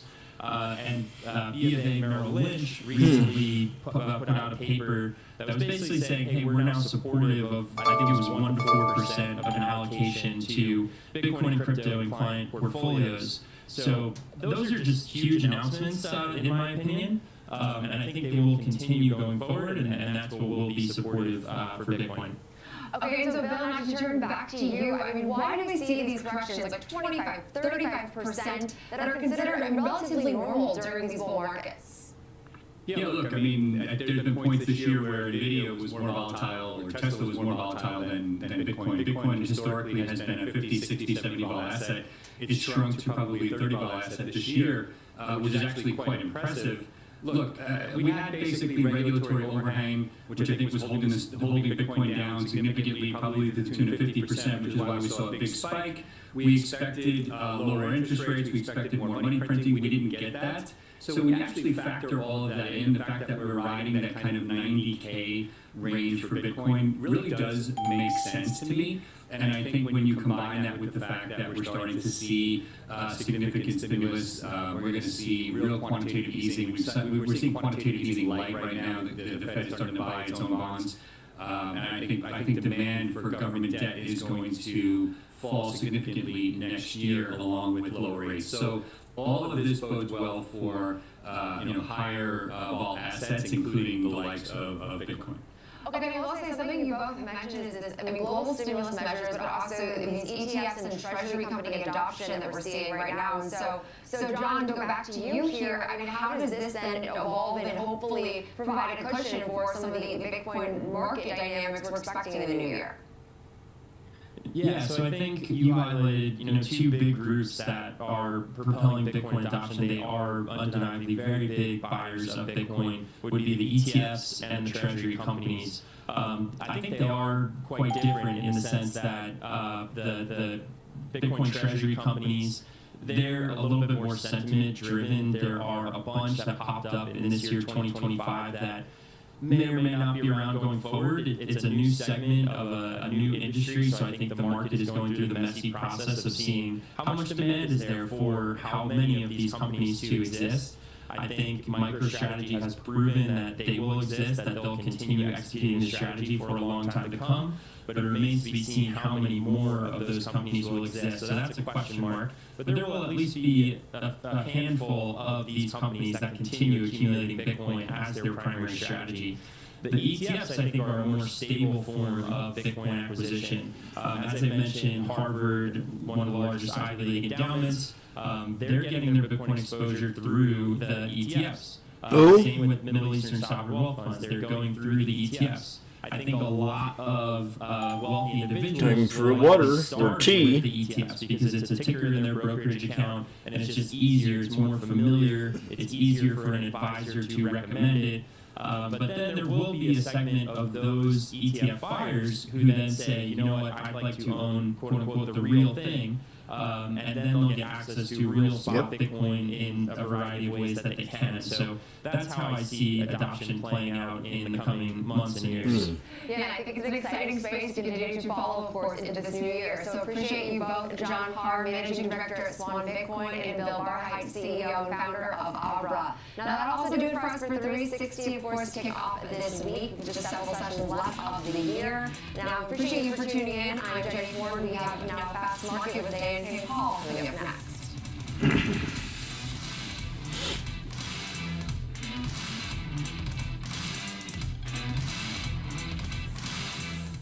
Schwab Bank Investor Checking, the checking account built for investors, named highest in client satisfaction by J.D. Power for 7 years in a row. With Investor Checking, you get the award-winning features of our checking account, plus cash management solutions, all designed for investors like you, with unlimited ATM fee rebates for cash withdrawals worldwide, no overdraft fees, and enhanced security features to keep your money safe. Also, because your investor checking account is linked to Schwab One brokerage account, you can manage your checking and investing in one convenient location. Moving funds between your accounts is easy. Cash moved to your brokerage account is available in seconds. That means you can stop waiting and start investing in stocks, bonds, money market funds, and more. Get more with Schwab Bank Investor Checking, the checking account built for investors. Okay.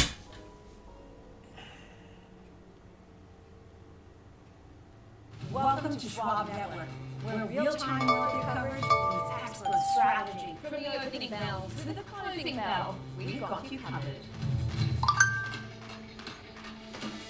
Get inside the minds of pro traders. My point is that they're getting a higher rate of change in sales based on their guidance, but not the same rate of change on ETFs. Follow the biggest headlines, live analysis, breaking news, and sharp trade ideas minute by minute.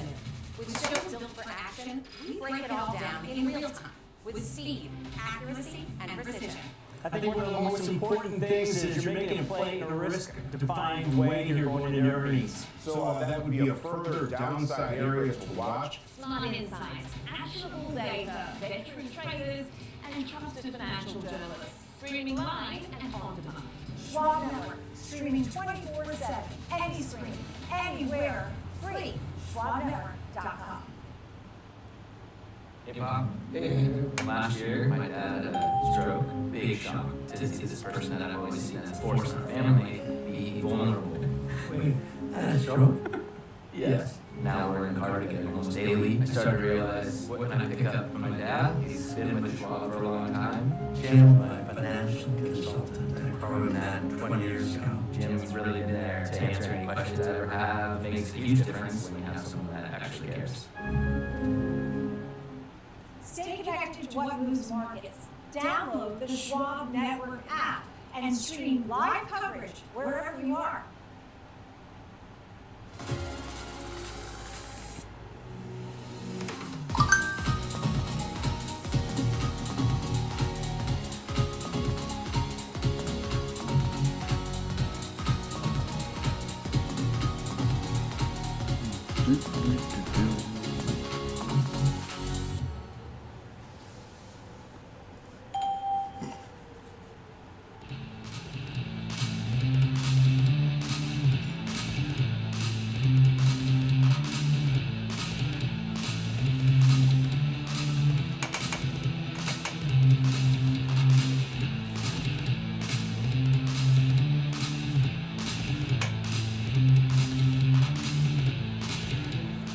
Welcome to Fast Market, right here on Schwab Network. I'm Nicole Petalides. It's high noon here at the New York Stock Exchange, live on the corner of Wall and Broad.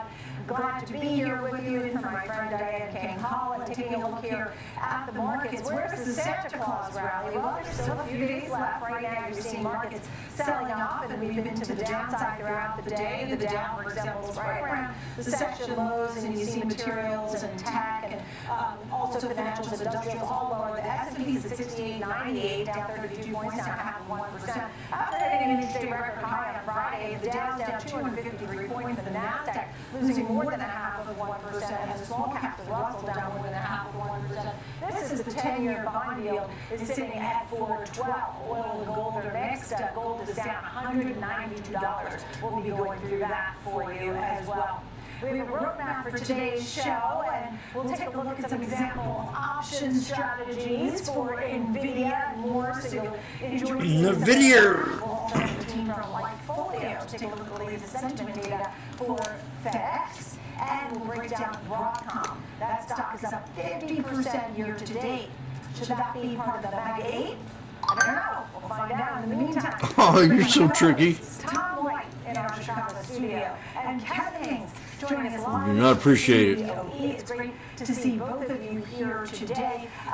We see markets under some pressure. Even Friday, where we saw the records, Tom, we did end up selling off, as you well know, since 1950. I believe it's 77% of the time. The Santa Claus rally rears its head, and we get more than 1% gain the last 5 days of this year, the first 2 days next year. Santa was here with Macy's. But, I tried to whisper that maybe people want the rally for their 401ks and IRAs. Tom, what do you want to see in market action? Well, I think this is the same as we saw the last 2 years, where markets hit their all-time highs just, last week for the S&P 500 this year, but also in December of last year and December of 2023.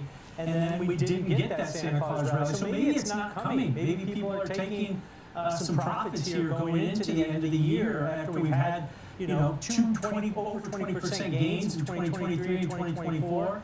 We're up nearly 18%, 17% so far in the S&P 500 this year. So maybe people are being a little bit more constructive. That doesn't mean that we're not going to see, rally these last few days into the end of the year and the beginning of 2026. But maybe it's a little bit of complacency after the solid gains we've seen over the last 3 years. But at the same time, we don't have a lot of catalysts for any upside, or any catalyst may be stopping us right now at this point. So it just seems like it's holiday trading, not a lot of liquidity, not a lot of depth into markets, and not a lot of news flow out there. And I always like to look at price action. It just hasn't been good the last couple of sessions, but that doesn't mean it can't turn around pretty quickly. That's right. It can't turn around pretty quickly. Maybe it can't. Because you make the point, right? We're sort of in this wait-and-see mode. But you guys know the old Wall Street saying, it says never short a dull market. And you can see what's going on here with the VIX, which is below 15, and everybody's sort of complacent here. Meanwhile, you have Netanyahu and Zelensky in Florida. You don't know what's going to happen there. You have commodities all over the place, spinning our heads, having us scratching our heads. Kevin, some of your thoughts? Well, I just think until something changes, like the calendar, we're still in holiday markets, and a lot of people, there's a lot less eyeballs on the market than you would normally have. And even though the markets have drifted a bit higher, you mentioned the S&P at all-time highs, now the markets are drifting a little lower. There's no clear catalyst or direction going on right now. I think that when you look at what's coming up in January and then the first quarter of next year, we're, 2.5 weeks away now from earnings season for the fourth quarter. I think things look pretty positive. I think the fact that there could be big tax refunds coming is good for the U.S. consumer if they were to get it because of the way the bill was passed and taxes. So I think big tax refunds could be coming, but this is still going to be a market going into next year that focuses on NVIDIA and AI and all of those things and the deals happening. But here's the good news. Interest rates should be working their way lower because the labor market is soft. Inflation is under control and on its way down. because of what the government's doing. So inflation shouldn't be a worry. Those Fed members that are worried about inflation, I think, are wrong. But I still think until something changes, like the calendar, we're still in holiday markets. You know, let me take you back to 1979. Some great music and a great time for the metals. And I don't mean heavy metal bands, I mean gold and silver. Because back in 1979, when Blondie, the Doobie Brothers, Michael Jackson, Bee Gees, Le Freak, Mighty Sharona, and I Will Survive, and Hot Stuff and Bad Girls were the hot songs. What happened back then? We have seen now gold and silver having their best years since 1979, where you had that trifecta, where you saw, gold and silver and copper hitting records, and that's what we saw now. And silver has not peaked in the same way, that it's only done this a few times, and same with gold, having a 50% year, hasn't done that. I mean, it did this year, but then the other 3 times were in the 70s. And now, look what's happening, it's down $200. Tom, your thoughts? Yeah, this commodity trade, been pretty spectacular, but I think if you take a look at it, there's probably some profit taking going on today. You're seeing silver down 7%. You're seeing palladium and platinum down double digits as far as today's moves to the downside. Gold off over 4%. And this is probably much needed selling, probably. I think these commodities were a little bit stretched at this point, but then you look at the reasoning behind why they've gone higher, right?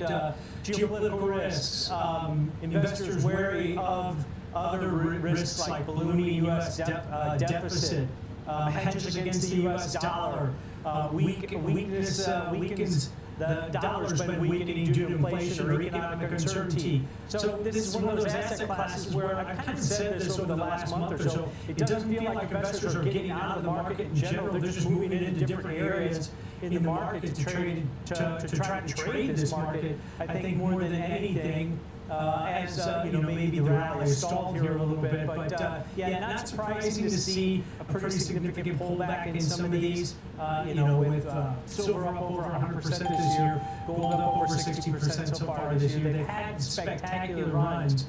Central bank buying might be in there, and then you throw in those other headwinds, which are actually providing support for a lot of these commodities. I just think it's a pretty dangerous trade at this point, Nicole, when you see commodities like that get stretched on a technical basis and a price level too. Yeah, it's interesting. That's what James Demmer said today. He said he was a little cautious. He thought the moves in metals were parabolic. I think that was the word he used. Whereas Luke Lloyd thought when you see gold down $200 that there's a buying opportunity. So I guess it depends on who you ask. But there's no doubt that this year was something different when it came to metals. And to your point, Tom, the debasement trade is real. The U.S. dollar value is a concern. You have a lower rate environment. You have central bank buying. These are some of the reasons people are stepping into metals. All of that coupled with it's sort of an AI trade too, because you need some of these metals as we expand in the AI world to trickle out that they're not just a safe haven. Kevin, some of your thoughts. Well, if people were to ask me today, why is gold down, my first response would be, well, why is it up 11.5 months? It was 2,600 at the beginning of the year, or about a year ago right now. So the fact that it's really this far on everything that Tom mentioned, central banks buying, risk off, inflation, all the other things, that you can make a case for gold being higher, but not this higher. So I'm not surprised that metals are pausing here in some of their rally, but why is it up this much? I have no idea. I'm not a gold trader. I watch gold like all traders do, but I don't know why gold has rallied this much. So the fact that it's backing off here is not that big. It's more of a surprise what it's done the last 11.5 months, Cole. Yeah, and and I think about what's been going on here with gold and crude and all the action that we've been seeing. Let's talk about what's happening in crude. Sometimes we see what's the moves in crude based on Ukraine, Russia, or anything else for that matter, could be the dollar.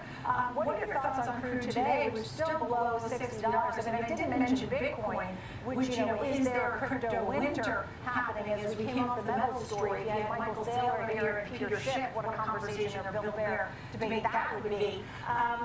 But putting Bitcoin aside, let's get to crude. Tom? Yeah, take a look at this. It's up over 2%, right? But we're still in that range near about 55 and 60. So we're not really outside the realm of where crude's traded. It's down nearly 20% so far this year. And then if you look at, the reasoning behind that, the production increases that OPEC Plus had, Russia's selling crude below market value at this point. Is there any waning demand? I don't think that demand question's been thrown in here yet, but then you throw in geopolitical risks, and that's probably why. Initially, you see the headlines that, hey, Trump had a 2.5-hour conversation with Putin on the phone. He talked to Zelensky from Ukraine, and they're working on some type of peace pact here moving forward. And then you've got Russia launching missiles at Ukraine at the same time, and then blaming Ukraine for trying to go after their capital. So there's a lot of vagaries in here that you have to kind of digest at this point. Saudi said they're going to continue to lower the price of their crude oil that they sell over in the Far East. Is that negatively impacting? I'm not sure at this point, but until we break out of the specific range that we've been in here, whether $55 to the downside, or maybe that seasonality at the start of January, past couple of years, we've seen rallies in crude into mid to late January. Is that going to happen again with crude being off so much? I mean, we were hitting just below $55 a barrel just about a week ago. So yeah, this is going to be a geopolitical and headline-driven market at this point. But right now, it's like you can't make rhyme or reason for it. Crude oil's up on a potential peace deal, but then they're still fighting. So yeah, this is going to be a headline-driven trade for sure. The narrative is that they're talking and that makes people feel better, doesn't it? I mean, it's sometimes just perception or sentiment or hope or things like that. But when you really read through some of the notes that you shared with us, Tom, that we got to see where some of the descriptions there are one or two very thorny issues in peace talks. That doesn't sound like it's ready to go. But you do like to hear when the president said that he had this conversation. I saw very interesting President Putin today. I think we're going to get there. I was on the phone with him for almost 2.5 hours, like you said. And we discussed a lot of the things. We didn't talk about the weather, because it sounds like at least he has an open dialogue with Putin, and that makes you feel better, but it doesn't sound like, the peace talks are done. And also, Zelensky's asking for 50 years protection, too. So, it's 50 nice years. that they have a road or a path, but Kevin, your thoughts, does it seem like it's a deal at all? No, I don't think it does, but and we've got close to deals before, but I think that this is, crude oil. No protection. Remember, the 50-day moving average on crude oil is about 58.90. So if it stops up there, that could be another bearish leg down in crude oil. But remember the Venezuela story. No protection. Huge commodities rally in uncertainty. Stocks sell off, commodities rally, and there's uncertainty right now in Venezuela, right? With American ships and what they're doing, and the fact that we're stacking planes in Puerto Rico. Now, that means uncertainty. That could mean the price going up. The long term for Venezuela and the United States, remember, they currently produce about 590,000 barrels a day. They used to produce 3 million barrels a day, and they had a goal of 6 million at one time. So if they get regime change in Venezuela, the price could come significantly lower than it is right now. In Saudi Arabia, they're in the market share business, which means they're pumping more and more than they were before. And I saw about a month ago, I saw an interview with the CEO of ExxonMobil, and he said they are set for double-digit returns at $35 a barrel. So if you think crude oil can go lower, it can, Nicole.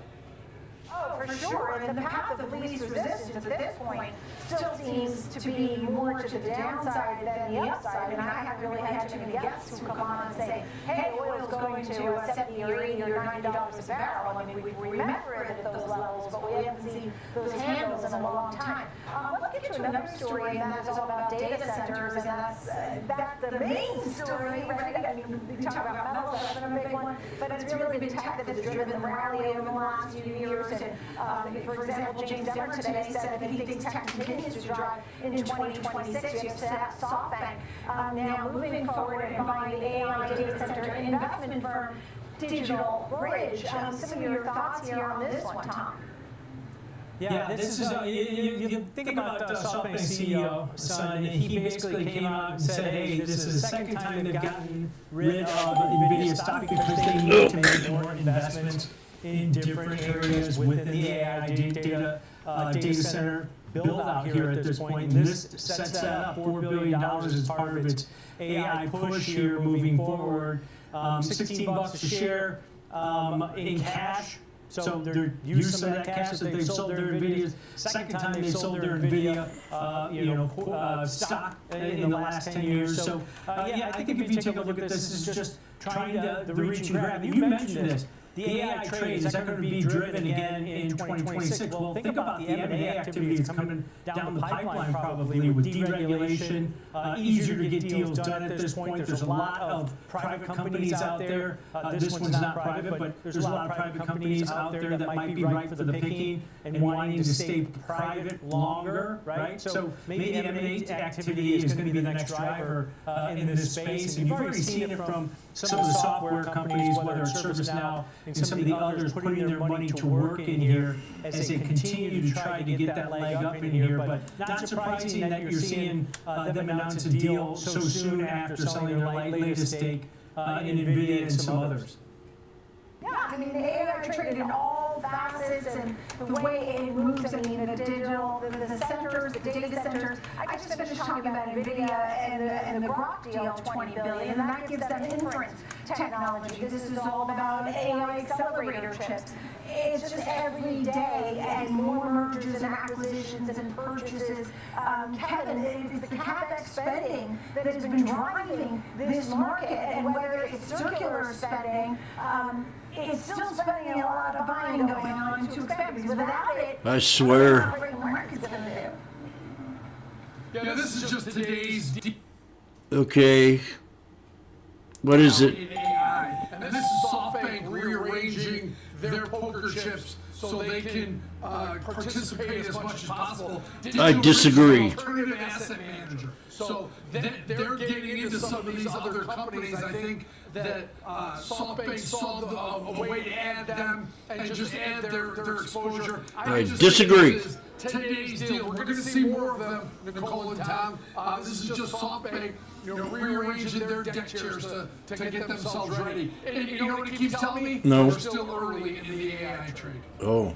Yeah, you never count your money when you sit at the table. You wait until the deal's done with those chips, and you walk away, and that's what you do. And so far, so good for the most part.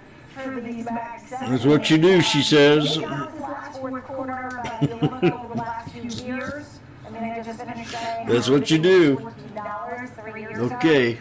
You know, take. I got you. Coming up next, full bear discussion. Okay. Take a closer look at NVIDIA. Because each of pros will give their devil trade for NVIDIA. The AI chip leader has backing about 40%. That's what you do. What's next? What do you think about the chart? Fast market. We'll be right back.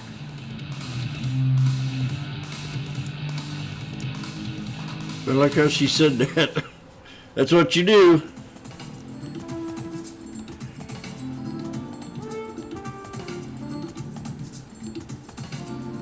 Huh.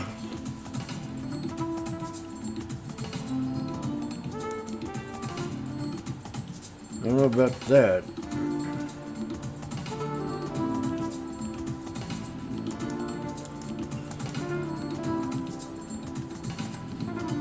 Okay, well.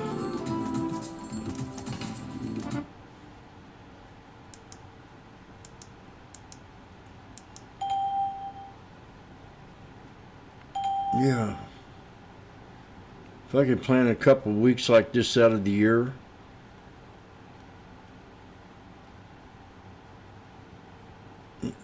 I'd just sit back and take me a good month off. I mean, really, I don't know why I haven't really looked at it like that. Used to. I used to look at it like, okay, it's spring, it's not going to be that much volume, and then the retail traders started, and COVID came, and all of a sudden, boom, the market changed.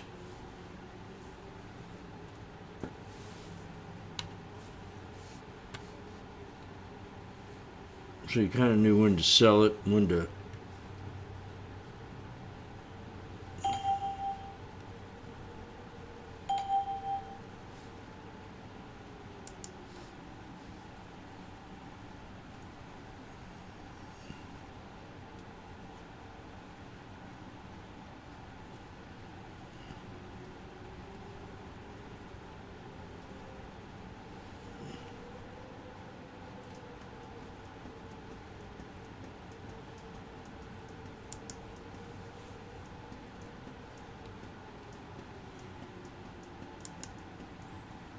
Okay, we got a little low again here on AVGO. This could be something. Could be something.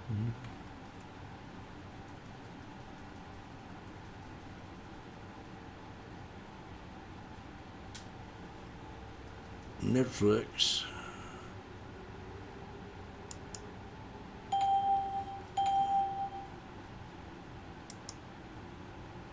Wow, Netflix. New low for the day.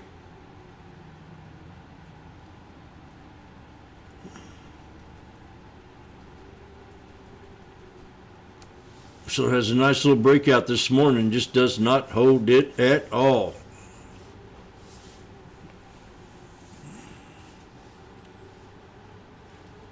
Uh-oh. Yeah, I think of a stock like NVIDIA. Let's say you're playing blackjack in Las Vegas and you're sitting at a table and you know you're going to win. But instead of taking your chips and just stacking them up, they start playing all the other hands at the table. That's what NVIDIA is doing. They're taking all this cash they're taking in and they're investing in CoreWeave, ARM Holdings, Applied Digital, Nebius Corp, Recursion Pharmaceuticals, WeRide, all these other names that they're going, and they just continue to build this massive portfolio of companies and investments. This is just another one of those, and Jensen Huang is playing a big 3D game of chess here, and if they're right, and if an AI is the juggernaut move that everyone thinks it is, then not only is Jensen Huang going to have the company that builds the chips, but he's going to own parts of every company involved in AI through investments. And it's going to be quite incredible. And I think that's why all these analysts are getting so bullish on NVIDIA, because not only does he own the chips that sells all these companies, he owns part of all the companies. Nicole. Yeah, I mean, look, remember what Dan Ryan said. I mean, he's so good at those catchy quotes, but he said it's NVIDIA's world and everybody else is paying rent. And his base case for NVIDIA was 250. I mean, he has bull case too. Tom? Yeah, I'm surprised, this was their biggest investment since buying Mellanox for $7 billion. So yeah, Kevin mentioned all the partnerships and deals that they're signing, multi-billion-dollar deals across tech at this point, but this is maybe one of those deals that, if you look between like the lines and high-performance artificial intelligence accelerated chips, inference, maybe this is kind of combating what's coming down the pipeline. That's going to be competition. Remember recently the TPUs from Google Alphabet. We've got Broadcom making, specialized chips in this space also. So maybe this is one of those angles that they're taking, that they're just not putting out the headlines at this point. But remember, they're just buying the assets, the IP, they're buying the talent. Here also, this is a $20 billion basically investment in the company. They're going to let this company run on its own, but it's supposed to help, NVIDIA moving forward and probably using their technology in the process that NVIDIA already has building out their GPUs at this point. So it just broadens and widens out the footprint that they already have in this space. And all the good news that we've had on NVIDIA, when you get the quarterly reports together, not to cover off the ball, was all extra. More drama. And now we're going to have the H200 chips that are going to be shipping out in the new year in the first quarter, probably in February. So, that could also be a little cherry on the cupcake or whatever you want to call it. And what's next, right? Does it go to Blackwell? You have them investing in Israel. I saw $1.5 billion on a server and a farm in Israel. They're all over the place. Let's get to trades. And Kevin Hanks, you're up first. Your thoughts? So, if you were thinking as an investor to buy this dip in NVIDIA, if you haven't already, remember, it sold off from $212 on their earnings day down to the low 170s before recovery here. I think this is not bad news for NVIDIA today. The stock's a little lower, but my paper money trade is to, if you're looking to buy the dip. And so, here's another big important thing I looked at, and that is the IV percentile of NVIDIA is currently 9%, which is in the lower 10% of its normal implied volatility range. Therefore, what I looked at doing is going out further on the calendar. So I bought the January 23rd. I'm giving myself almost a full month, 4.5 weeks on this trade. I bought the 190 call just slightly above where the stock is trading right now. And then I sold the January 9th 200 call. So I looked at the 2-week wide call diagonal, with the short one being all the way out till January 9th. It was trading about $5, trading about $4.95, so it's trading right at around $5. It was dying. This is a way not only do you get delta, about 33 deltas, Tom, but you also get about 12.5 vega. So if the implied volatility in NVIDIA starts to recover and take back higher, you could win in 2 ways here, Tom. Let's look at this bullish example trade that you brought us here. Going on to the January 23rd weekly cycle. So you've got basically 25 days till expiration on that one. Buy the 190 call. That's basically just on the money to the upside by about $3.50 or so. And that's got the higher delta, right? And that gives you the Vega component of this bullish call diagonal. And then in the near term, Jan 9th, weekly options that expire in 11 days, sell the 200 strike call. So a bullish $10 wide call diagonal. You're paying only half the width of it, $5 debit for this one. So anything above about 192, 193 is going to be potential profitability on this 2-week wide bullish call diagonal on here. You do need it to go a little bit higher than the current share price, maybe by about $6, $7 to the upside once you get into profitability. But you can see here from Kevin's example trade, the apex of profitability at or near that 200 strike, but because you're paying less than half the width of it, anything above about 192, 193 is going to be potential profitability on this bullish directional trade. You need to move in it. And remember, I think one of the catalysts that were written at CES, which kicks off that first week of January, Essential Wong's going to give a commentary at the opening of that on Monday, the 5th. So keep that in mind. That might be the catalyst to the upside. So there's the bullish look on it. I went a little bit different here, Cav, and I took advantage of that low implied volatility that you mentioned. The IV percentile rank only 9%. We're still with the bottom 10% of IV levels that we've seen over the last 52 weeks.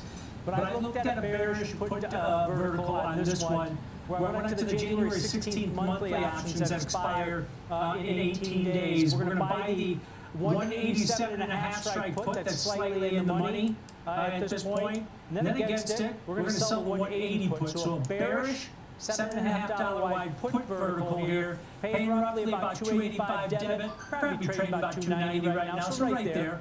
but the debt you pay on this one is going to be your risk also. Just like your $5 debt on the call diagonal was your risk. Puts again tomorrow? $185 in risk on this one, and it takes your break even down to 184.65 to the downside. That's just about a little over $2 below the current share price here, Kevin. On this one, risk reward setup looks pretty good, but like your trade, I need to move to the downside. But I've got some flexibility. If I get that move down to 180 or close to under 185, maybe I can start closing a portion or all of it early if the market's open. Kevin, your thoughts on the bearish put vertical?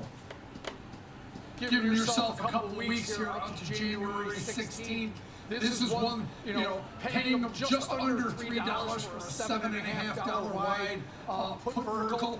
This could be a protection strategy against long deltas you have somewhere else, either in your portfolio with NVIDIA or in another way, but a short NVIDIA, giving yourself about, we'll call it 19 short deltas, Tom. And like I said, you give yourself a couple of weeks here of protection if it moves towards that 180 strike, which it was just there a short time ago, Tom. That's a good point, Kevin. This could be a speculative type of example trade, or maybe you're long an NVIDIA stock or have long deltas in NVIDIA, and this might be a potential hedge for those positions also. So keep that in mind. So there's your bull-bear debate there in NVIDIA, Nicole. 6900s. Look there, bull and a bear debate. I'll tell you, Tom and Kevin, we spent a lot of time talking about the upside, and I will say I saw a sell rating from Seaport. Jay Goldberg said he met with Grok in the past and didn't necessarily think that the $20 billion was merited after their meetings. What is it that they're really offering? Also, D.A. Davidson said that Grok doesn't necessarily have suitable memory capacity, which is not particularly good for the inference capabilities that NVIDIA is buying it for. So also questioning the deal. So that does continue our conversation on the bull-bear debate. Well, Folks, take that. Like know what you all are thinking. In the meantime, up next is time for Cash Tags and the team from Being told false information. latest on the sentiment data on FedEx. Market data.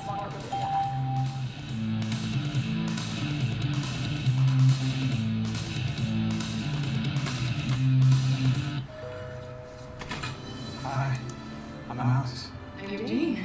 And I'm his mom. Sometimes you could have done It looks like your mom. Same goes for where you invest. Level up and invest smart with Schwab. I'm Sam Gladys, live from the New York Stock Exchange. When the market moves, we're on it. Getting the reaction, the strategy, and sentiment in real time. Stream Schwab Network at schwabnetwork.com.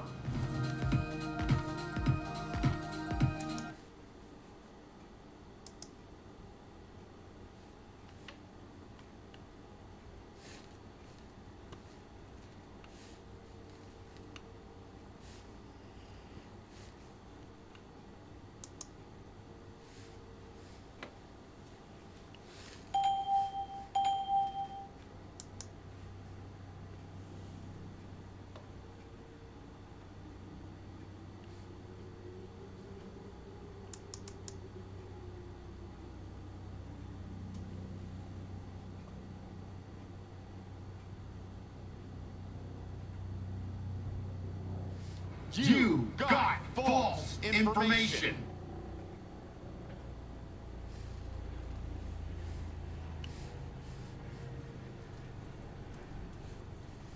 Break it.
has been UPS outperforming FedEx, but that has kind of flipped recently, really just in the last year. When we look at our data, we look at sentiment data, of course consumers, they love to complain that they don't get a package or it's running late, but now we actually have FedEx on top of UPS in terms of overall sentiment. So whereas we used to say, okay, when consumers have a choice, they're choosing UPS, and that's not necessarily the case anymore. But then you see here on this chart, this is kind of a divergence in momentum when we consider forward-looking demand. These are web visits for FedEx and for UPS, and you can see FedEx up around 17% year over year, UPS down around 10% year over year. And now a lot of this is going to lean more to that consumer-facing side of the business. We know FedEx has a lot more exposure to B2B, to healthcare, things of that nature, but it's a positive sign for us to start to see FedEx, actually overperforming peers quite substantially, improving on that sentiment. And we know that this was a very strong holiday season, holiday shopping season for consumers, perhaps stronger than a lot of people expected. And so we expect to see some of this near-term momentum, carry over into 2026. We look at FedEx, we like these kind of longer-term sentiment indicators that we're watching here, that this is a company that's providing a better experience for its consumers, whether it be just, a consumer who's trying to ship a package from point A to point B or a business. So looking at this, it's nice to start to see a turnaround for FedEx. Yeah, it really is interesting, and those numbers were unbelievable. I'm sorry, I jumped in there. Kevin, you're up. That's right. Megan, when I think about FedEx and UPS, I compare it to like a Home Depot and Lowe's, right? Like two key winners. And they go back and forth. Now, UPS has had some self-inflicted wounds the last couple of years with some of the moves they made. But my question, because both these stocks, UPS is significantly off its highs. And my question is, what is Amazon's role here now? Is that, when do they enter the picture as someone that delivers goods? Because I drove by an airport the other day, and there's a big Amazon cargo plane sitting there. And when are they even on the radar of delivery and shipment yet, or are they still just someone that does their own and really doesn't have an effect on the other two? Because I look at these two. Used to be a lot. Used to be a big effect. Airlines, one's better than one at some time, and then they have a mistake, and the other one pulls ahead, and it goes back and forth. Where does Amazon, what's their role in all this, or is it just still a two-horse race? Has it changed? I think Amazon plays a really significant role. FedEx and UPS used to have a bigger piece of that Amazon pie when it came to deliveries, and they've kind of trimmed that back over the years. And if you look at Amazon logistics, the number of parcels they're moving, it's mind-boggling. I think Amazon now only trails USPS. You'll have to double check me on that, but I saw some charts that look pretty astounding as to I'll triple check you. volume and just the logistics giant that Amazon has turned into. But I think where FedEx has a bit of an advantage here is the niche that it's carved itself out. It does specialize in these large and bulky and heavy deliveries. It's actually picked up some of those Amazon's deliveries that UPS used to be making. So it's kind of working in tandem there. And also in that B2B and that healthcare segments, like I mentioned, I think that it's business deliveries, those account for roughly 66% of total revenue. So I think that that's a nice niche to be in. And that's one thing that when we look at investor sentiment, that's what investors are often talking about, is because this is a more durable and dependable recurring revenue source for a company like FedEx. So on our end, it's nice to see strong consumer activity, certainly, but it is nice that they have that built-in kind of healthcare business exposure as well to kind of balance out the overall business. And a final quick thought, when we think about the volume, the shipment volume, which certainly helped a name like FedEx, I really thought your research there was fascinating when we saw the FedEx website visits off the charts while, UPS was down. I can't believe it, really. I believe it, but it really is, what is FedEx doing right? And I always think about how in January, we always report about shipping prices going up, and are people now nervous over the next 6 months what happens? Is there any sort of research telling about 2026? You know, at least for us, when we look at our data, the longest term indicator tends to be that sentiment level. And so where are consumers going? Where are they choosing?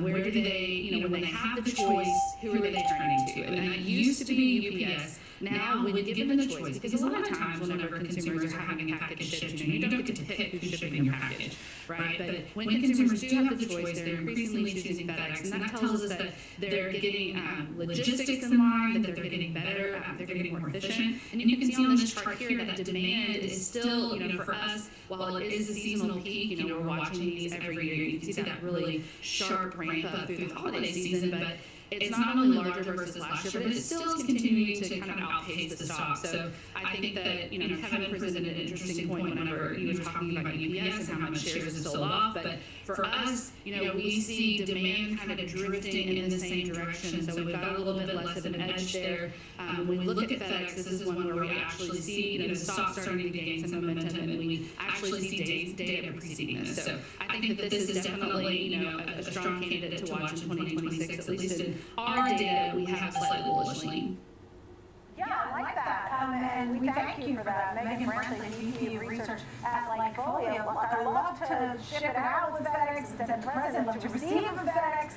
The one thing that I will add, folks, is that they have had some cost headwinds with hiring in the company's freight division. I know that labor costs was something that I reported on recently when it came to FedEx. You know, will that be a headwind? Also, the grounding of the MD-11 planes. But, you know, in her expert research at Lightfolio, they do have a bit of a bullish lean. Well, And Tom White into our conversation. Some of your thoughts on some of we're definitely up. we've just been discussing, Tom. Well, I think the Question is, should I sell it? The rebound that we've seen from those April lows, and the stock was up under $195. That makes just about sense. 10 months ago, 9 months ago or so. It's rebounded pretty significantly from those levels. So that's a concern. The Dow Jones transports are near record highs also. So we've seen Oh, that's because I moved them up. Okay. but also the entire segment at this point. So maybe that's kind of providing some support for this. But Kevin, you got an example trade in this stock. You know, the RSI getting near that 70 level, overbought territory. It's up 6% so far in the month of December. So it's outperformed, and it's been parabolic over the last maybe 6 months. Yes. A really big recovery in this name, getting close to that 313 multi-year high that we saw in FedEx. But Tom, this stock was oversold, or I'm sorry, overbought on the upside. It's starting to crack back down through that 70 level that's overbought. So I did something on the bearish side, Tom, in my paper money trade. I looked at something, again, I went out a little while. I went to the January 23rd expiration, bought the 285 put. Then I sold next week's January 9th 285 put. Just a 285, $10 below where the stock is trading out now. I'd be careful today, Randy.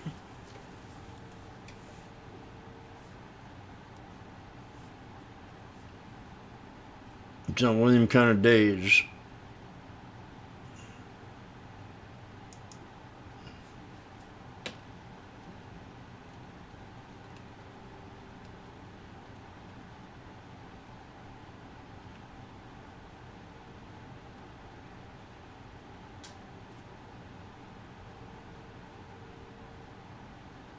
Give me a what? An F.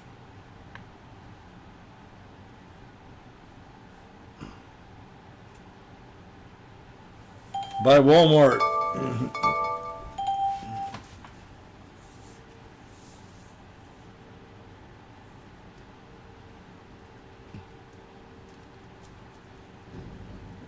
Well,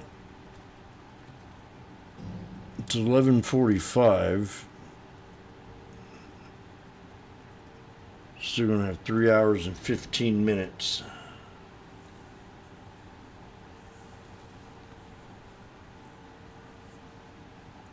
I'm gonna play small.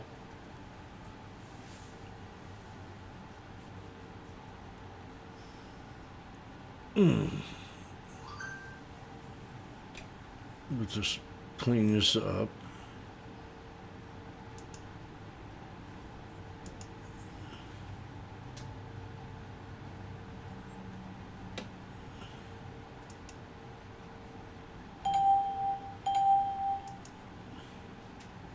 So we've had a pretty good 5-day run.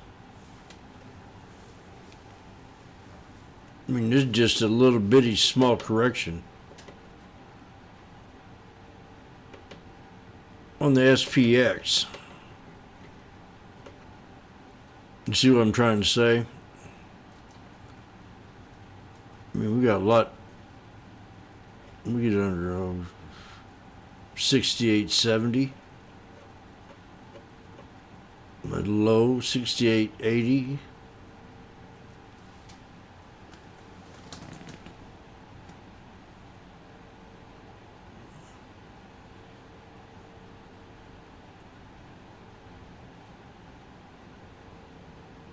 So it's had a pretty good run.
Points, 48,412, down 0.6%. The NASDAQ down almost 0.7%, 25,470, and the Russell down 1.5% as well. This is the 10-year bond yield is sitting at 4.11, and the VIX at 14.53, and gold is selling off today. So that's the market action overall. But you are in the third year of double-digit gains.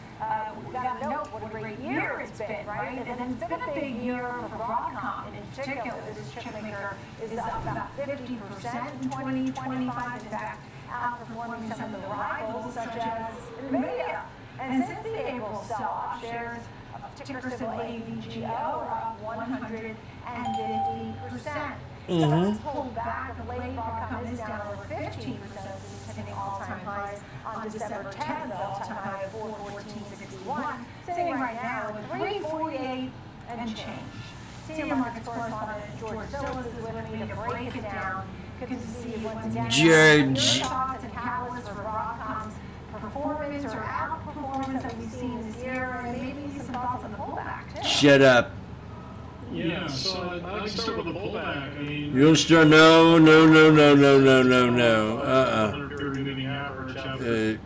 You shut up. We will not start with a pullback. We'll start with a blackout. Yeah. 6,900 there.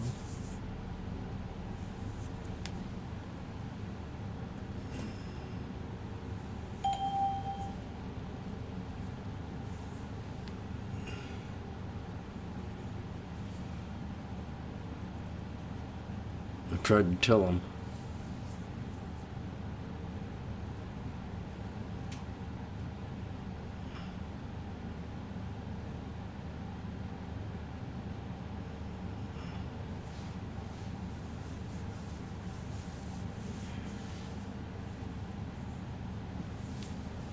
Where's my oak?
Oh, there we go. More. Look. That's how you do it.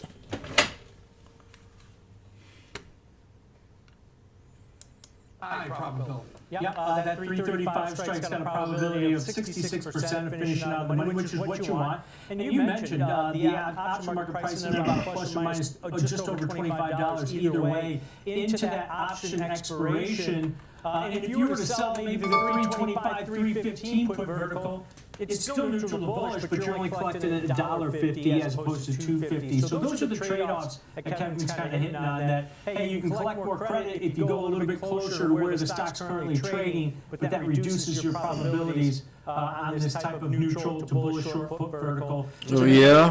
You can still take a directional bias, but just be a bit more passive or conservative with this type of trade. Oh. Well, it's great to see you both. Tom White, Kevin Hanks there here on Fast Market every single day. And when we think about Broadcom and the Mag 7, I mean, just the market and concentration and the leadership that we have seen in the S&P 500. I mean, this concentration certainly goes past anything, the levels past anything we've seen in decades. AI leads the way. Thanks for being with us here on Fast Market. I'm Nicole Benavides. Next Gen is coming up next.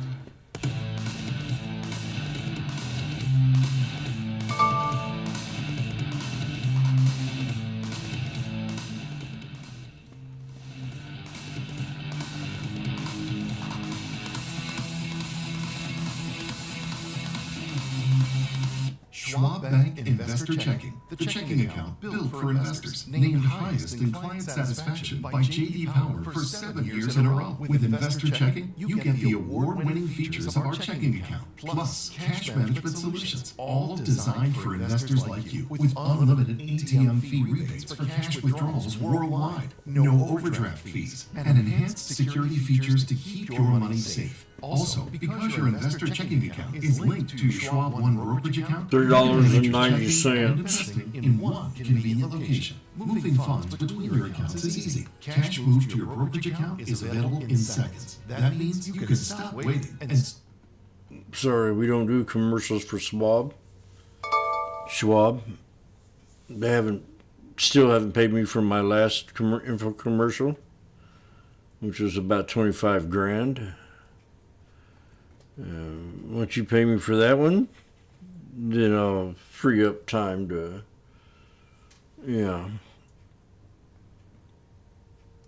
Don't you remember?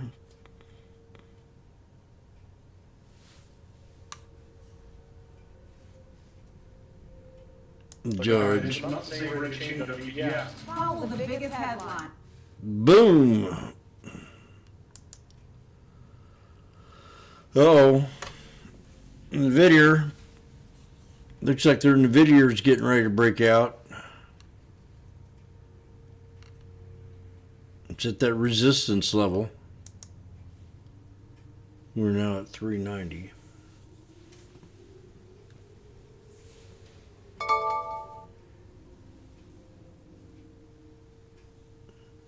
We're at the orb on the 5 minute.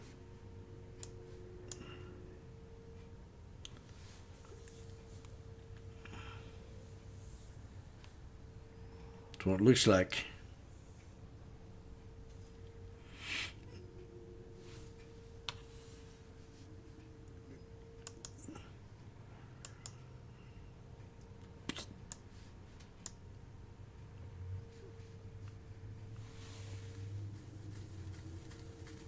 So we're pretty close to breaking out, if we haven't already.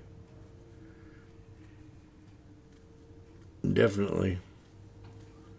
On the orb.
Dookie.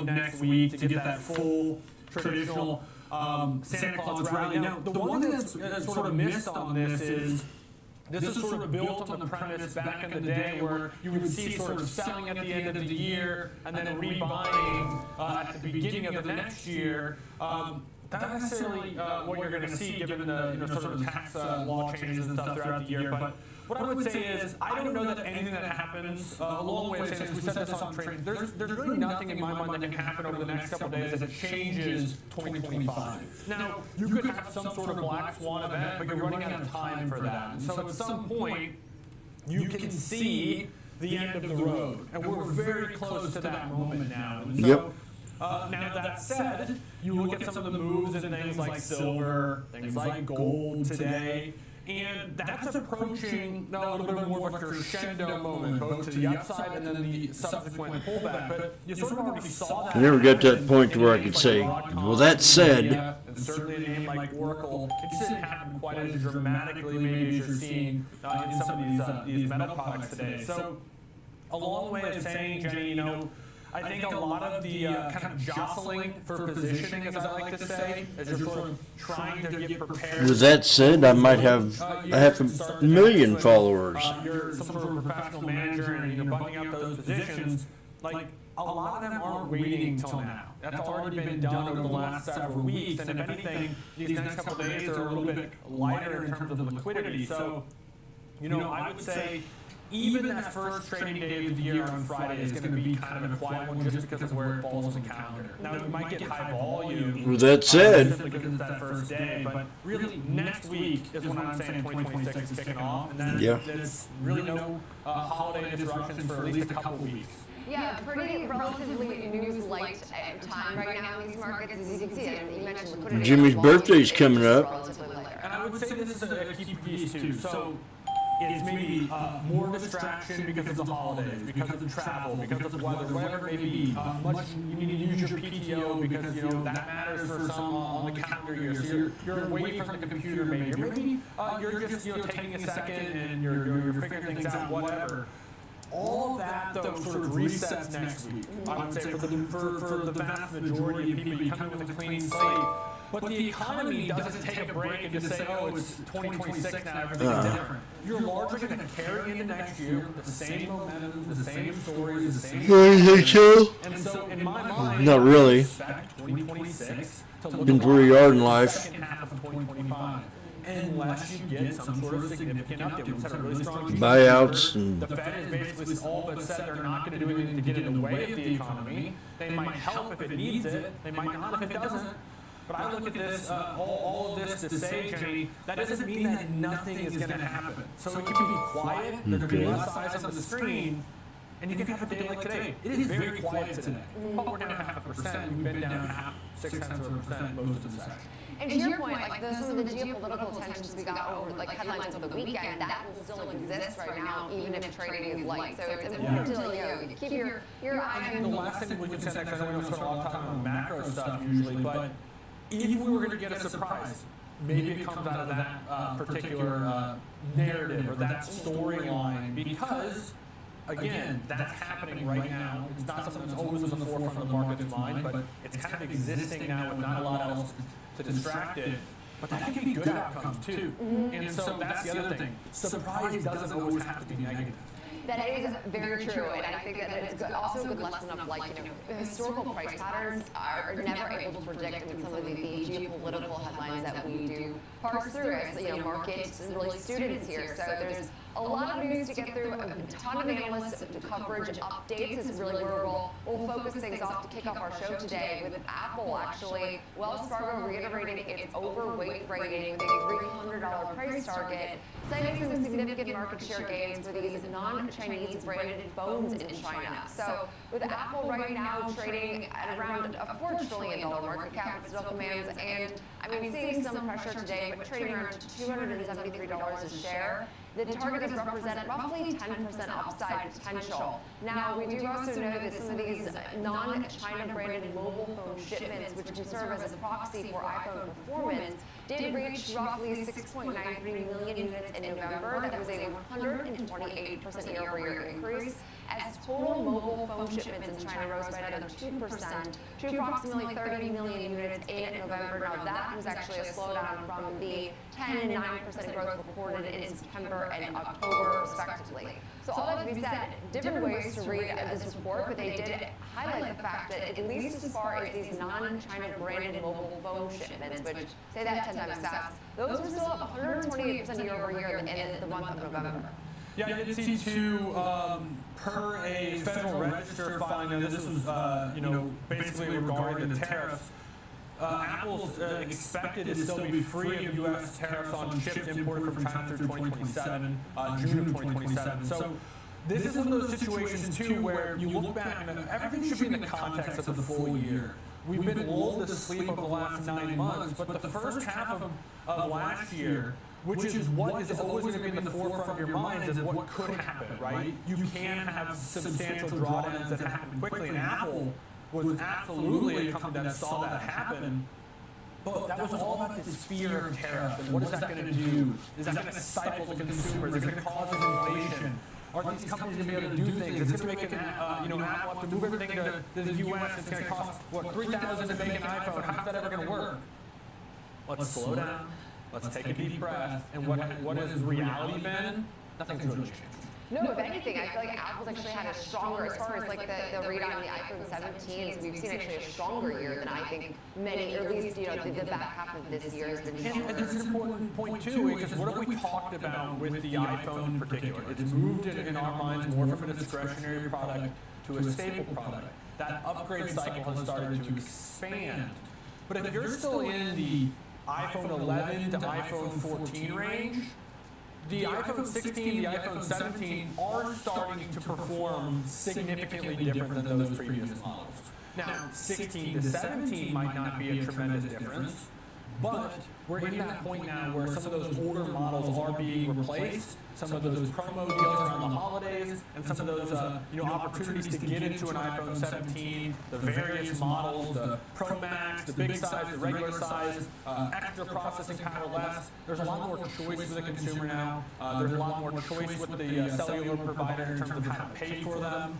And you're starting to see that pay off for a company like Apple. But I look back at the beginning of the year, all the uncertainties of what happened, like so many kind of crisis and market volatility events in the past, it created a generational opportunity to buy a company like Apple at like what, 150, 160, 170 for some of those sessions, and it's 270 now. And Apple has not been the leader of the market by any stretch. No, that's a really good point. Actually, if you look at this chart, I know it's pulled back modestly in the month of December, but it's still, it's holding on to just about 5% off of its high. So it actually, just like Apple tends to do, I will say Apple and Tesla, the Max 7, seemingly have very interesting spy at resistance. Like the last several years, where they tend to come back, and I'm not saying Apple came back and it was a winner of the Max 7 for its 2025 performance, but hey, 8.5% gain is looking better than our next name today, which is Amazon, which is now We'll be back. the worst performing Max 7. It is still slightly higher on the year. Let's see. But we have actually some positive news today from F4 ISI, who named it a top large cap internet pick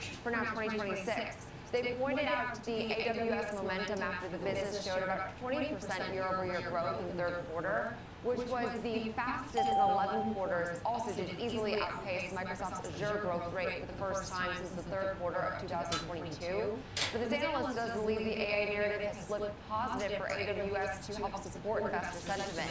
I also like that they called out other aspects of their business that is not just a pure play into the cloud and AI, like the fact that their grocery business, their Trainium chips, their Amazon Leo pharmacy, as well as ramping up Alexa Plus engagement, and all but forgotten to quote them, the Amazon for Business segment. So all of those things, they said, make Amazon a high-quality compounder with around 25% earnings, compound annual growth rates, and solid double-digit revenue growth, as well as expanding operating margins, free cash flow, which they say is likely to inflect up to materially in a 24-month time frame. So all that to be said, this was as positive as a note as you've seen. Amazon still commands a really strong overall rating amongst these 70 plus analysts that cover it. I mean, right now there's no real true bears in Amazon, despite again being our worst performer. So many see this as maybe an opportunity as we approach the new year. Yeah, I was talking about this one with Sam earlier on Morning Trade Live, and one of the things that stuck out to me was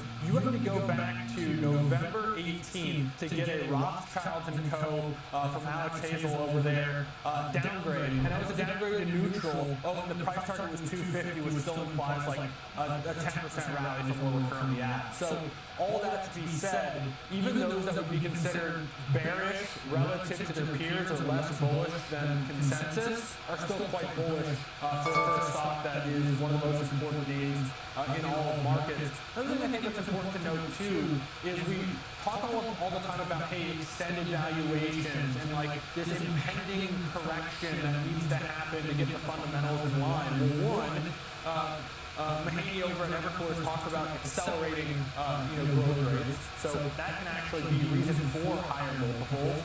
But multiple correction happen also through time. What has this stock done? Well, it's pulled back from its highs by about 10%.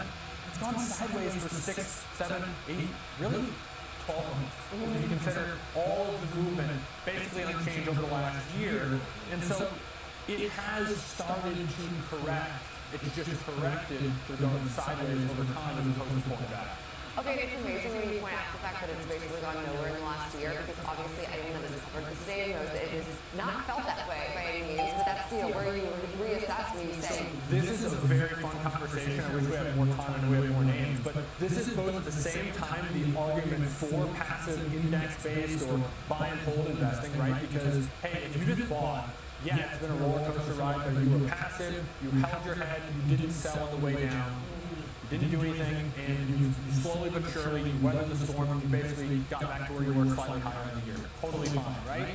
But also at the same time is the argument for active investing, because think about the fact that, yeah, the stock's gone nowhere over the last year, but you were just saying, that is anything but the story. There have been so many opportunities in these moves for those who found those opportunities. So you can make the point, as we do on a daily basis, for both. Yeah, you really can, and I think that it's amazing when you look back at some of the year-to-date performances of these next 7 days where it's been busy, but it doesn't always appear that way when you look back in the rearview mirror. Now, our next name today is Reddit. Reddit actually is posting a pretty nice gain, expected at least for the year, up almost 40%. And also with some analyst news, as Needham did highlight that findings from several recent white papers do indicate that Reddit is a key beneficiary of this shift to various LLMs and AI-driven answers, saying that the company is disproportionately cited inside AI answers, and citations are the new value driver for consumer discovery and the navigation of the open internet. So they did say as AI answers replace links,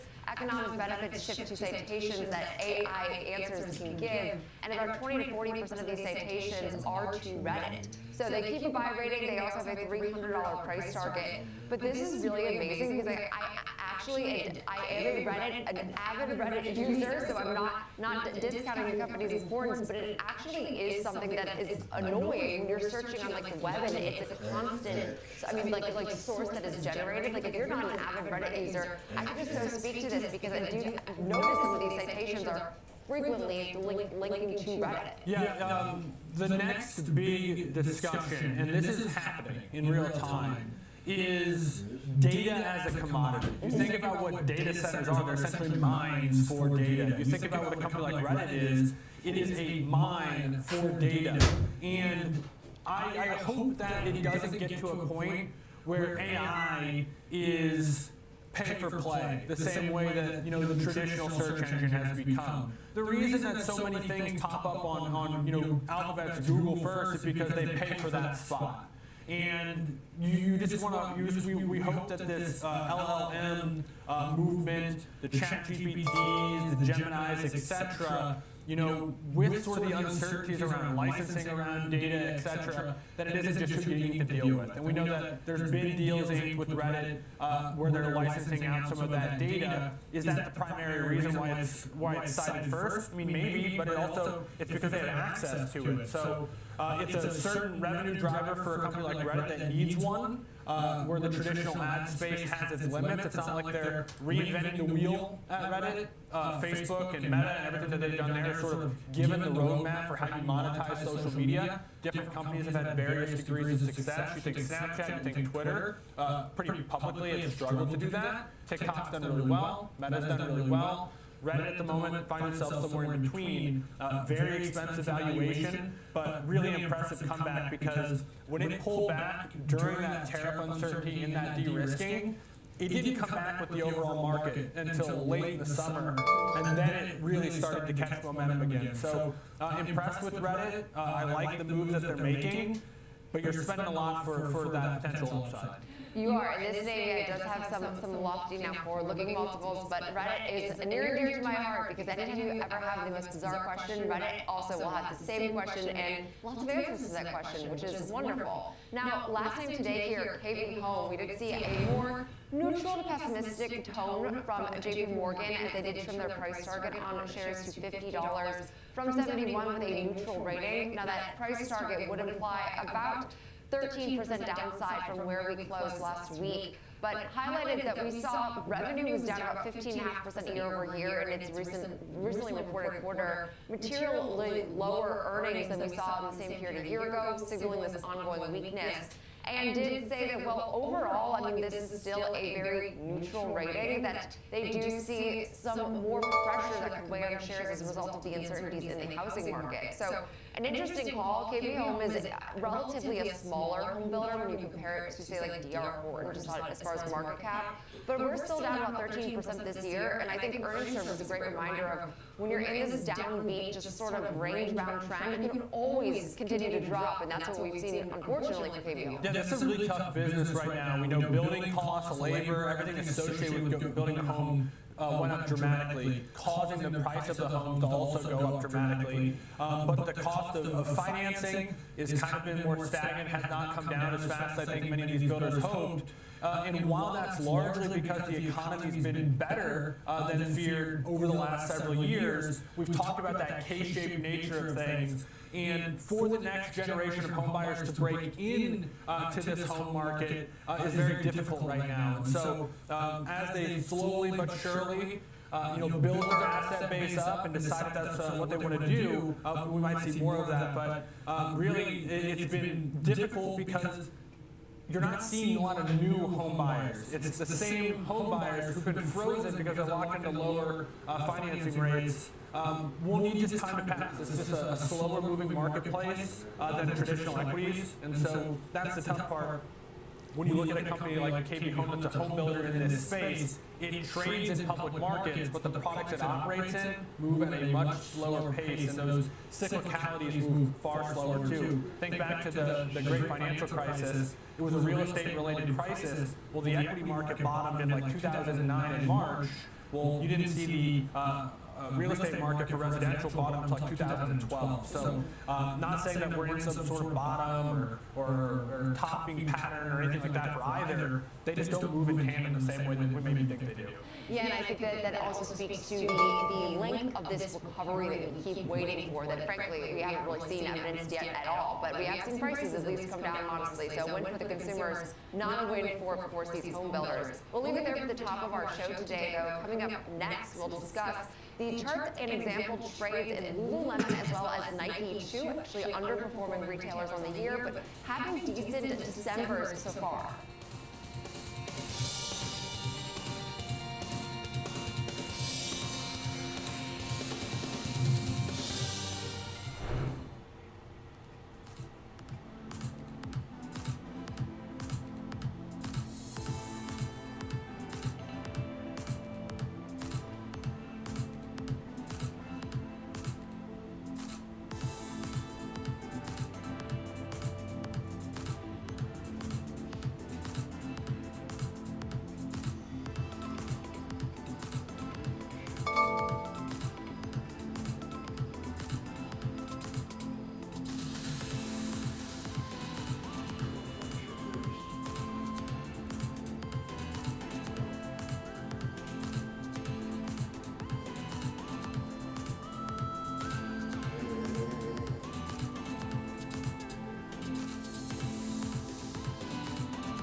Stay connected to what moves markets. Download the Schwab Network app and stream live coverage wherever you are. What's up, Carl Nation? It's your #1 broker with the best full-service wealth management skills in the biz. Actually, I'm seeing something from Schwab. Uh-oh. Yeah, Schwab lets you invest and trade on your own. And if you want, they can give advantage for you. Not to mention, Schwab has a team of specialists for taxes, insurance, and estate planning, all with low fees. We're experiencing technical difficulties. Carl. Schwab, a modern approach to wealth management. Whether you're a bull or a bear, you want to catch the latest market action on Morning Movers with me, Diane King Hall, live from the floor of the New York Stock Exchange, only on Schwab Network. Technical difficulties.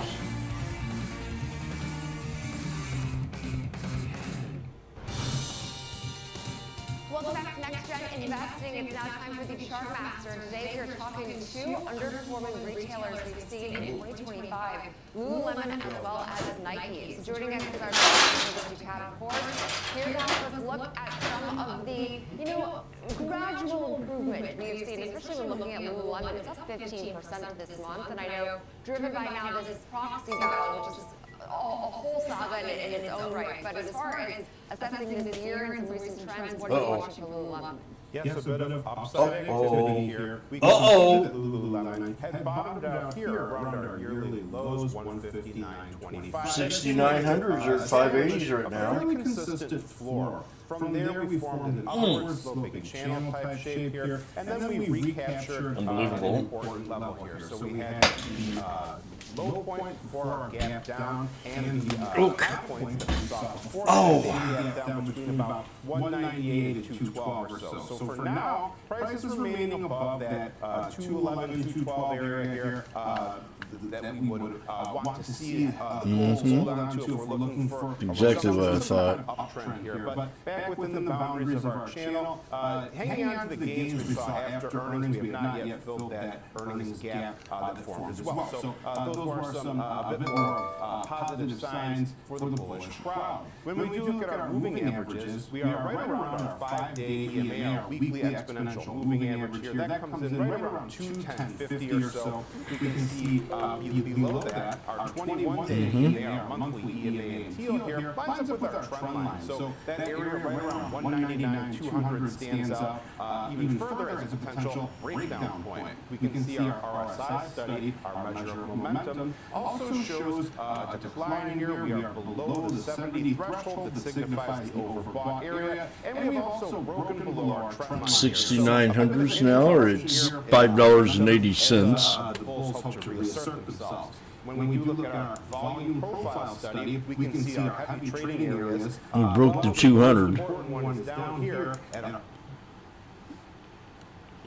The RS/ES is now at the VWARP at 6953.11.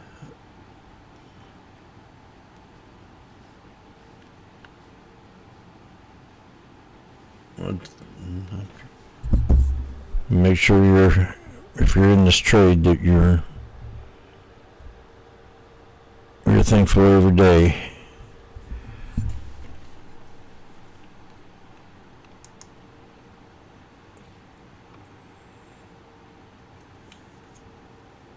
Be careful, everyone.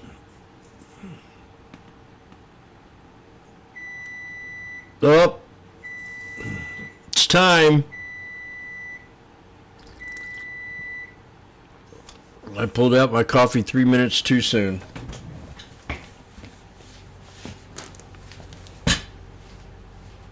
I had to.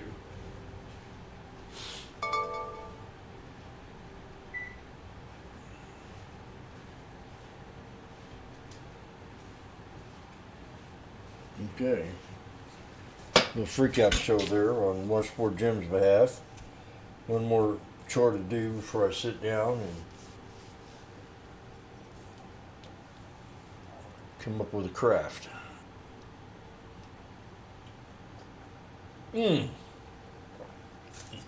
Jenny looking good today for the school teacher. Was a sucker mom. Verging around the big round number, even if the stock pulls back a little bit, perhaps to find support there, and this stock, Lulu.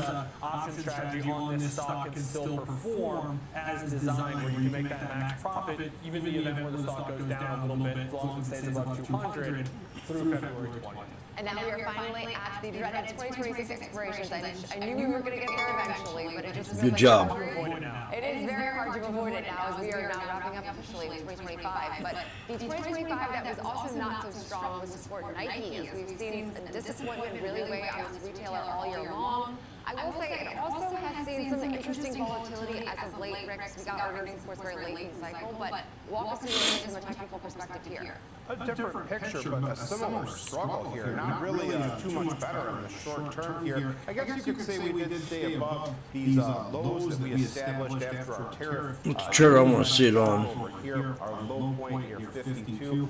We remained well above that area here. Wee. 57 or so. Wee. Earnings obviously were not too kind to this particular stock here. We have rebounded somewhat. We have recaptured this area near 60 that represented the previous lows. So it remains to be seen if we can hold on to this key past price level here. Our short-term we're definitely bearish, aren't we? Play off those lows, but 60 and 59 both stand out to the downside here. 59 because it was repeatedly a high point, and then We're looking at the same thing. Oh, this is Nike. To the upside, we also have the 66 level, an old high, and around where we hit lows before our gap down. Not quite exactly here, but we're just looking How for dare you? general areas of importance when we do things like I'm this. saying, it don't look like no Nike to me. Crossed above our 5-day weekly EMA here in blue. The 21-day EMA in teal is the next potential stopping point according to these particular set of moving averages. I disagree. 63 is around where this one comes in.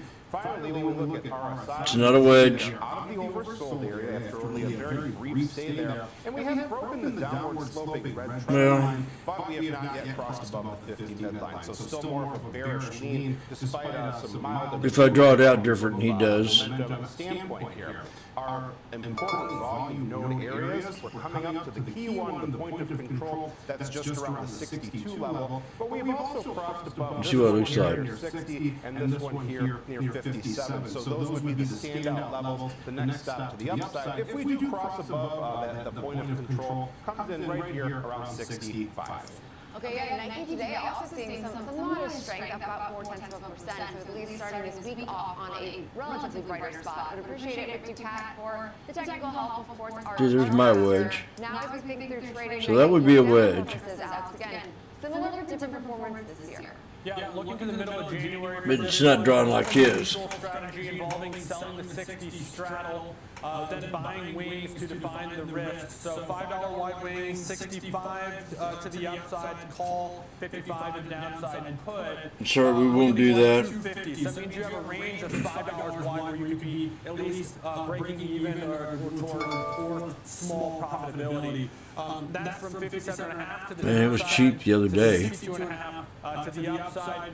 Peaks out right at 60. It's a bummer. Where it can make 250, but most traders generally don't deploy this type of strategy, or in this family, more of the straddle family, or even the iron condor or strangle, this is the iron butterfly, would look to sell. I know you called this out last week. I wish I would tell us what they were. Required at expiration, hopefully, for less than they sold for. So if they maybe have a profit target in mind, maybe that would be tied to how many days expiration were left. Maybe it would be a dollar figure to be independent of each one. But the reason most would look to close this with a deposit transaction, if possible, is because, well, basically one of these options at least will be in the money at every scenario. There's one scenario. I'm not sure if it would be a tough one to call or not. Promise, even if it happened, that all these options would expire worthless. And so because of that, this graph only applies when all four of these options are together. Well, at expiration, that all changes. So most would look Okay, we're at the VWAP. but collecting credit SPY.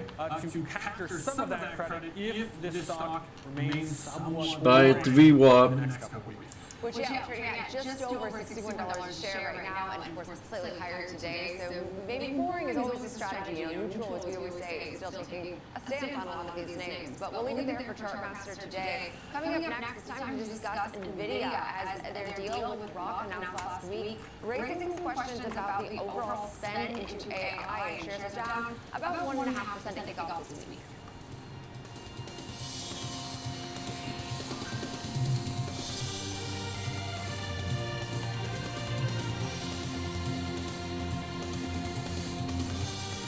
For instant reactions, earnings breakdowns, and damn, Nicole. that teach you about stocks and markets. Teach me. Follow me on X at @NPetalides. Where? And connect with me, Nicole Petalides, on LinkedIn, Facebook, and Instagram. Okay. Let's go. Schwab is powered by Ameritrade. Unlocking the power Nicole, for months I called you Tiddlini, and I want to give you my apologies. I was misunderstood. And track market trends with up-to-the-minute news and insights. I said, you ought to meet this real nice lady that knows her stuff, with nice Tiddlinis. Live from Chicago, this is Trading 360. I'm Marla Caden. We track macro forces, market trends, Now some new girl come on here tried to take her job. all with expert analysis and actionable content. Named Marley. Data to sector rotations, earnings to policy. It's a comprehensive view of the market every trading day. Trading 360, in-depth market coverage straight from Chicago. Weekdays at 11 a.m. Eastern on Schwab Network. Scum. Stay connected to what moves markets. Download the Schwab Well, Network we're at a app good and spot get there. live coverage wherever you are. Nike. Hey, Dad, I have a question for you. For, I don't know, looking at a swing overnight, Granddad had an account if with it Schwab holds. before there were branches in the area. He really Oh started God, Grandpa. and after he passed away, the torch has been passed to me. The torch is being passed to me to shut you off. Sorry. We had technical difficulties.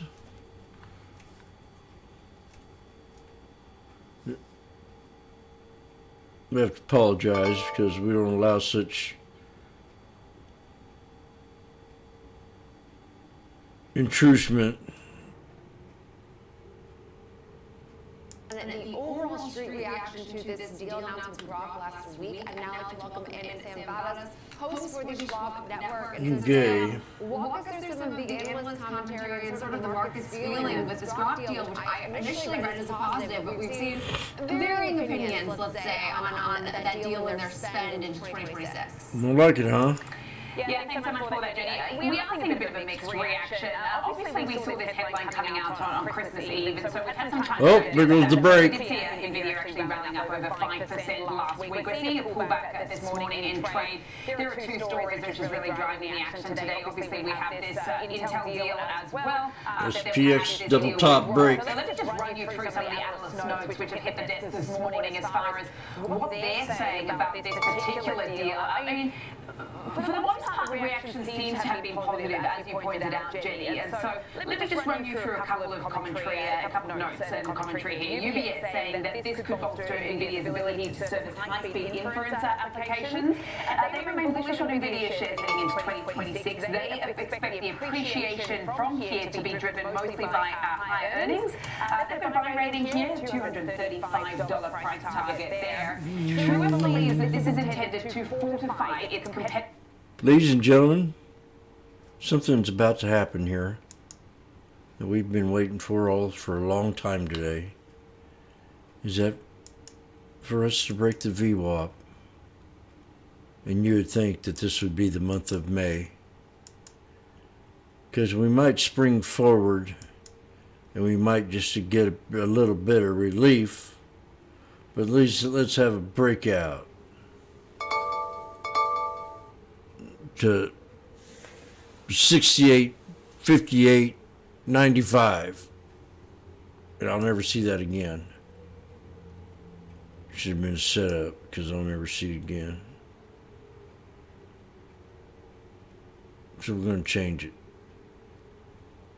Maybe we might well change it. Oh, that's a good spot. 68. Ooh, that's even more. No, we'll go with what I had. Right about there. Boom! 69, 56, 84.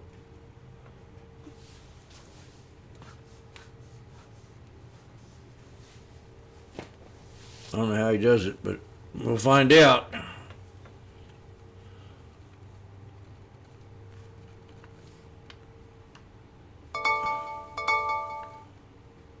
You don't mess around with Big Jim. Uh-oh. Randy.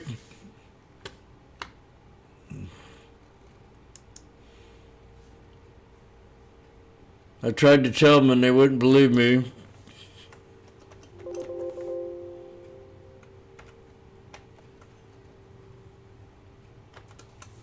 Right now I just took a cheap little call right around $3, and these things are at $8.60 right now. And $2.60 to $3.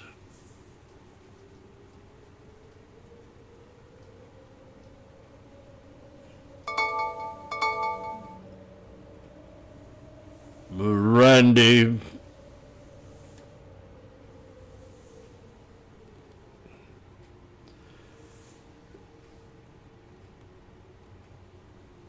Okay. Now we got the orb. We got last night's close. We got a big green candle here for some reason.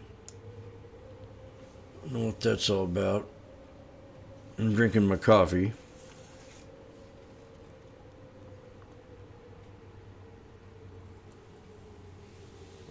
We're either halfway there or we get out. I don't think we should, just because we had a nice little run back here, get too all excited yet. If we can hold to 9 and start to bounce back up and do a double top and break that, I'd be excited.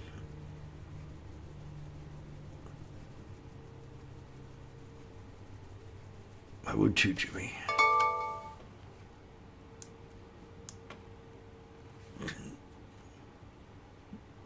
And the 9 came, broom, broom, broom. So this has got to hold, or it could really drop in price.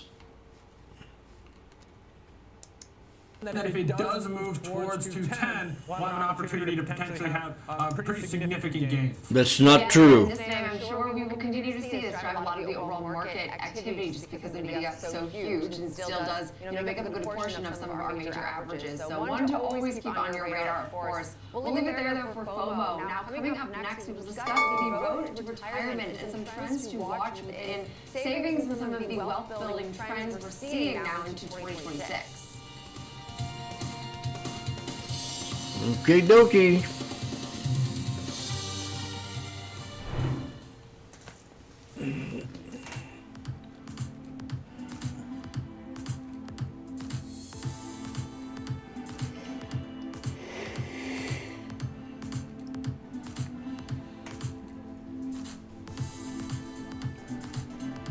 So now you're risky.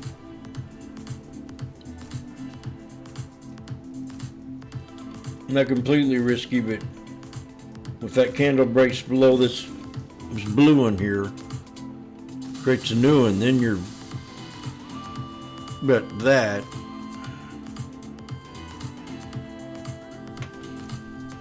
Last time we came down when we hit that. So I'd say that's major. Because we could easily, if we don't hold that, we could hit that.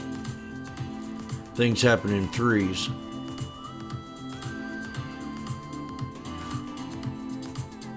It happens in 3. Believe me, when it comes to Oh, you ruined my song, Carl. Take a left here, please. But there's a Carl's way is better.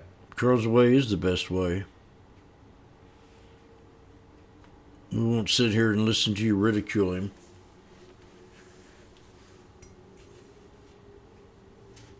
Not on my watch.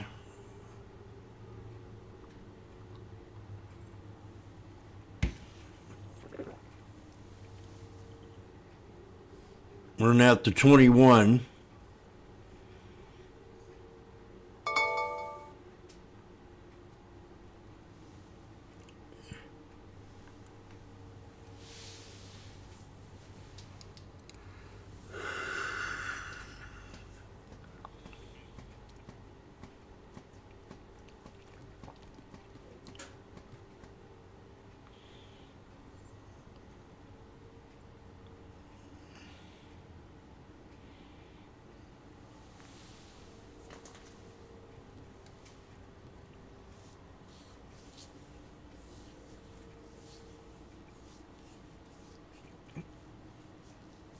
They've been breaking different averages and stuff.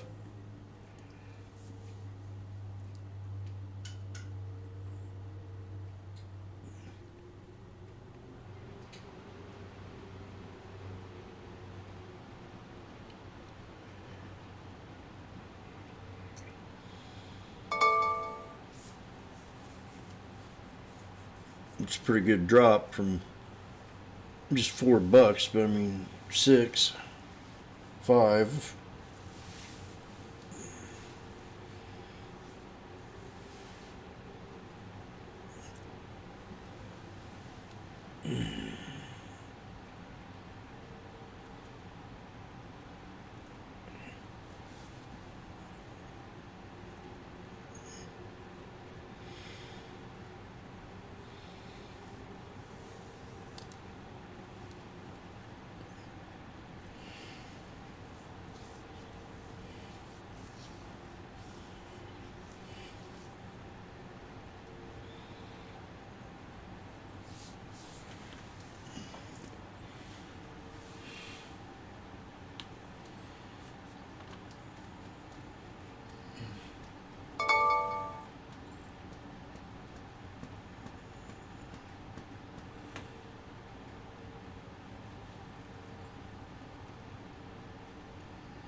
Mm-hmm.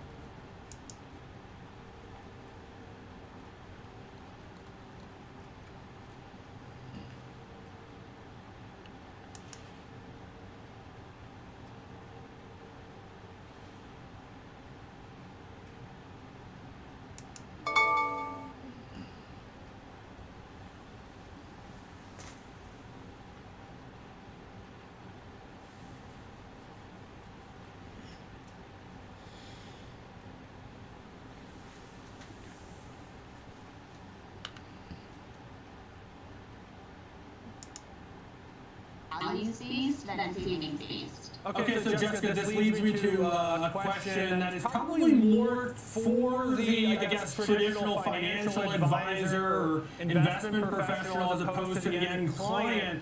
But how does one have to adapt in your seat to meet the needs that are changing for this next generation of investors coming up, maybe getting married a little bit later, maybe a little bit more insecure or less loyal to their jobs, maybe having kids later, buying a home later? Just sounds like completely different than the parents that came before them.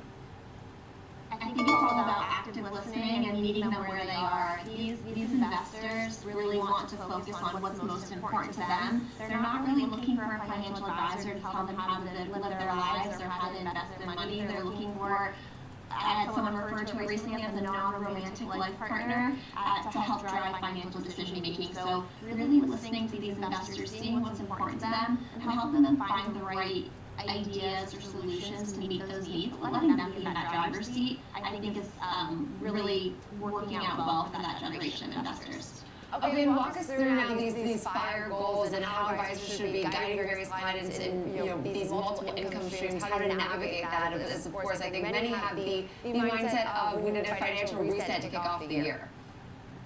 So we are seeing the idea of multiple income streams become very popularized, and to your earlier point, I think it's partially because of the lived experiences of losing jobs or not finding jobs post-COVID. They're focusing on real estate as an income stream, and side hustles are becoming popularized. I think this generation grew up in a high-tech world, so they've seen success coming out of those non-traditional work styles, and they want to be a part of it. They want to say, okay, well, I'm doing this. What else can I be doing to be driving income, not just for today, but into the future, so that they're not just saving into a 401k so they can retire with the company that they started with. They're thinking about having the flexibility to choose what career is driving the most income and the most overall wellness to be happy.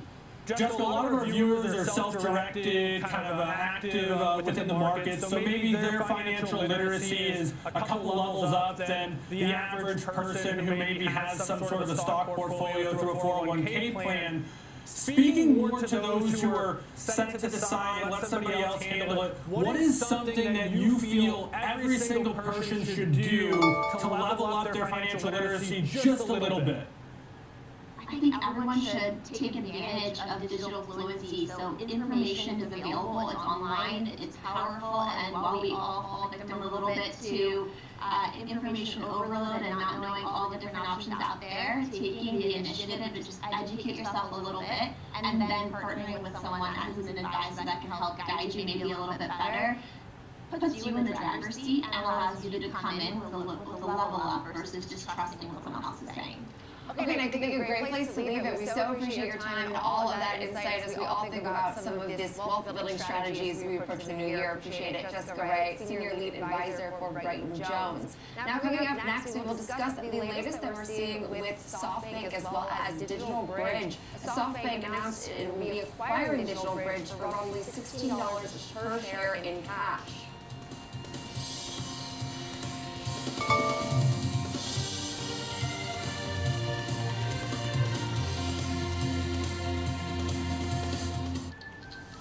Opportunities don't stop when the market day ends, so neither do we. Schwab gives you round-the-clock access to over 1,100 of the most popular stocks and ETFs, plus a wide variety of futures markets. All with 24-hour support from trading specialists who understand the ins and outs of 24-hour trading. No matter the hour, you can trade brilliantly with Schwab. Schwab Network delivers real-time market insights, live from the NYSE, NASDAQ, CBOE, and beyond. From earnings to economic data, we cover what matters as it happens. Streaming 24/7, anytime, anywhere, free on SchwabNetwork.com. Morning Movers, be the first to find out what's shaping early market action. Tech Check, Options Corner, Futures Focus, Technical Analysis. Morning Movers, grab your coffee and tune in every trading day at 8 a.m. Eastern, only on Schwab Network.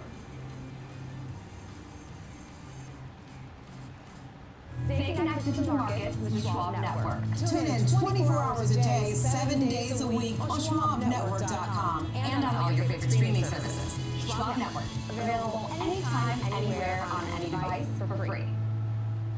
Stay connected to what moves markets. Download the Schwab Network app and get live coverage wherever you are.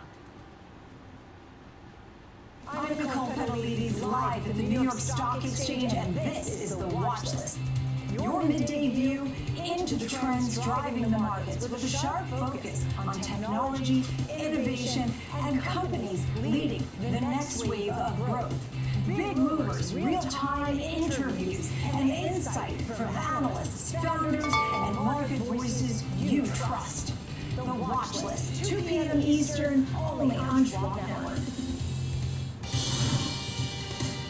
Welcome back to the next extent, investing is now time for under 30. And today we are discussing Digital Bridge, which is being acquired by SoftBank for roughly $16 per share in cash. But joining us now for some more insight on this story, I'd like to welcome in George Tillis, Senior Markets Correspondent for the network. So George, walk us through this deal, because I know we were expecting to see more and more of this consolidation that hasn't really played out, but definitely showing there's an appetite for these companies still that operate in the broader tech world. Yeah, there are, and if you think about what Digital Bridge supplies the marketplace, they're actually categorized as a real estate investment trust, much like Digital Realty Corp. There's other major players in the space that actually own data centers and the infrastructure hardware. We're talking about CoreWeave and them leasing out software as a service, but these are businesses that essentially own the property, and that's essentially what Digital Bridge essentially does. And their businesses are still in high demand, considering the build-out of these massive data centers and the infrastructure associated with artificial intelligence and high-performance computing. So today's announcement, not necessarily too much surprise, considering the play that a lot of these major holding companies like SoftBank are essentially moving into. After they divested about $6 billion, or roughly speaking, $6 billion of the NVIDIA stake, SoftBank actually now is making a play from the standpoint of an indirect acquisition, expected to be in cash ultimately for about $16 a share to shareholders of Digital Bridge coming up. This places essentially the enterprise value close to $4 billion. Prior to the announcement today, as of the close on Friday, the market cap of equity is around $2.6 billion. And this is a smaller player in the space that is still growing. If you look at their sales, based on the provided information, they grew 300% year over year. And with that said, they also added 90 new properties or data centers in the North American region as well. So this is essentially a business that's earning fees from leasing its hardware to prospective customers. Customers like that may include CoreWeave. They also might include hyperscalers, small and medium-sized businesses that utilize their technologies. But nonetheless, major players in the space also include names like Amazon, just to give you an example. George, as far as the stock price is concerned, it's going to reflect a little bit of deal risk, but that difference also reflects the time between expected close date and now and interest rates and stuff. So I think the deal bridge, or the Digital Bridge side of things is pretty straightforward. I want to talk about it from the SoftBank perspective. We've had these conversations kind of dancing around the big money maybe leaving some of these mega cap tech firms and finding a new home. It looks like we're starting to get a little bit of an answer as to the kind of home it's looking for. It's still in AI. It's still really, really closely associated with the infrastructure build out, but it's that next layer, and it seems like the next layer is this data center boom. Yeah, so that's a good question. I think what you're alluding to, Alex, is where's all this money moving in the verticals in technology? Clearly, just look at, I talked about Broadcom earlier today. Look at how Broadcom has been performing. NVIDIA, since its earnings, has been trading to the downside. So the point is that there is money moving. It's big money moving into other areas within the market ecosystem, but also the technology ecosystem. If you think about NVIDIA and Broadcom in the core chip technology space, the keyword is core. There's also going to be, of course, alongside the value-added chain and verticals for core assets, infrastructure like data centers. So again, if there's too much investment in the core, which is CPUs and GPUs and even XPUs, which combine those two together like Broadcom supplies the market, there may be not necessarily enough investment in data centers. There may be some underinvestment in, of course, electricity generation still considering. So I think what's happening here is clearly a diversification within the verticals of AI, data center, high-performance computing space, and SoftBank, I think, is demonstrating this with their play, which again is $4 billion. That's not small money. But maybe for a SoftBank, which again has hundreds of billions of dollars available to them, this demonstrates they're willing to put forth capital to compete with some of the majors out there that are investing in properties for digital real estate, and that includes companies like Amazon, like I mentioned just a moment ago. Okay, well, I think a good place to leave it. Appreciate that, all that insight and commentary on this recent deal, which has actually been a really interesting story that we've covered all throughout today's session. Appreciate it, George Tillis, Senior Markets Correspondent for the network. And then also do it for Alex and myself for Next Gen Investing for this Monday. Appreciate you all for tuning in. We have the watch list coming up next.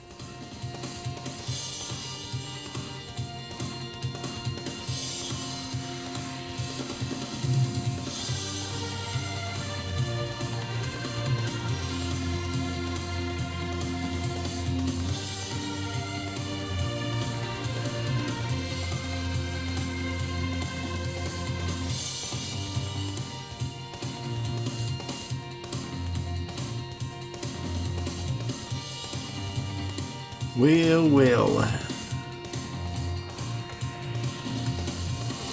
I'm still in these.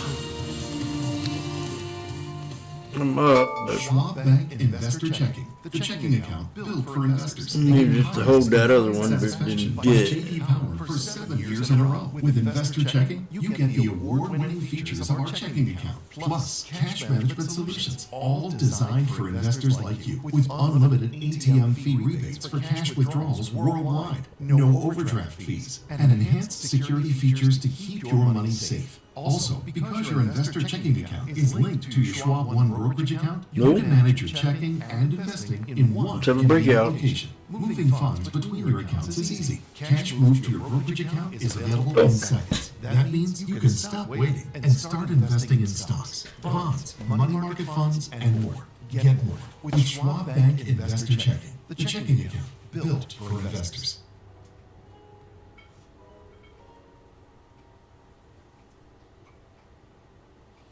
Welcome to Schwab Network, where real-time market coverage meets expert strategy. From the opening bell to the closing bell, we've got you covered. Get inside the minds of pro traders. My point is that they're getting a higher rate of change in sales based on the guidance, but not the same rate of change that we get. Follow the biggest headlines, live analysis, breaking news, and sharp trade ideas minute by minute. With shows built for action, we break it all down in real time with speed, accuracy, and precision. I think one of the most important things is you're making a play in a risk-defined way here going into earnings. So that would be a further downside area to watch. Smart insights, actionable data, veteran traders, and trusted financial journalists. Streaming live and on demand. Schwab Network, streaming 24/7, any screen, anywhere, free. SchwabNetwork.com.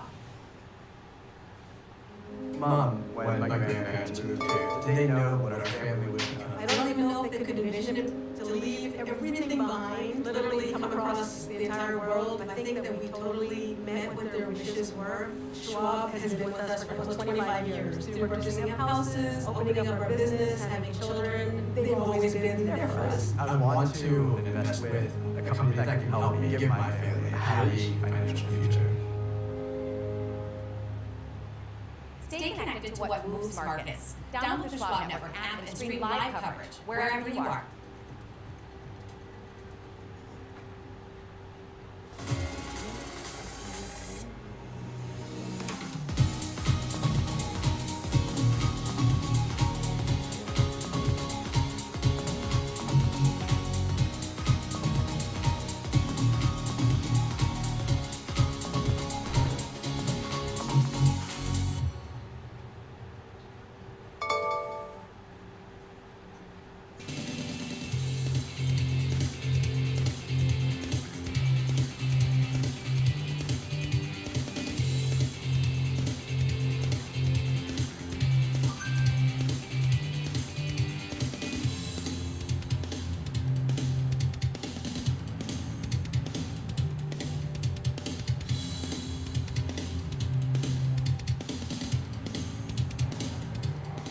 Good afternoon, it's Monday, and we welcome you here to the Watch List. I'm Nicole Penalty. It's 2 p.m. Eastern Time. We're live at the New York Stock Exchange on the corner of Wall and Bronze, short trading week. Don't forget Thursday, New Year's Day, market will be closed. Plenty to cover here. We'll cover the potential federal rescheduling of marijuana and why it matters. And we'll talk about a move to Schedule 3 actually means for the industry and markets. Our panel ready to break down the housing outlook, affordability and inventory, the pressure points, because we will be also getting in some housing data. And it's worth noting that now stocks are down for the second day in a row, though we've had double-digit gains for the third year in a row. We did see the S&P 500 hit a record on Friday intraday, but still low at the end of the day. What about the Santa Claus rally? This is the time. It's the last 5 trading days of the year of 2025 and the first 2 of 2026. Will we get that arrow? We didn't get the last couple of years. Will that happen now? You also have President Trump in Florida with conversations with Zelensky, Putin, Netanyahu. Anything goes there. Here's a look at the markets. The S&P 500 68.99 down 30 points. The Nasdaq 100 is down more than 0.5%, 161 points. The Dow Jones Industrial Average down 234 points off the lows of the day. And Russell down 0.75% almost. Now, oil and gold are very interesting. Gold's down $203. The metals are selling off quite dramatically today after we saw gold, silver, palladium, platinum, copper, all hitting some sort of high in the last week or 2 or so, but selling off in a big way. Gold's down $204. This is the 10-year bond yield sitting at 4.11, and oil's at 57.91. So that's below the $58 mark. It is up over $1 though today. Kim Hanks, host of Fast Market here on Schwab Network, is with me, and obviously we're waiting to see the Santa Claus rally comes in. There are some people who are optimistic, and some who think we bop around. In the meantime, we also take a look at Waymo, and that's something you're talking about. Tell me more. Yeah, hi Nicole. Yeah, remember that on December 20th there was that big power outage in San Francisco that caused really big disruptions in the Waymo cars, caused them to stop basically and cause gridlock throughout the city. So now Google Alphabet or Waymo is implementing a fleet-wide software update to better handle large-scale power outages. And so to avoid what happened in San Francisco. What happened was it stemmed from the overload of confirmation checks by the vehicles during the outage. So they put in software updates that would allow these cars to better navigate through dark intersections and use better tools to navigate when the stoplights go out and when there's massive power outages like this. So software update, Google Alphabet and Waymo hoping this will fix the problems. It's interesting that they didn't figure this out yet, right? But they use a different technology than, say, Tesla and robo-taxis. So Waymo making a big software update here to correct what happened on December 20th. Yeah, look, I did this story last week, and it was about the checks. Like, it can navigate through dark spots, but it does checks along the way. And when it wasn't able to do the checks, that's when it all basically fell apart, because it was too much darkness, that kind of thing. But it's very interesting to know that they're doing some software updates, and that's some good news. I did have a guest on today who said he likes Microsoft and Google more than Amazon. That was Luke Lloyd, so he did up the Max 7, he did like that name. Let's talk about the economy, some of your thoughts here, because we've been getting different bits and pieces of information, we're waiting on more. Yeah, this no hire, no fire economy seems to be playing out. Like, case in point, we didn't get a ton of jobs in the last jobs report, but also the jobless claims are extremely low. Remember last week we had 214,000 first-time filers for unemployment insurance. That's extremely strong labor market there. However, they're also not big jobs. So the market is trying to figure out which one is the stronger of the two. Also, we got mortgage rates last week that were down pretty significantly as interest rates had ticked a little higher. But today, as you know, we got pending home sales that have spiked up 3.3% versus only up 0.8 expected and 1.9% a month ago. That was revised up to 2.4%. So maybe we're starting to see some resurgence in housing. The mortgage rates aren't showing it, but hopefully some lower interest rates. The yields have moved slightly lower in the last week. Hopefully that'll be, I think President Trump, what he's trying to, the Trump administration, what they're trying to do with housing, talking about new rules coming up, hopefully stimulate the housing so home buyers can not only get mortgages, but they also have to work on the supply of housing. So I think housing will be a big part of 2026 as well as, of course, has always been in 2025, affordability, Nicole. Yeah, understood. Also, when we were talking about Waymo, they're also conducting robo-taxi testing in London ahead of their New Year's planned expansion. I don't know if you mentioned that, but I hadn't seen that. And just, I wanted to bring that story forward because we covered that story last week. So I do think it's interesting that they're going to be expanding the Waymo into other countries, including London, and working with fleet operations partner Move. And getting the regulatory requirements. The company reached 14 million paid robo-taxi rides in 2025.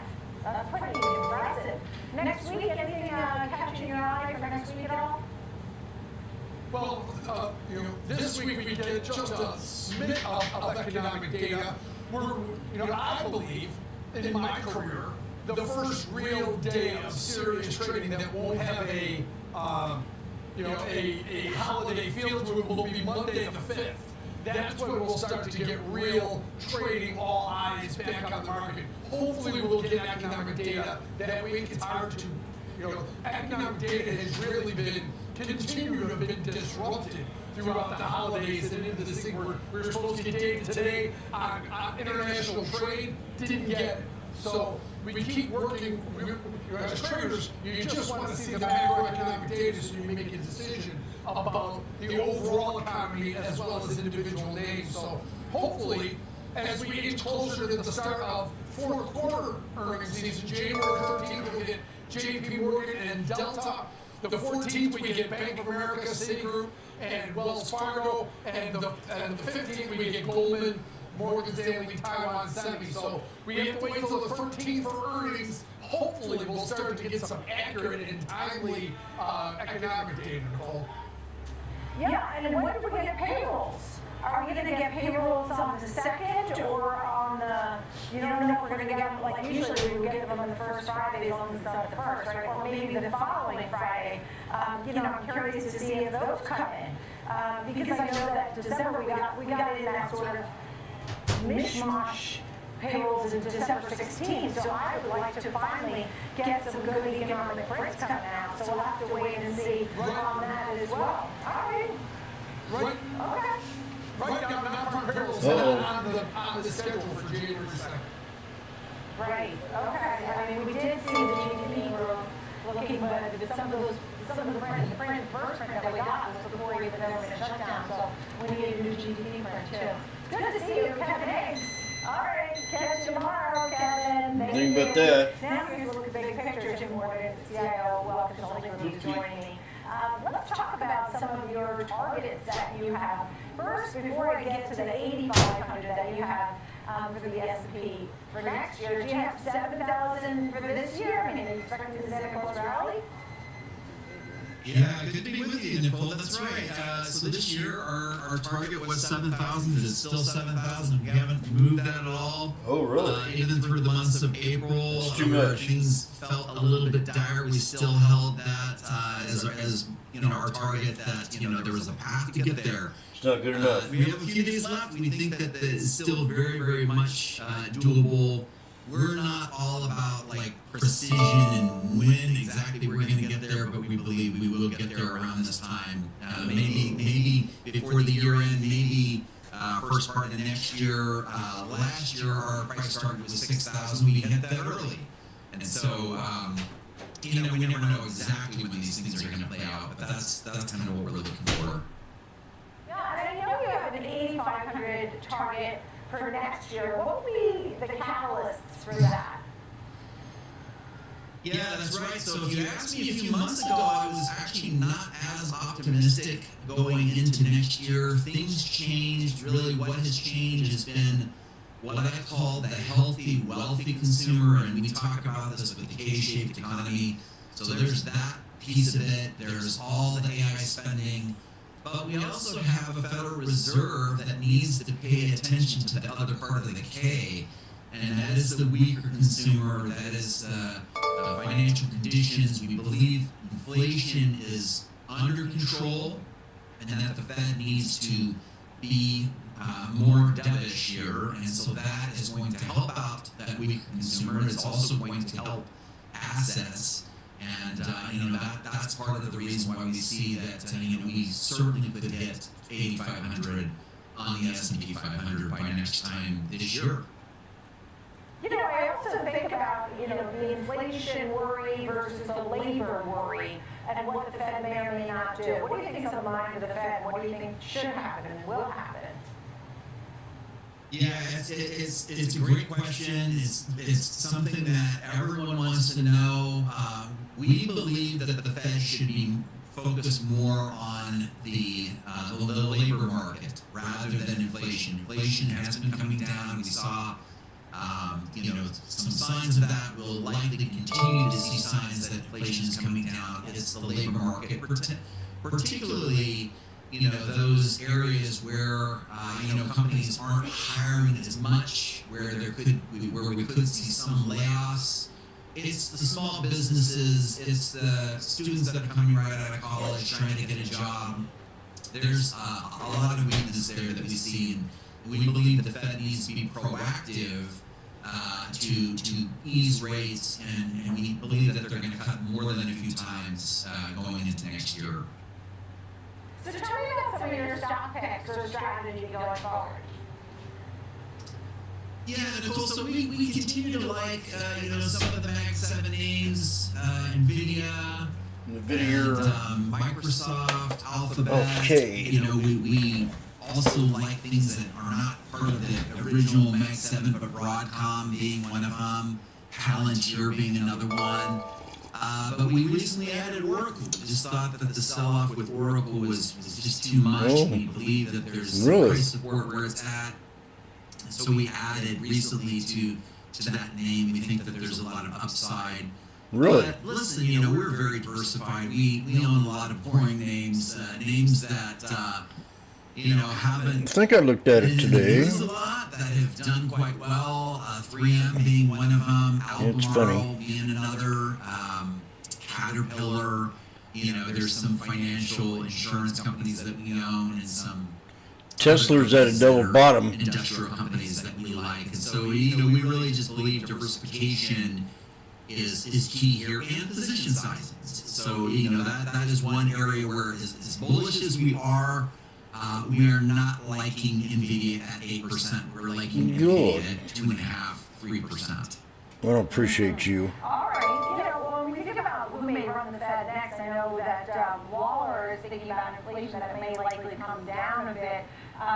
Rates maybe can moderate or come down too. Then there are others who think that we should wait. Is the rate picture important to your 8,500 target? I mean, are you expecting one or two facts that we've discussed, but is it imperative that we get those? Yeah, I believe it is, Nicole, and the people that I'm talking to, kind of inside this, industry, wealth management, other CIOs. Exactly. Most people would agree that, these bullish expectations, and you can call them a potential pathway forward. Really, it is contingent upon a few things. We don't have geopolitical conflict that gets worse or expands. We don't have tariffs come back into the picture and go through what we went through in April. Certainly, those could be a wrench. But one of those is the Federal Reserve. If the Federal Reserve, turns around and starts getting more hawkish than that, I think it may not change the outlook for companies like NVIDIA or Oracle, but certainly the broadening that we have seen in the market, which we think is part of the reason why we could get to 8,500, that broadening is likely no longer there, and small caps likely won't participate as much. All right, well, Jim Ward, the CIO Wealth Consulting Group, it's so great to see, really appreciate it. And nice to hear you're optimistic out. Pretty good little sell-off. 7,000 is a target here, and you're right around that level, not too far off, so good guess in there. Good to see you. Thanks, Thank Nicole. you. Okay, coming up next, Options Corner. Tom White is standing by, and he'll join us and highlight unusual options activity from the day and how investors are looking to trade on recent news of Lamb Research, American Airlines, and Apple. Stay with us. I don't know. No, I don't. I don't know. Well, yeah, but do by looking at this chart, I do know. Boom, baby. I do know.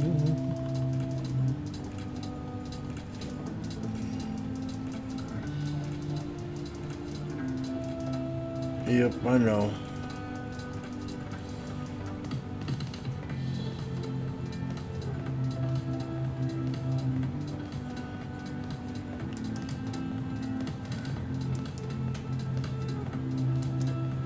The lowest possible support hold.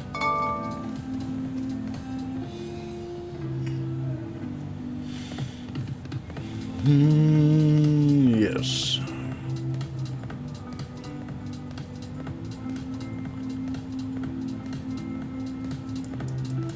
Resistance to break.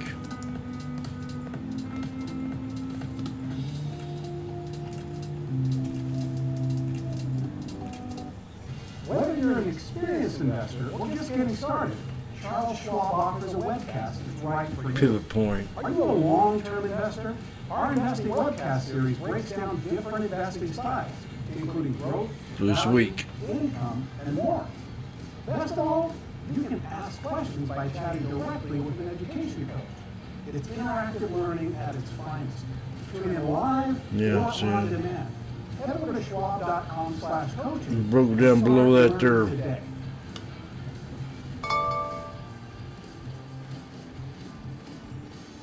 Which means we're not bullish. And the line's crossing over the 21. So that's two reasons that that's a hard resistance. Oh, shut up. Watch live, subscribe. I'm talking.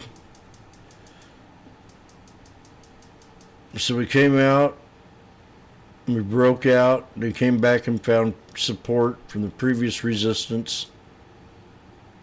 Then it broke out. Then we came in this morning. And a pretty good breakout here last week. Pretty good little, nice little run, real good run. I mean, nothing, healthy, very healthy, very nice, very big, very boom boom. So this is nothing. And we got a gap right here. That's the only thing I'm seeing. And this head and shoulders.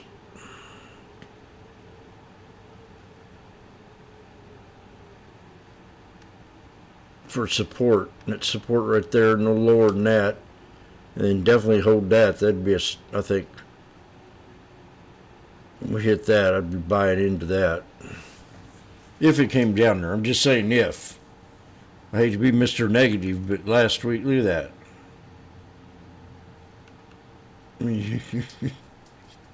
Boom.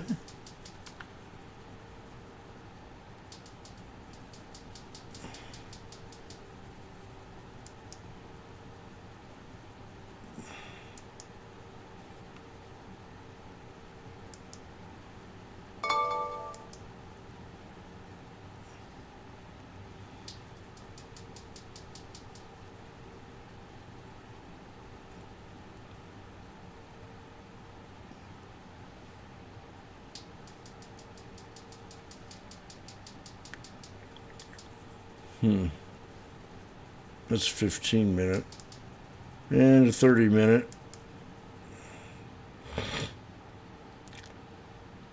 got a gap.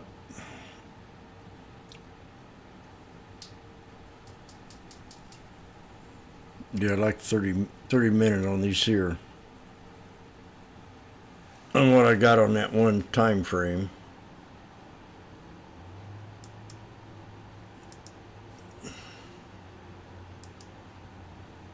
The crowd's going wild here at the sports thing.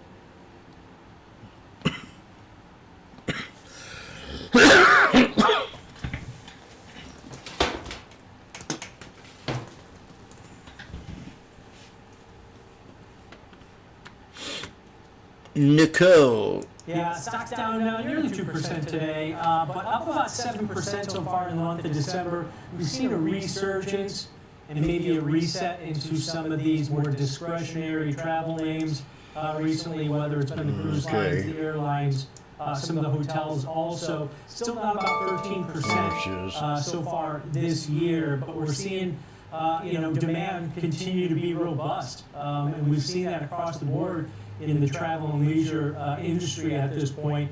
And then you see crude oil prices down at $58 a barrel. That's been the low area that we've seen over the last 12 months. Oil prices are down 19% so far this year. That equates into lower fuel prices. That goes straight to margins. Now, the big players within this space, the Deltas, United, and American, they'll probably do better than maybe the lower cost or regional airlines, just due to the fact that they get that premium buyer, they get that international traveler, they get the business traveler, and those are the higher margin segments of their business, and the economy continues to grow. We saw that from the last GDP reading, over 1% above what the estimates are. So people are still out there traveling.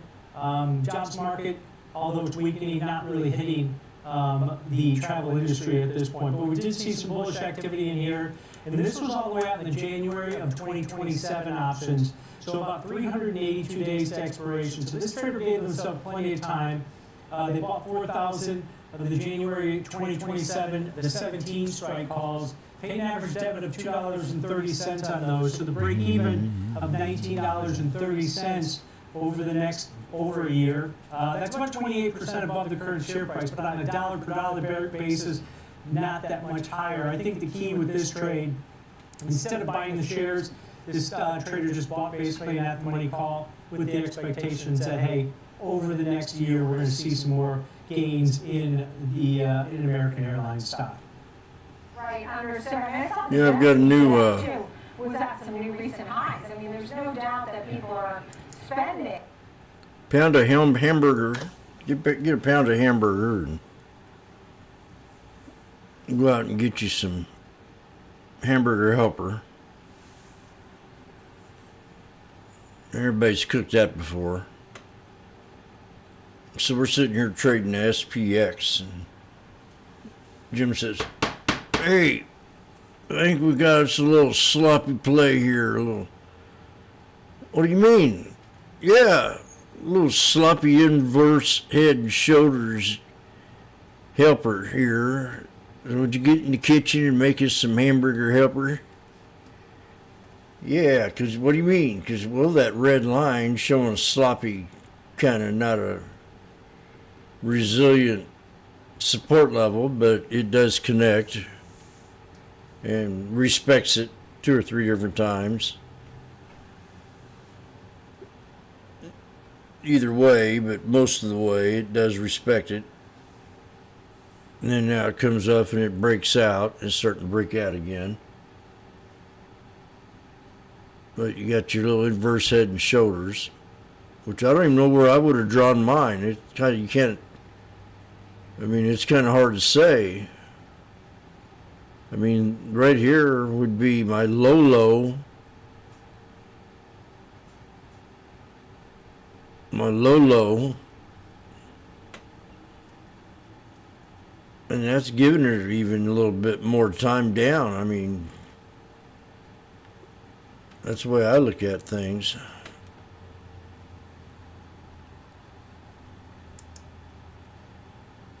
This is just cleaner. Not really. What's going on here? Oh, shit.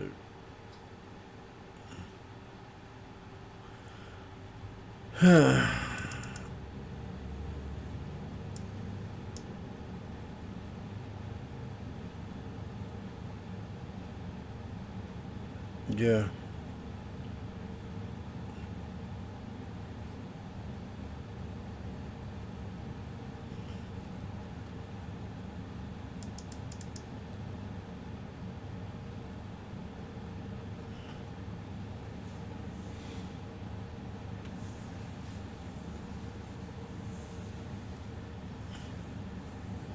Trying to figure out why I got 6904 on there.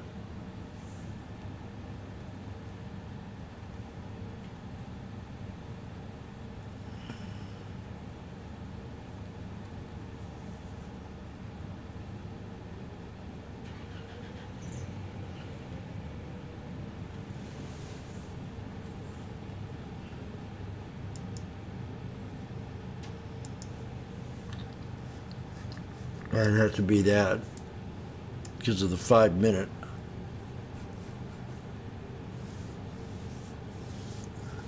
That's being friendly.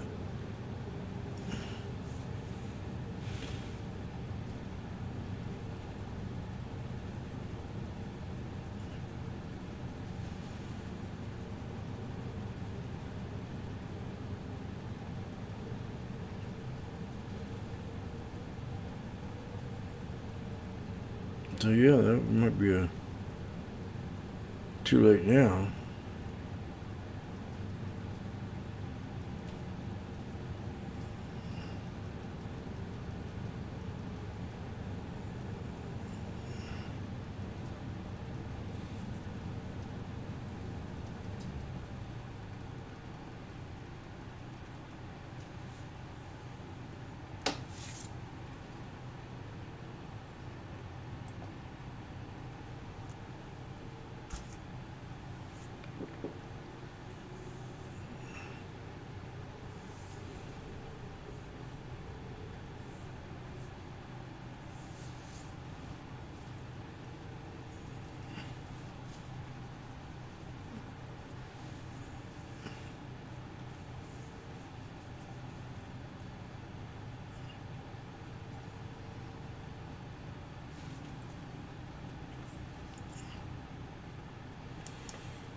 This is with me, Portfolio Manager, Advisor Shares, Pure U.S. Cannabis ETF, MSOS. We're taking a look at this ETF. Of course, we know that cannabis has been moving and getting a reclassification, and that was ultimately good news, right? It was a 1, which is more like heroin, and it was moving to a 3. Where do we stand on that right now? What's the timeline? Well, this executive order that Donald Trump just signed last week is the biggest news to happen to U.S. cannabis in 50 years or so. No, really. It's a monumental shift from, as you said, Schedule 1 on the DEA list down to a Schedule 3. Yeah, maybe. And it's huge news for the U.S. cannabis industry. Yeah. But it's not completely done yet. No. And when he signed this executive order and the news hit, a lot of people didn't know what to do with it, and we saw extreme volatility. So we're looking forward to the future in these stocks. We think it's going to be a very, very good thing. But for now, these stocks are still traded OTC in the United States. That's how they're held inside of our fund, mostly with total return swaps, OTC stocks, very volatile. Oh, very volatile. And, look at that. We don't know the exact date of when the DOJ and Attorney General Pam Bondi is going to sign it. It could be this week, it could be next week, it could be next I mean, month. that big of a deal, huh? And there's some uncertainty there. Marijuana Herald said that Oh, God. Trump directs Attorney General Pam Bondi No. to finalize marijuana rescheduling by the end of January. So this executive order helps No. move forward, but it's not a federal legalization until, I guess, Pam Bondi finalizes this marijuana rescheduling. In the meantime, it's something that's been talked about for so long. For example, when we look at MSOS, I mean, we saw it moving higher August, September, October, November, at the highest point just last week. But big picture, you know, It's not a this big group, deal. people have been waiting years. Oh, gosh. Is now the time to get in this group for the years ahead? Did she just sound like a cat? So these U.S. cannabis stocks are very different than Canadian cannabis stocks, and they've been in the penalty box for the last 4 to 5 years. I swear to with God, a lot she of just sounded like a politicians. cat. Rather empty promises. But again, we're very excited now. At the same time, we realize the stocks that are held within our fund are still How'd you be hearing OTC things? traded. We're looking forward to this No. rescheduling. Then we're looking forward to additional steps of Been waiting for years. Years. unfair tax penalty that these U.S. companies suffer of called 280E. So, no, we're very excited about the future. This is a very big move. Promises made, promises kept by Donald Trump. With the caveat, we're still waiting on Pam Bondi Oh, it to looks sign like the good order. bargain. He did say that he wanted it done expeditiously, and we're very confident it's going to happen. But the outside world is unsure based on all these false promises that we've had from politicians over the last 4 or 5 years and the suffering that these companies and investors in these companies have been through. Yeah, what kind of names do you believe in most in the group? You talk about U.S. cannabis versus Canadian cannabis. What names do you hold in the fund or that you like the best in the group? Which ones are the ones you can really count on, good or bad? You know, whether they're U.S. or Canada. Which ones are the names that you like the best? Sure. All you have to do is look at the holdings of our fund, and our fund, ticker symbol MSOS, is the largest cannabis fund in the world. The holdings are on the website every day. Curaleaf is our largest holding, actually the largest cannabis fund in the stock, in the world. But again, traded OTC in the U.S., so it doesn't have quite as many eyeballs on it as some others do. Just behind it is the company TrueLeaf. They're the biggest cannabis company in Florida, the very substantial medical market there, and a few other states. And then we also have our global strategy cannabis fund, ticker symbol YOLO. It holds U.S. exposure and Canadian That one I don't know of. even European and Israeli.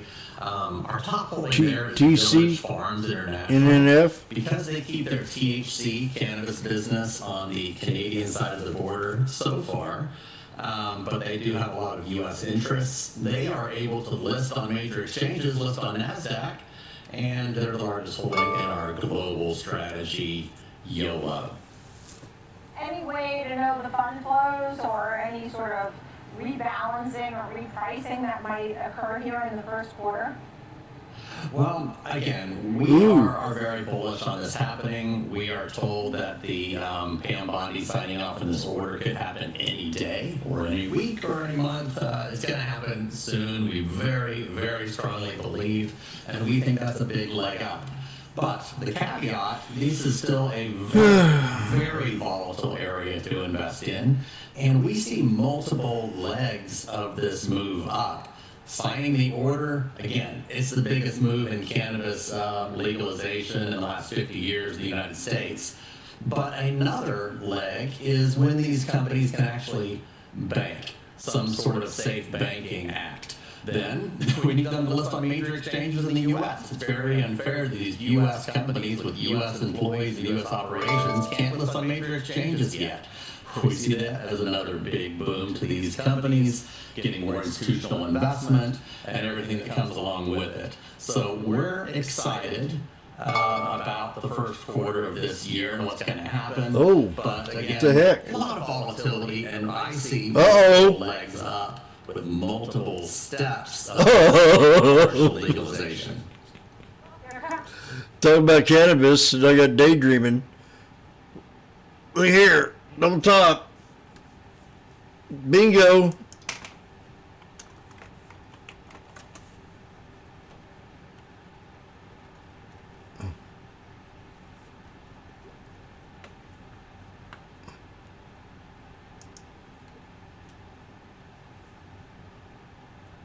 Say what?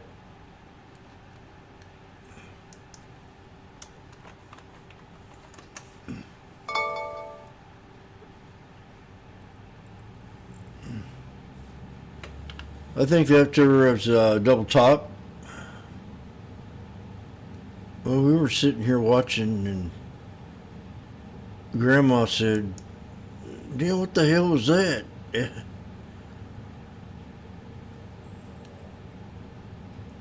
So it's a beautiful sight to be sold right there, Granny.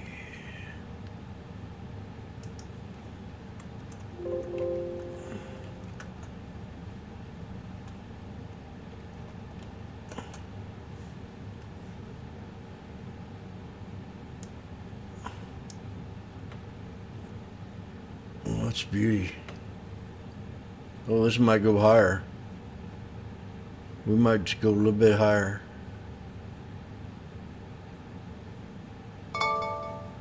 0639. Can we break it? Say yes.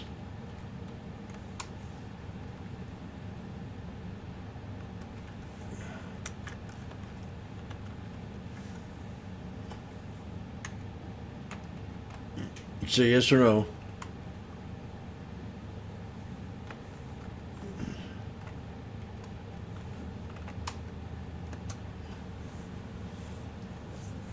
I say yes. Randy says no, I say yes.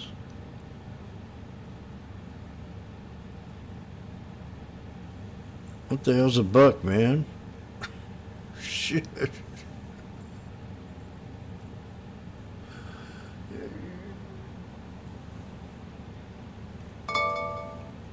Someone's got to tell me what the difference between a buck is. I'm saying 690639. Randy says no. Okay. It's going to cost you. You're saying no. Jim was right again.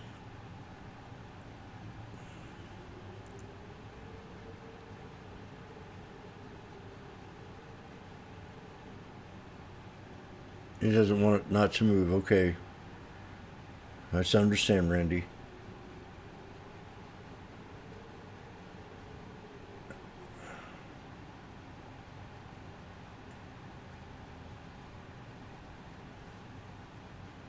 Okay. Well, you can get out. It'll probably cut a little bit of stress out of it.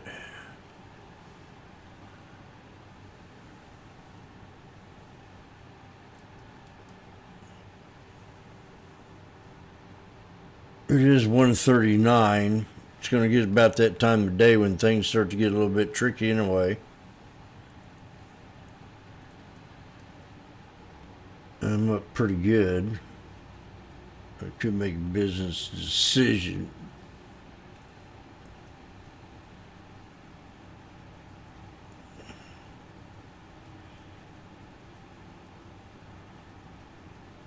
But it's really, I mean, the highway's open, just the time of the day is not. If you know what I mean. But I want to see if we have hit our resistance. 6906.39. Uh-oh! Uh-oh! Uh-oh!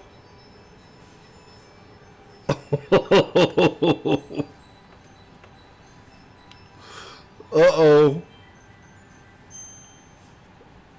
The crowd doesn't know what to do here at the sports arena. Oh, that's all right.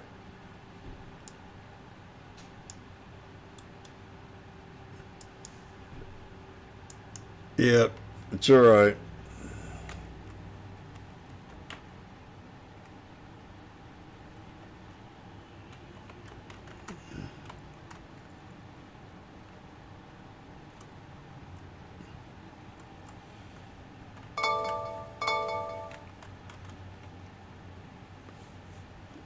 It's all right.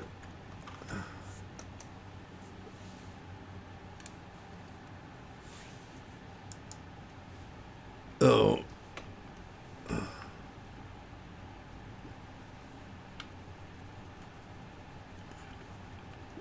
Oh.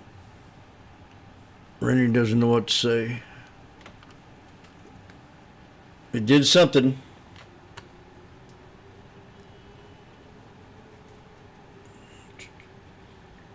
Well, that was good.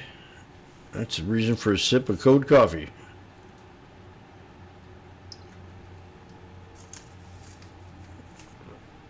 I just can't believe that guy.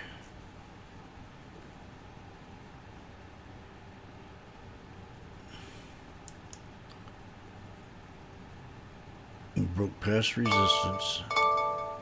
Wants to go higher. We're at $8.90 right now. $9. The question is, are you going to hold on? Like I said, the sky is green. The sky's the limit. We have a long way to go. Oh.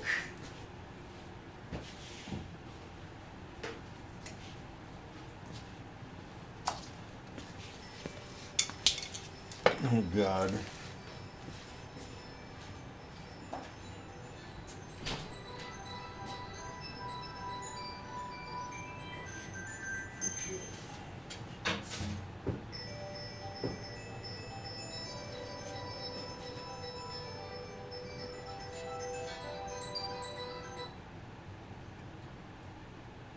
Hello, Jim is always clean.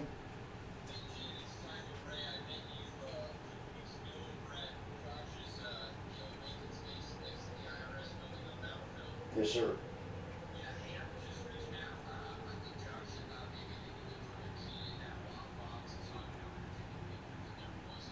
Yep.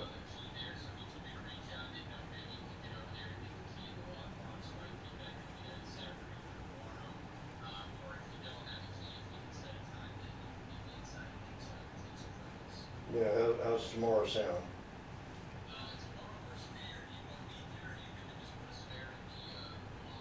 Well, I'll meet you there and I'll get the spare made.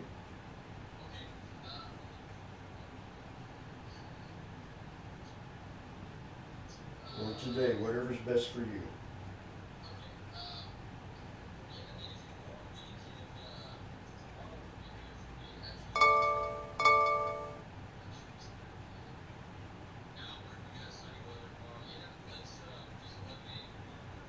Yep. Okay. You sure that's okay?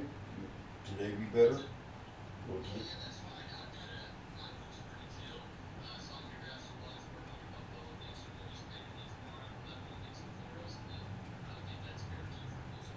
Okay. Yes, sir. Yep.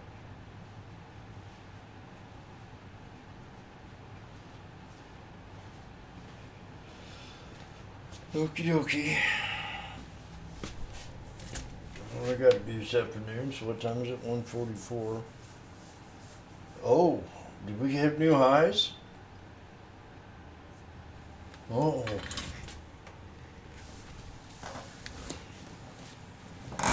$66.20s. No, I've got out of them. Moved them up.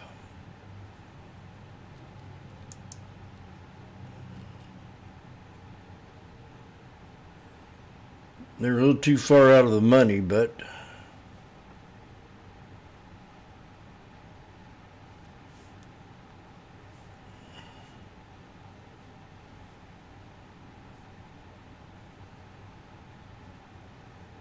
Yeah, they kind of. They went poop. I guess you got stuck in them, huh?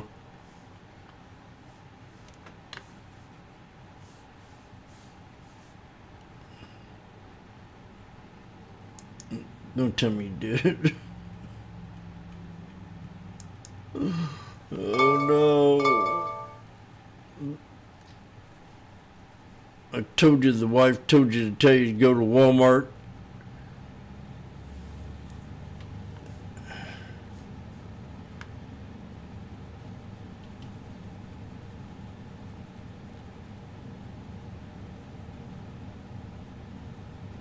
Uh-oh. Well, we're respecting the 9 so far.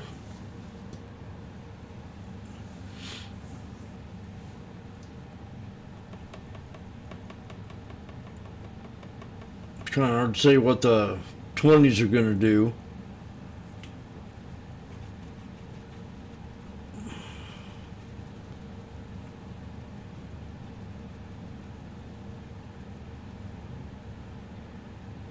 Yep, I can see that. Moving far out of that money, yeah.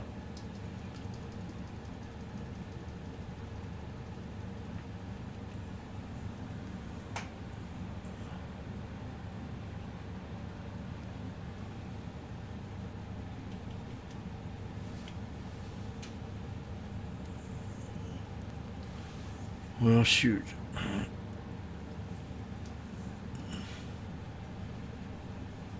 And you don't know. It's like we could just get one big old knife too, and it'd just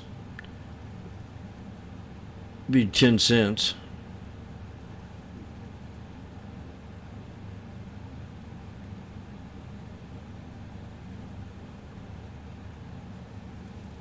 I'm telling you, this market.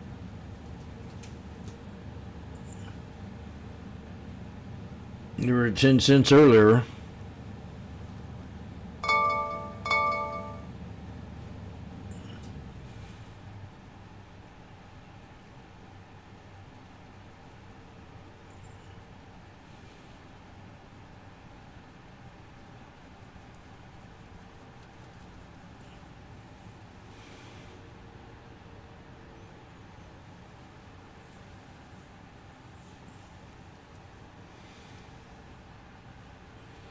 We're now at 960, the 6900s.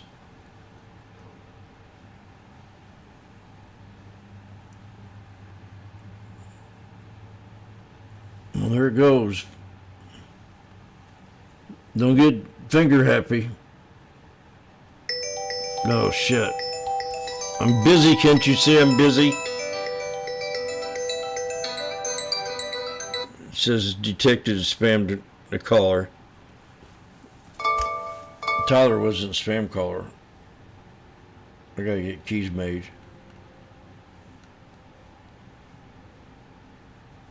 I'm gonna get in trouble.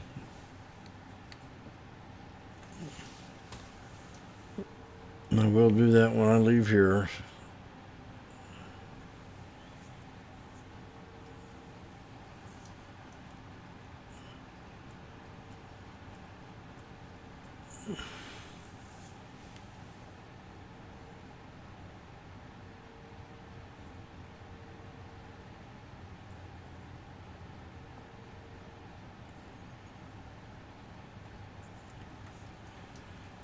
There you go, right there, man. This thing's at 1040 just like that. Went up to 11 something.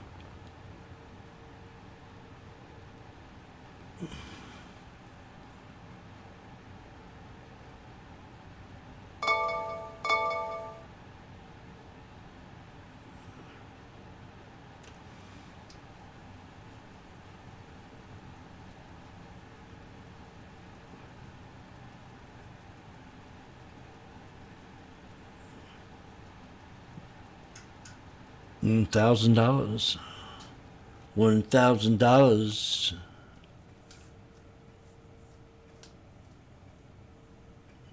The powerful of the 9 EMA. Let me see here.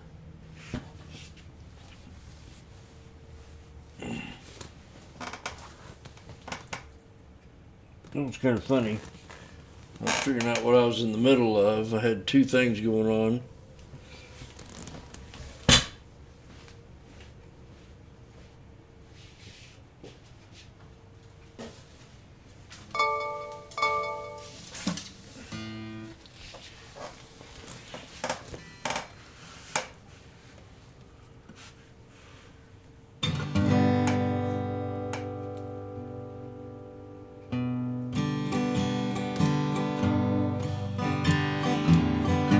Got a broken down chair that I'm sitting trading stocks. I'm a millionaire. My pockets are full of rocks.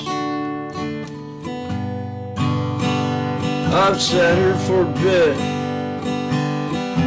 I'm about to go take a shit.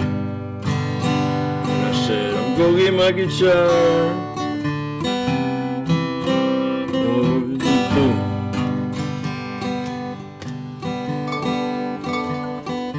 I love trading the SPX.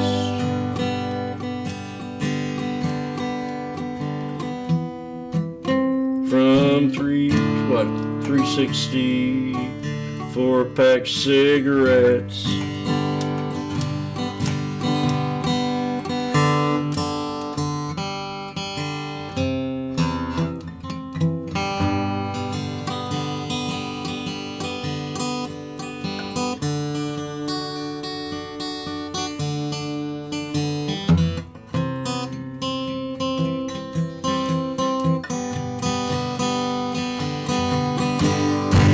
Whoa! Take it away, Charlie. Can you believe this guy? We're now at $10.80. The 69.20s are now at 80. 75 to 80. We're at 11. Now I should go ahead and sell one contract here at 11 bucks.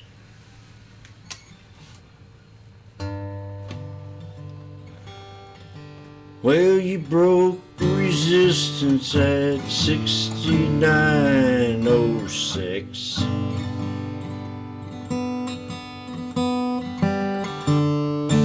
Backburned the end of 25 into 26.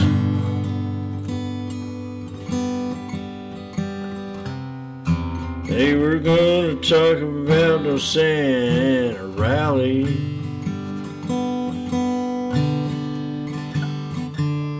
I'll meet you at back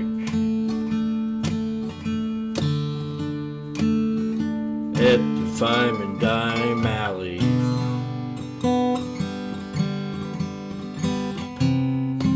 I'm waiting for Santa rally.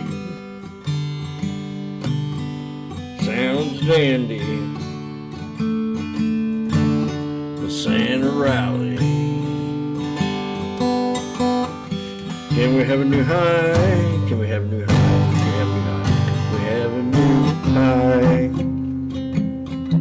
high. I appreciate that.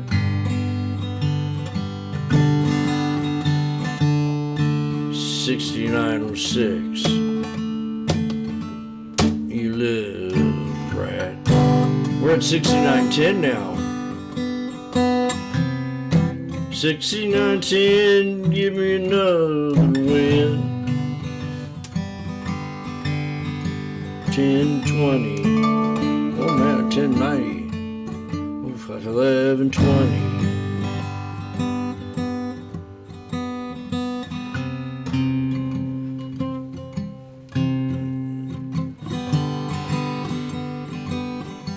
$25 was fun.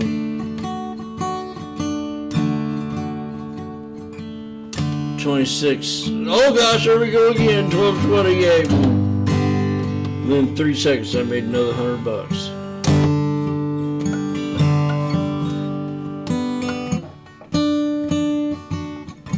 Look at that breakout. Ain't that pretty? Oh, damn, Jim, how you do it? I've never seen anything like it. Live on YouTubers. Well, I'm sitting in a broken chair. He says he's a millionaire. Thing rocks back and forth.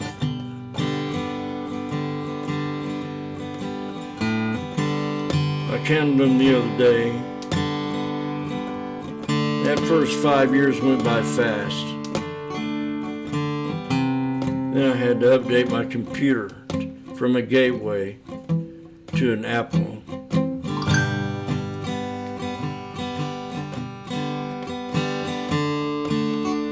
Back then, there was a stock war going on.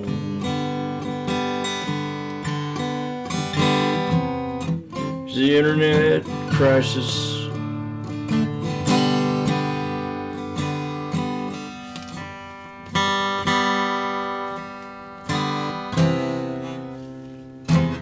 We're 12:40 now. I know this guy on the internet. He gets in a trade and he starts talking smack. You gotta see this. Stocks just start to rack. It's the craziest thing I've ever seen. They are now at $12.70. I don't want to be shy. God damn, how's he doing? Oh, look at that. Ooh. Oh, I said we'd really break if this thing broke out. Oh, what'd I say?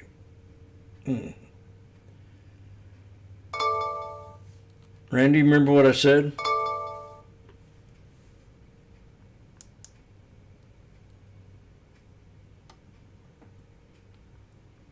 No, I ain't gonna be angry. Because they printed by now. I had it on.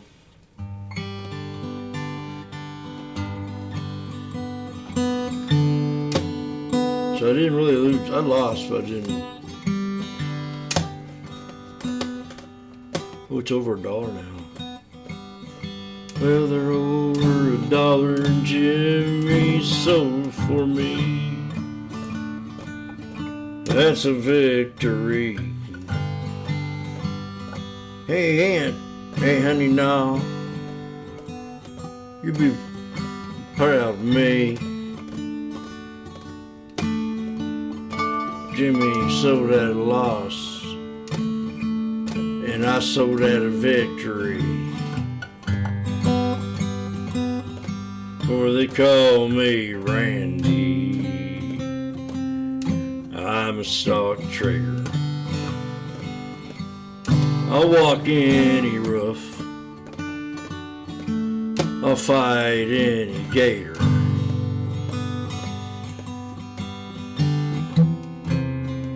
I'm just sitting here having a ball. I'm the Randy Trader.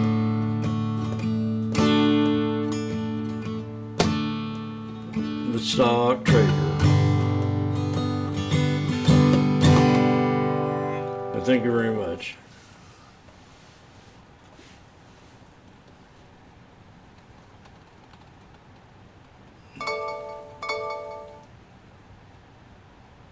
You guy's a nut. Uh-oh.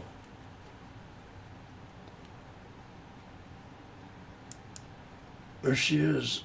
Oh, God, look at her go.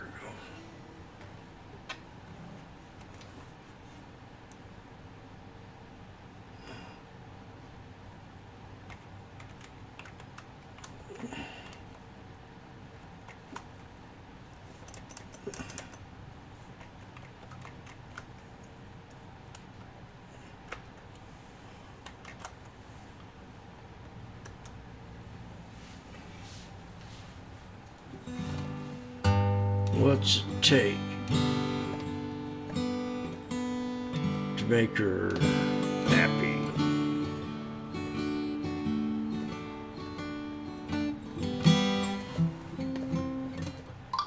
In a video?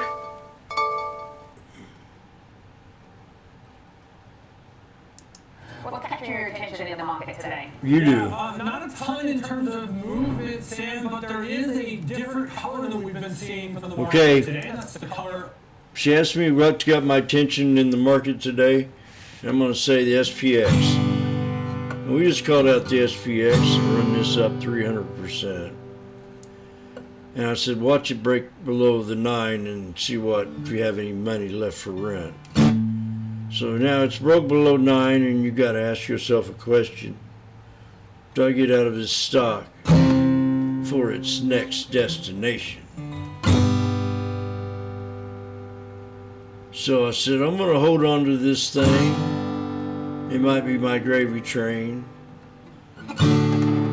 We got that 21 EMA. If it don't hold that thing, I ain't going to sit here and hold this thing and lose all the things that I've made all day. So it's about now. I got my finger on the mouse.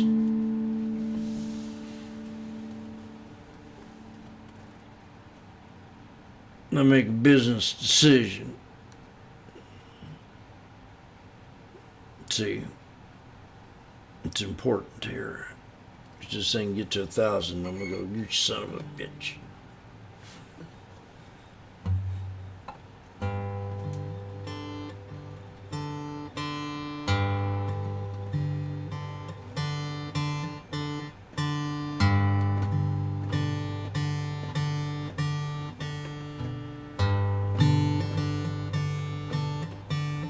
The 3 black crows come in the picture, you dirty rats.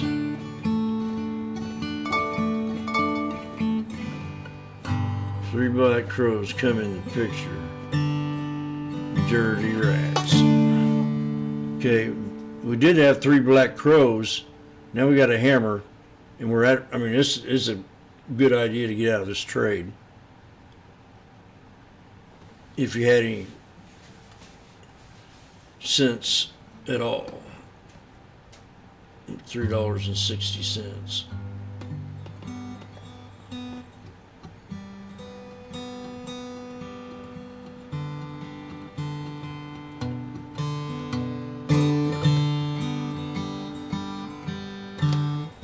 Well, it's like a woman trading stocks.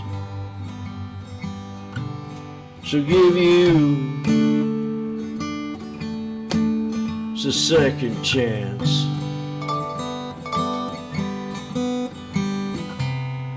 No more coming in late drinking beer. I want them dishes done by 8. I said, honey, that's going to be a hard task. But I want this stock to break this 9 EMA at last.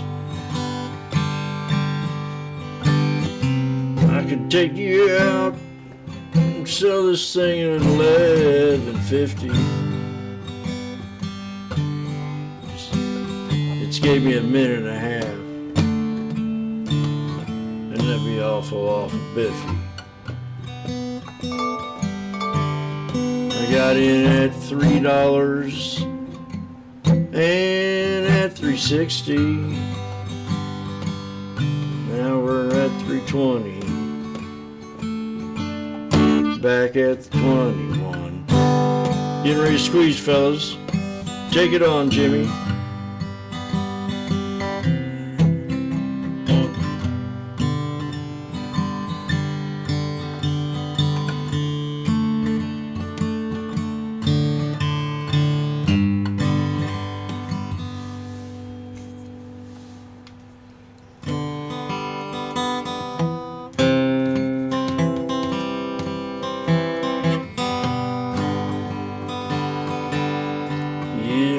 to squeeze. I think it's my last time. Okay, she gonna give me another chance? Hey, honey. Sorry I came in late last night. But I got something to show you. Go out in the garage.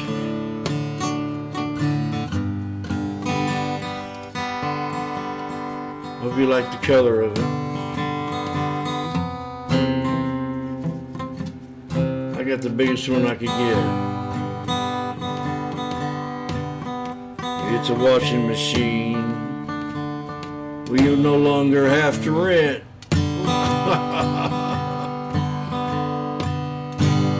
Boom, baby.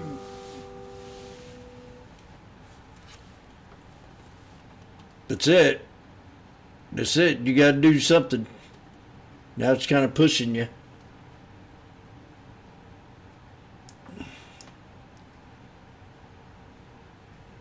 Sell it and be happy.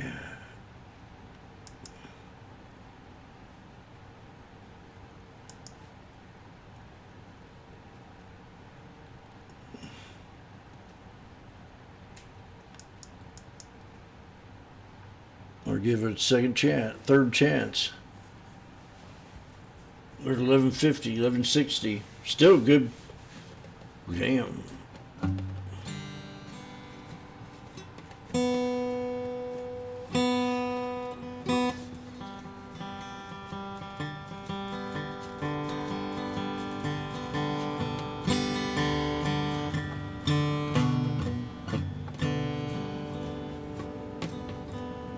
Well, you've held on, Jim, for all this long.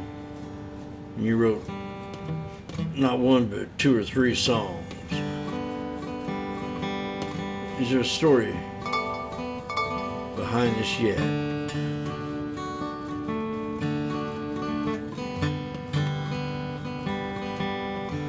Love can only take you so far. Honey, I got this new car for you. It's in the garage. Look at it. Woo! Go ahead or go. Now you got the breakout. There's your third chance.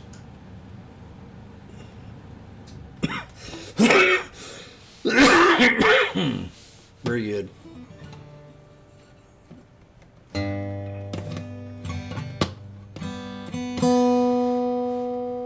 $12. $11.90. $12.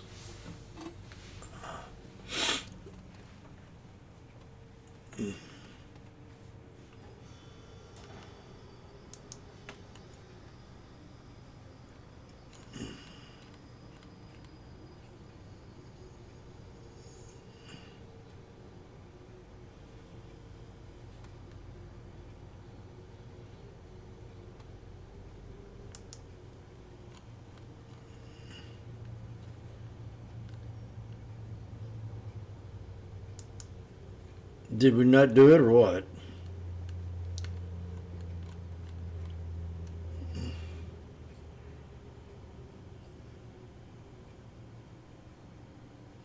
They want the return of the son of who?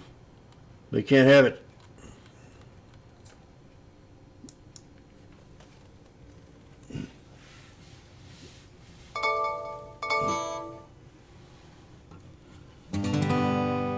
No, it'll be my country. We'll grow the best poppies and the best Afghanistan in the world.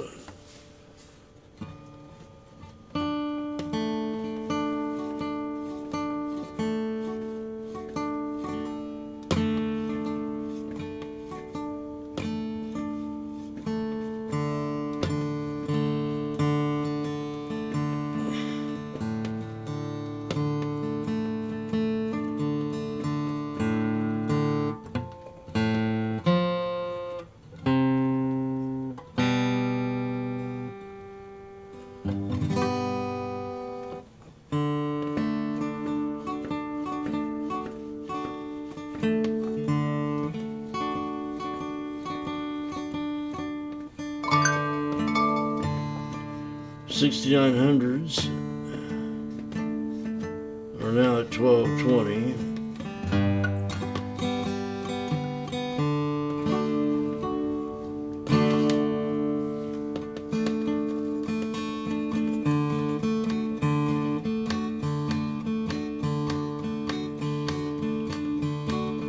My name's Jenny Horney, I'm on Schwab.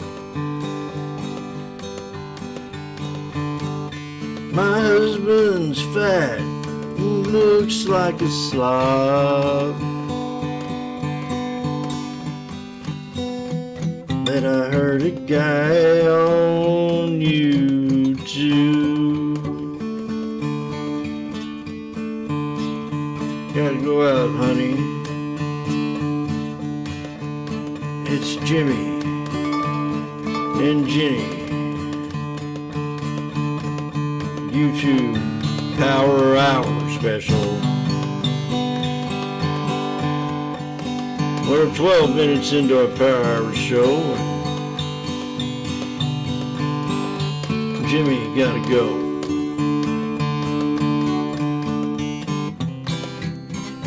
There he goes. And this damn thing now at 12:30. Okay, I'm going to make a business decision. I'm going to be proud of myself today. I don't know how he does it, but my grandma was here watching him last night, and she brought Ellie Mae over this morning. She said, I sat there and watched him.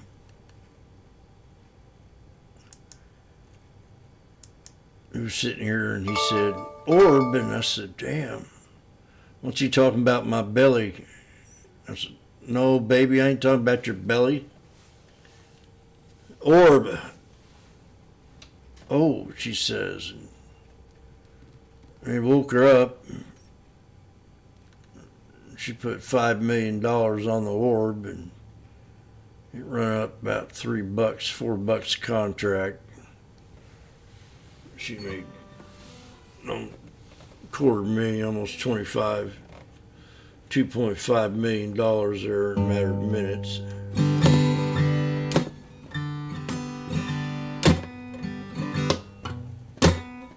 There's Grandma.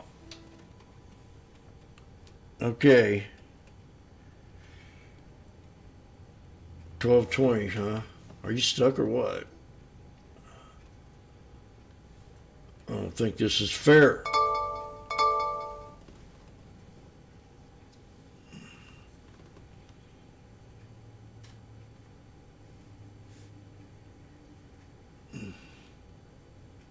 You have no idea what Jim is in?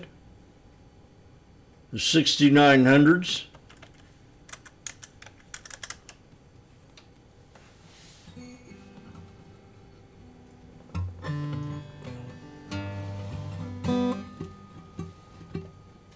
They had no clue what to do. Not him no more. Not no more.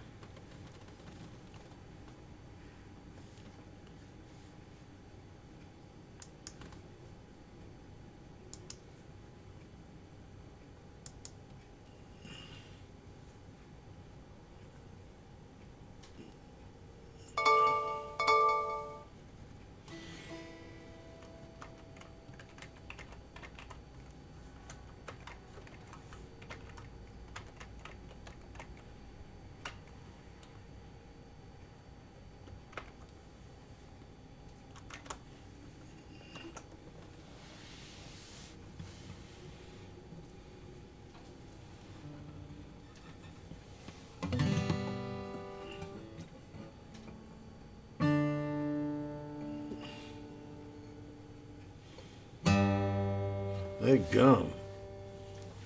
That kind of hurts. It's very unprofessional, man.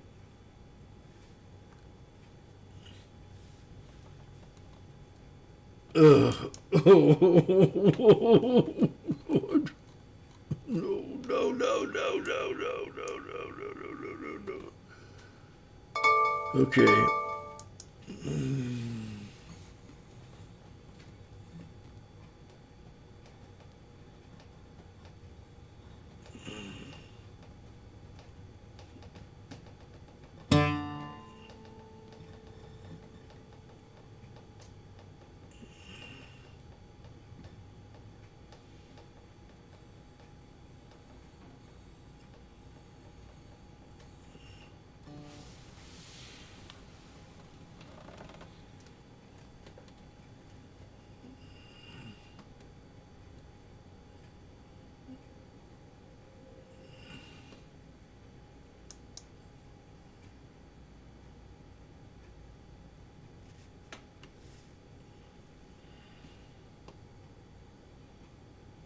Well, well, well.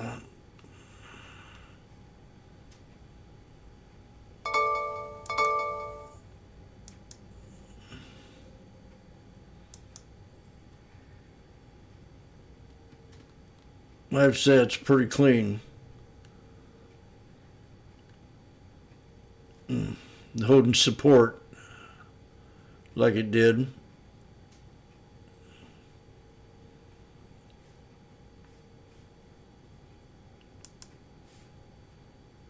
Free at SchwabNetwork.com.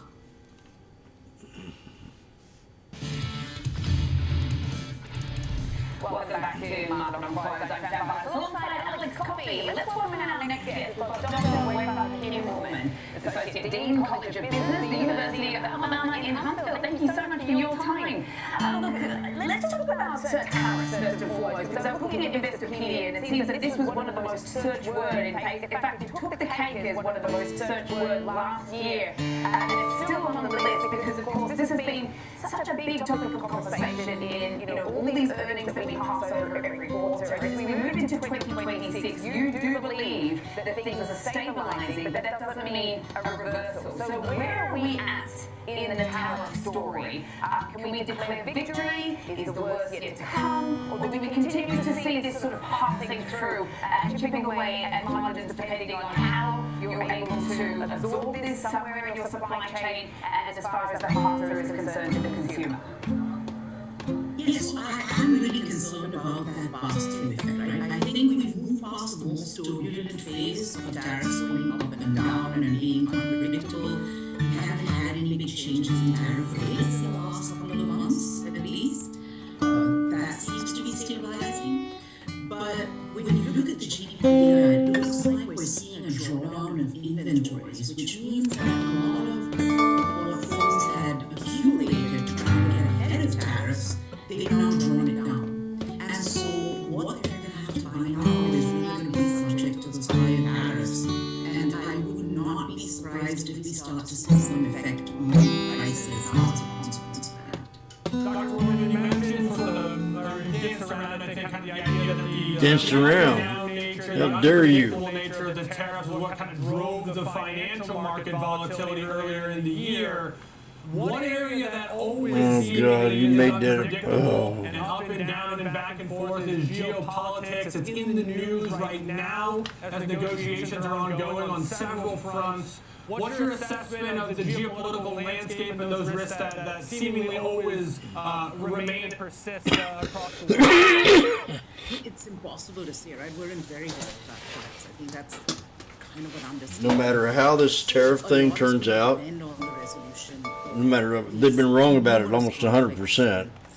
No matter how it turns out, they're going to say, well, like we said, you just kind of said it right there. All of these things create uncertainty, and all of that uncertainty means, I think, I feel like choking up on spit. As far as investment advice goes, I think caution is all one can prescribe at this point. How dare you? And what about the labour market? Because no doubt, obviously the tariff uncertainty which you highlight has been feeding into how businesses are thinking about hiring, also with the geopolitical uncertainty, which I suppose goes hand in hand as well. People just don't have a crystal ball into how things are going to look in the future. Yes, I do. And then, sort of tying it back to the domestic situation, because when I talk about Investopedia, actually the term of the year, according to them, 2025, is affordability. And, that very much has a lot to do with jobs, because if you have one, you're more likely to go out and spend your money. So how are you thinking about that right now? Can't believe she told her that people don't have a crystal ball. That was insulting.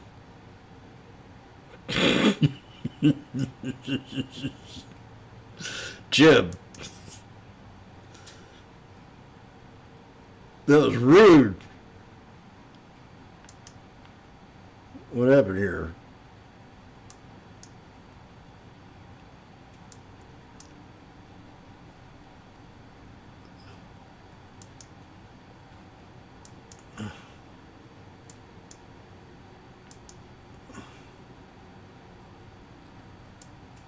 This was nervous. I don't I feared she might pissed her off. AI anytime soon, but as with all new technologies, there's always this bubble phase where we go through it, we invest too much, and then we figure out which investments made sense and which ones were excessive. And we're certainly in that phase where we're trying to figure out the investments that make sense from the ones that don't. Now, coming back to inflation, like I said, I think we should now start to see the effect of tariffs on prices. So I'm definitely concerned about inflation in the next coming months. We missed out on some cycles of data because of the shutdown. So to some extent, policymakers are also flying a little bit blind, not quite as bad as it was a month ago, but still they don't have as much information as they would like. Now, if that AI investment slows, we should see some softening of the labor market, which obviously the Federal Reserve cut interest rates, they're concerned about that too. And another, I'm not sure if it's cause for concern, but I suppose to some extent it is. The recent GDP report that did show some positive growth showed a large part of that growth coming from healthcare spending. And that was a little surprising because this was actually before the premium increases kicked in. This report was for July, August, and September. But that means if it's healthcare that drove it in the third quarter of 2025, then what's going to drive it now? So yeah, once again, I think the general outlook will be very, very cautious, and labor markets can be fragile. Unemployment is not high, which is good news. But you see unemployment rising on young workers and a few other groups like that. That can be a little concerned.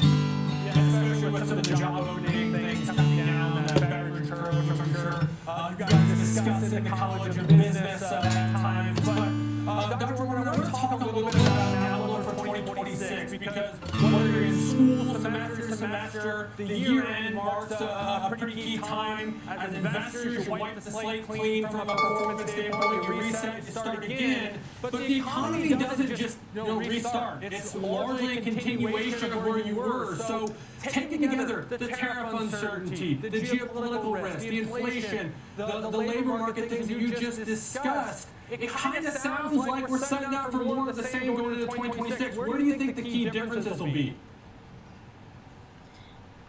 Well, on the positive side, if we start to see some stability in geopolitical arena, in tariffs, then that could give businesses some pause for optimism. On the negative side, if investment in AI and data centers starts to slow down, then that's going to reduce investment, and that will be cause for slow growth.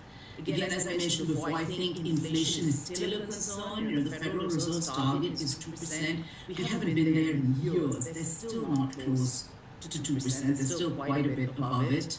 And we have no reason to believe that that's going to come down anytime soon, especially with, again, the effects of tariffs coming through. And so that would lead to a one-time jump in prices unfolding over maybe a couple of quarters. So, yeah, I think more of the same is probably a good way to put it. I don't think anything magical in particular happens on December 31st.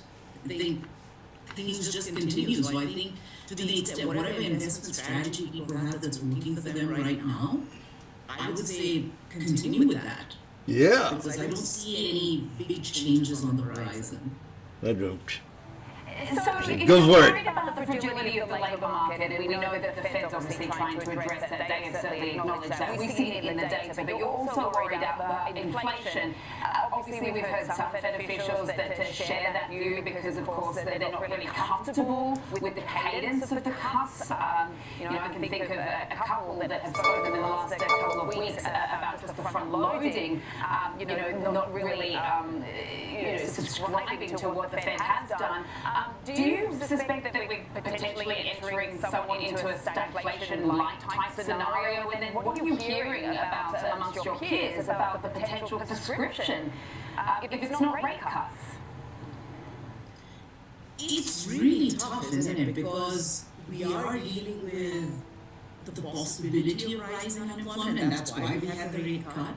And at the same time, inflation is nowhere near its target, and that's why this most recent Federal Reserve meeting was really a split decision. It was more polarized than the decisions have been in a very long time. So even among the board of governors, there was a lot of, or the market committee, there was a lot of disagreement about what to do. Some thought the rate cuts didn't go far enough, and there were some thought inflation is a big already and you shouldn't be cutting rates right now. I hope that we get some clarity once we have data from the Q4 of 2025, and that will help inform these decisions going forward.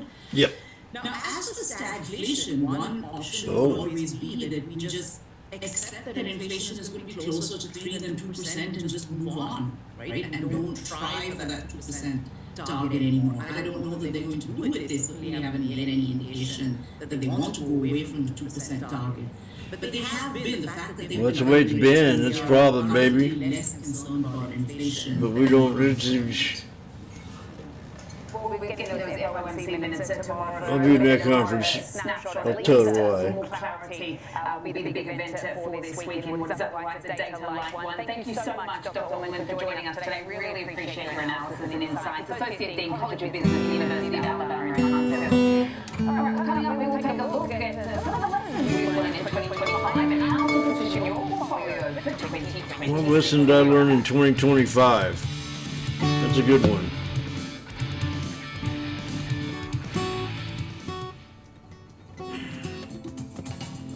It's been one heck of a year.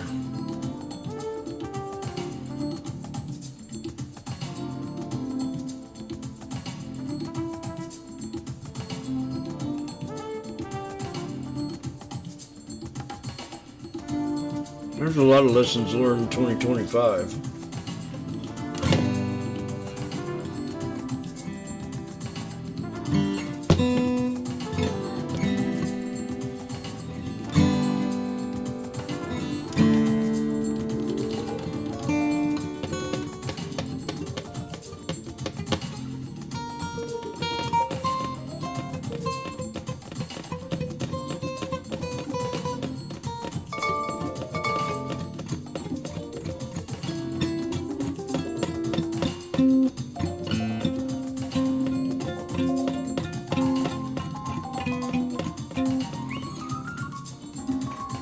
I don't know where to start.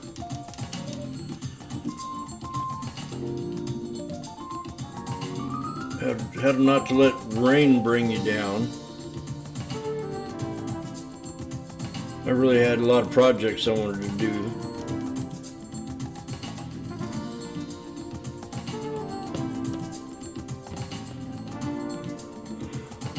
Then we had the big flood. Yeah, it was the market dance. So night duty. Schwab gives you round-the-clock access to over 1,100 of the most popular stocks and ETFs, plus a wide variety of futures markets. All with 24-hour support from trading speeches. All that rain. Understand the ins and outs of 24-hour trading. No matter the hour, you can trade brilliantly with Schwab. I'm Diane King Hall on the floor of the New York Stock Exchange. When markets react, we are live with analysis that matters. Watch now, only on SchwabNetwork.com. What I've called this right here. Sometimes I don't know if I'd have called that. Eventually I would have said it was getting tired.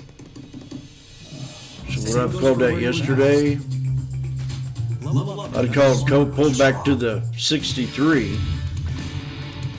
Welcome back to Market on Close. I'm Alex Caulfield alongside Sam Voss. It's now my pleasure to welcome our next guest, and that's Crit Thomas, Global Market Strategist for Touchstone Investments. And Crit, it's interesting. Thanks for taking the time.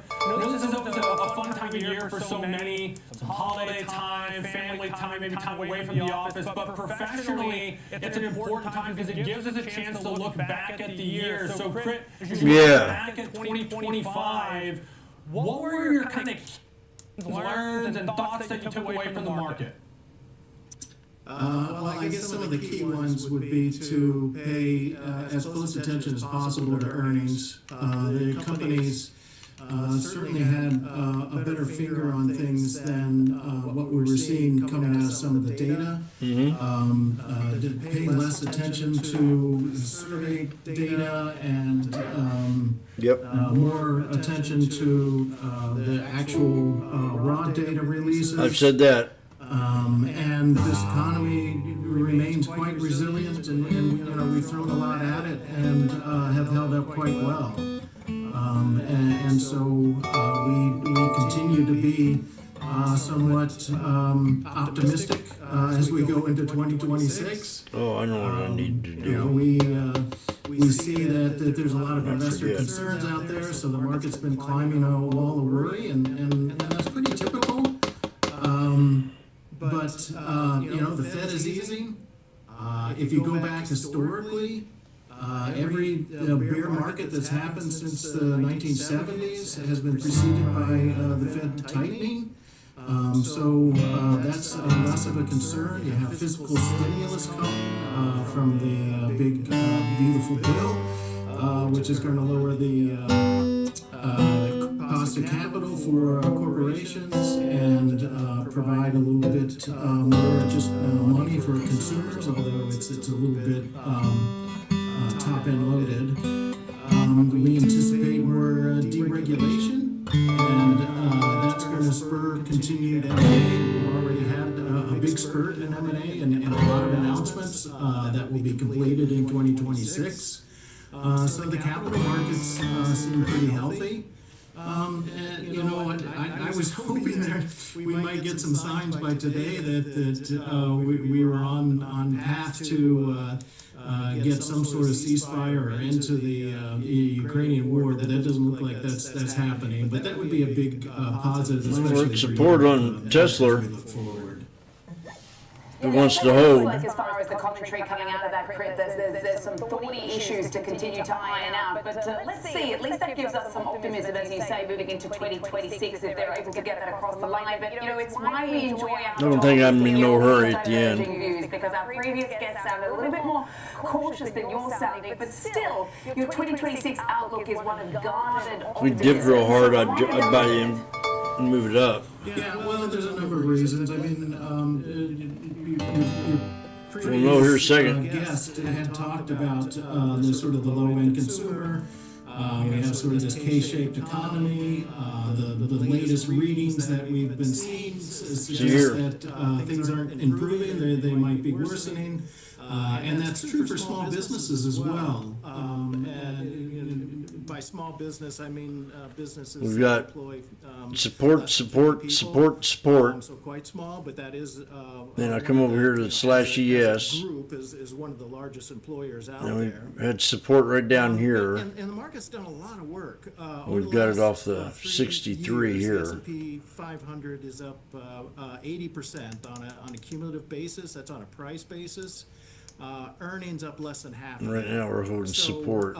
Do I think the market's going to just, And what time is it? Really We good got returns from here? No. 25 minutes left in the daytime. I'm So I don't know. a big believer in the 4-year election cycle, but historically, I'll just it's wait. true that midterm elections Shouldn't be tends easy to and not be a take lot the more big volatile. mistake.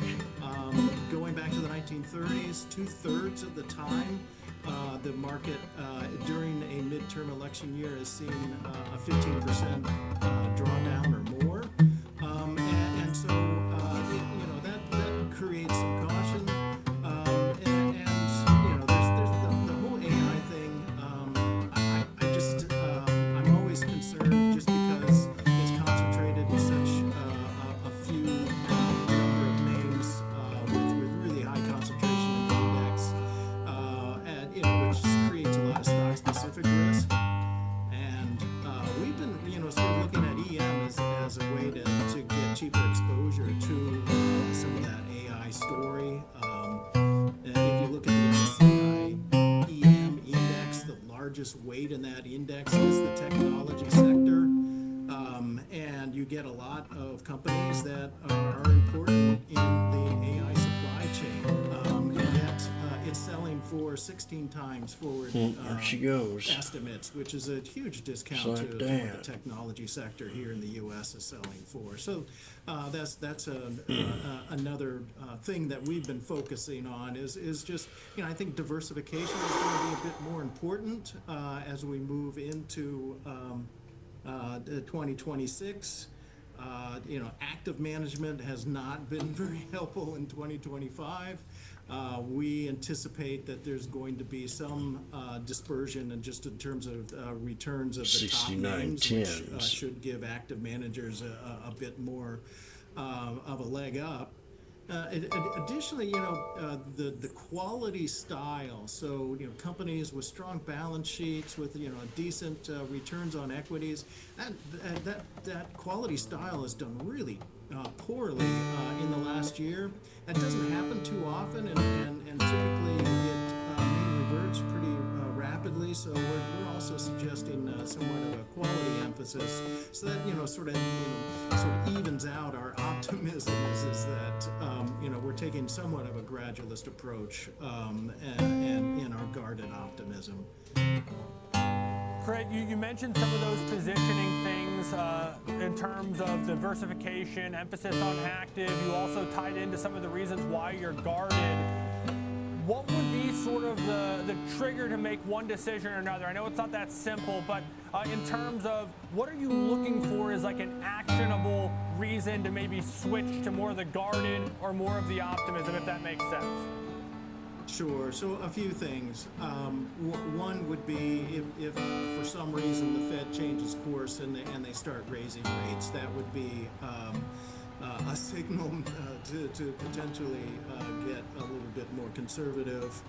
Another is we continue to watch for layoffs. We pay attention to every week the unemployment claims.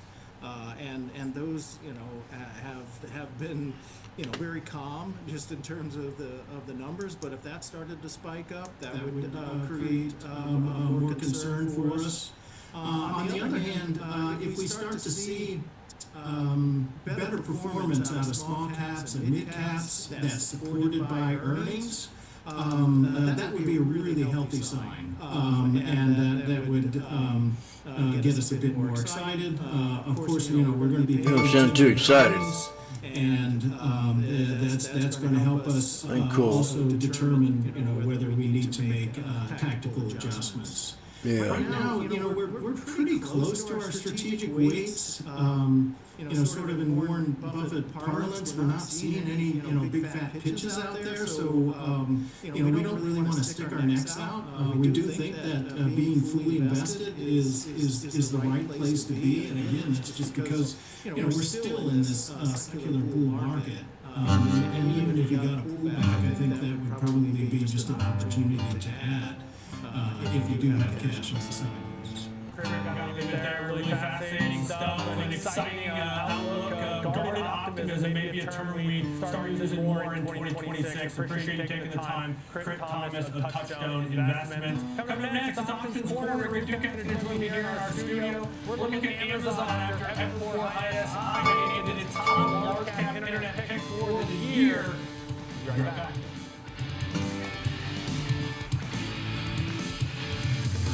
Kick off the morning with the data and the decisions of moving markets. Morning Trade Live that breaks down the macro moves driving the price action, from Fed policy to global growth to inflation prints and geopolitical risk. Smart, fast, and always live from Wall Street to your screen. Morning Trade Live, where the markets meet macro, weekdays at 10 a.m. Eastern.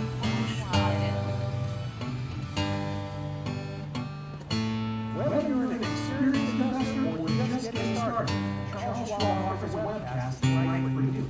Do you like using charts when analyzing your stocks?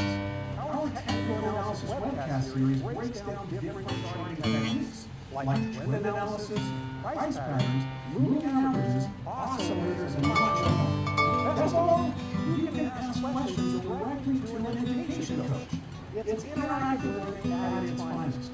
Tune in live or on demand. Head over to schwab.com/coaching and start learning today.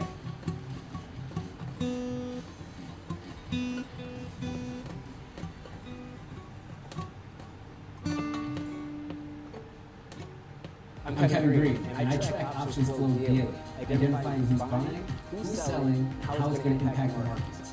Watch live on Schwab Network at schwabnetwork.com.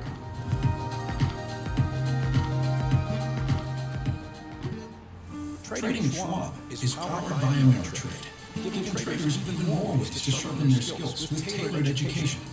Get an expanding library filled with new online videos, webcasts, articles, courses, and more. All crafted just for traders. And with guided learning paths, stacked with content curated to fit your unique goals. You can spend less time searching and more time learning. Trade brilliantly with Schwab. Trade magnificently.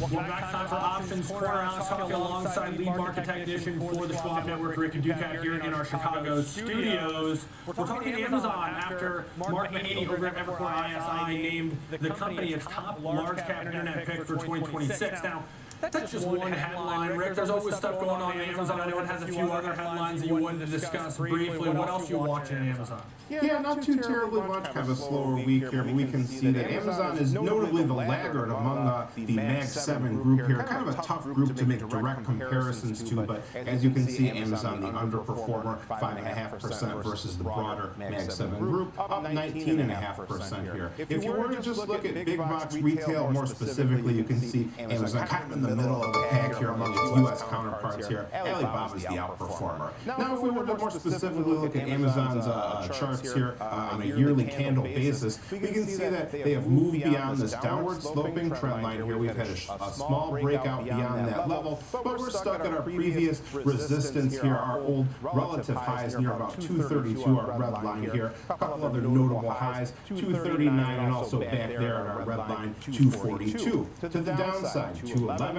repeated low point here, here, and here, and then another low point at 198. Yeah. If we were to look at our moving averages that we follow here, well, we've got a cluster of our weekly, monthly, and quarterly moving averages all together right around 230 to 231. So that seems like an important downside to watch as well for a potential break lower. RSI above the 50 midline, not really doing a lot of strong pushes to the upside or anything kind of moving sideways somewhat here with price. Look for another push to the upside coupled with RSI to make new relative highs along with price. Finally, if we were to look at our volume profile, there we go. We can see that our point of control right about here, our heaviest trading area of all, comes in around 222. We also have another node almost as Point of control comes in with the mute button. Those could be some important Sorry about that, my friend. step areas to hold on to. Meanwhile, things pick up again, notably up here near 250. Yeah, that upper half of the value area between that point of control to, let's call it a $15 range, 220 to 235, really seems like the story. But Jenny and I were talking about this today. Like, so many of these stocks are kind of 69 kids being one of them over the last year. And yes, if you've been invested the whole time, that's your performance. But man, it was such a different year than that led that to believe. Huge drawdown, huge recovery, kind of a wicked drawdown that we're in right now. Nothing like the first half of the year, but when it comes to positioning, this stock lost so much latitude, but my ears popped. All that being said, what stands out to you? Yeah, when we look today, it's lighter. Just now. The sizzle is 0.7 versus the 5-day moving average of options volume. And light last week, you'd think too. So yeah, exactly. Yeah, so a pretty light day. We can see the expected move for our next two monthly expirations here. Our orange box about 4.7% by January 16th. Our yellow box February 20th, 10.7% or so. Notice that February is about where we have those old all-time highs as well. That's the upper edge here. But heavy skew toward calls today. About 70% of the 250,000 options traded today were calls. 95 cents. cents. That was the highest month. It's January 16th. The highest volume is Friday's expiration. Not really very surprising. That's about typally what you would expect here. In terms of the most important open interest strikes here for January 16th on the call side, 240, 250, and 260. And on the put side, 190, 225, 230. One notable trade as well, a $2.2 million debit paid for Get out of them right now if I wanted to.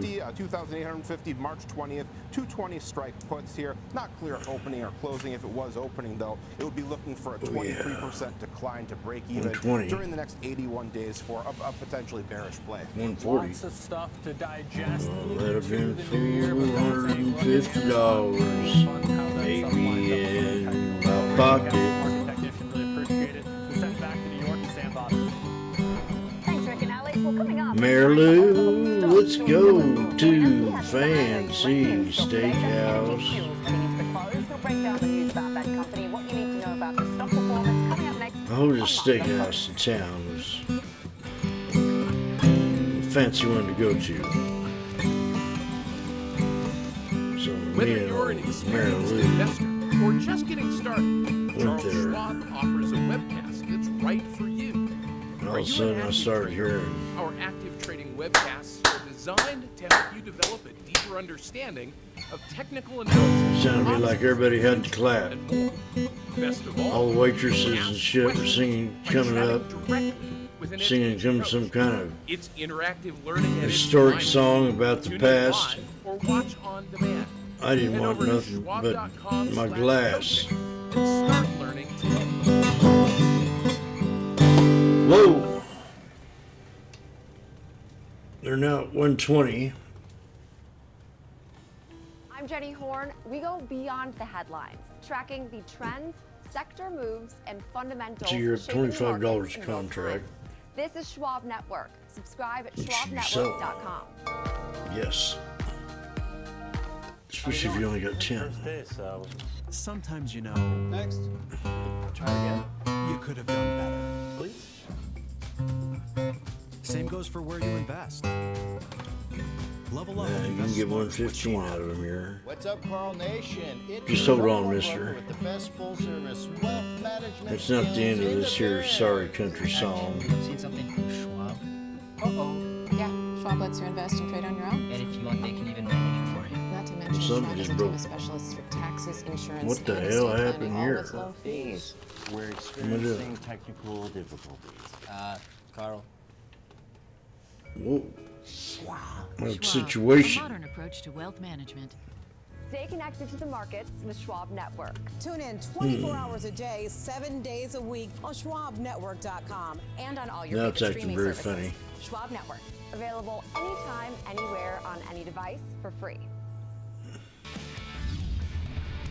To go ahead, so Welcome back to Market on Close. I'm Sam Vardas, live from the floor of the New York Stock Exchange. It's time now for overlooked stocks, and we're watching Energy Fuels, which is higher after releasing some data that shows it exceeded some of its guidance for the full year. So I'm joined by George Sill, a senior markets correspondent, to break down the details of this one. So it crushed guidance, which is perhaps behind the rally we're seeing, up 3% right now, George. But just talk us through what it reported here. Well, I think, this is an interesting play on this sort of energy renaissance. it don't look too good to me right now. Country. Also, I would call it maybe a U.S. Department of Defense renaissance, I'm too, gonna give in it terms just a of few more national security, seconds. because, there's only a few players that are I actually think it could in easily the drop space down of here. exploration, recovery, and sale of uranium. It's like and holding rare up a- metals, and that's essentially what Energy Fuels supplies the market. A can of round balls in the bottom of your hand. Turn your hand upside down. Processes uranium in the United States. It's the White Mesa Wait for 'em to fall. facility here in Utah, and so Oh! the other thing about the business is they've been expanding internationally in Woo! countries like Brazil, Australia.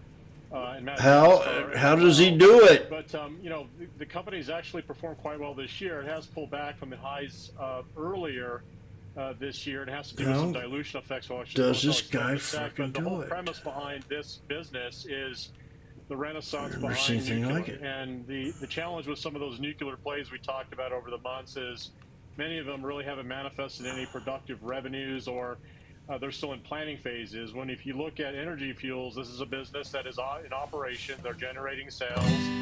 And they did come out and denote their guidance for the fiscal year 25 actually was less than anticipated, because they increased their production rate for the full year, an increase greater than 1.6 million pounds of product in terms of ore and aggregates for uraniums. And this was 11% higher than the previous estimate. The other thing is I noticed too, when you look at the Q4 I don't know if this thing wants to break out or not. Recently, We still got all those week. numbers were higher by 50% What I saw compared to today. Q3 on a year-over-year basis. And I think the reason being the stock has pulled back. I didn't think we had a week like that last Since week. the highs earlier this year, irrespective of that, the stock is up still more than 200% in the last 52 weeks. Must have been stretched long the company days is or clearly something. financing its expansion because I did Showing notice me that in the there. last 4 quarters, the total diluted weighted average share count is close to 214 million shares. Just going back to 2023 for a benchmark example's sake, it was around 160 million. So their total share count has actually increased 48% over last year. And they did raise a significant amount of cash. Market cap right now, 3.6 billion. But they do have 235 million in cash and no debt. Okay, you know, you mentioned this whole renaissance. Obviously, as far as an investing theme, if one is sitting there sort of listening to us right now, where does this fit in the grand scheme of things into the entire, you know, piece of the puzzle as far as, you know, the supply chain story, critical minerals, rare earths, you know, obviously trying to compete with the likes of China, as you talked about Australia as well. They have, you know, obviously relationships with that country I too. worked So my obviously, you know, the US can't just do it fingers alone too as long. well. You know, where does it fit into the nuclear story as part Got of the sort of 8 overall more investment themes to, you know, days where we're up left to in the in that day. narrative, and also with regards to the commercialization of all of this stuff? Well, yeah, I mean, I think Got the whole 7 sector's more being minutes. reshaped. So you have to be careful Got and, of 7 course, more consider minutes some of the value traps out there. If you look left at energy in the fuels, day. they're at the core. What I mean by that is exploration and recovery of uranium ore. Plus, at the same time, the next step is It's processing. true. I used to In other make a words, living getting rid singing. of all of the excess waste product from the aggregates. 7 more minutes left in the day. Which then utilize the more processed ore into enriched uranium. So they're not in the 7 enrichment more stage minutes of left in the day. West, they're in the starting point. I think what's important too is they're We're at not, the they're not a business 200 that's based on EMA. some technology that Okay, needs time to make actually some get new approval noise.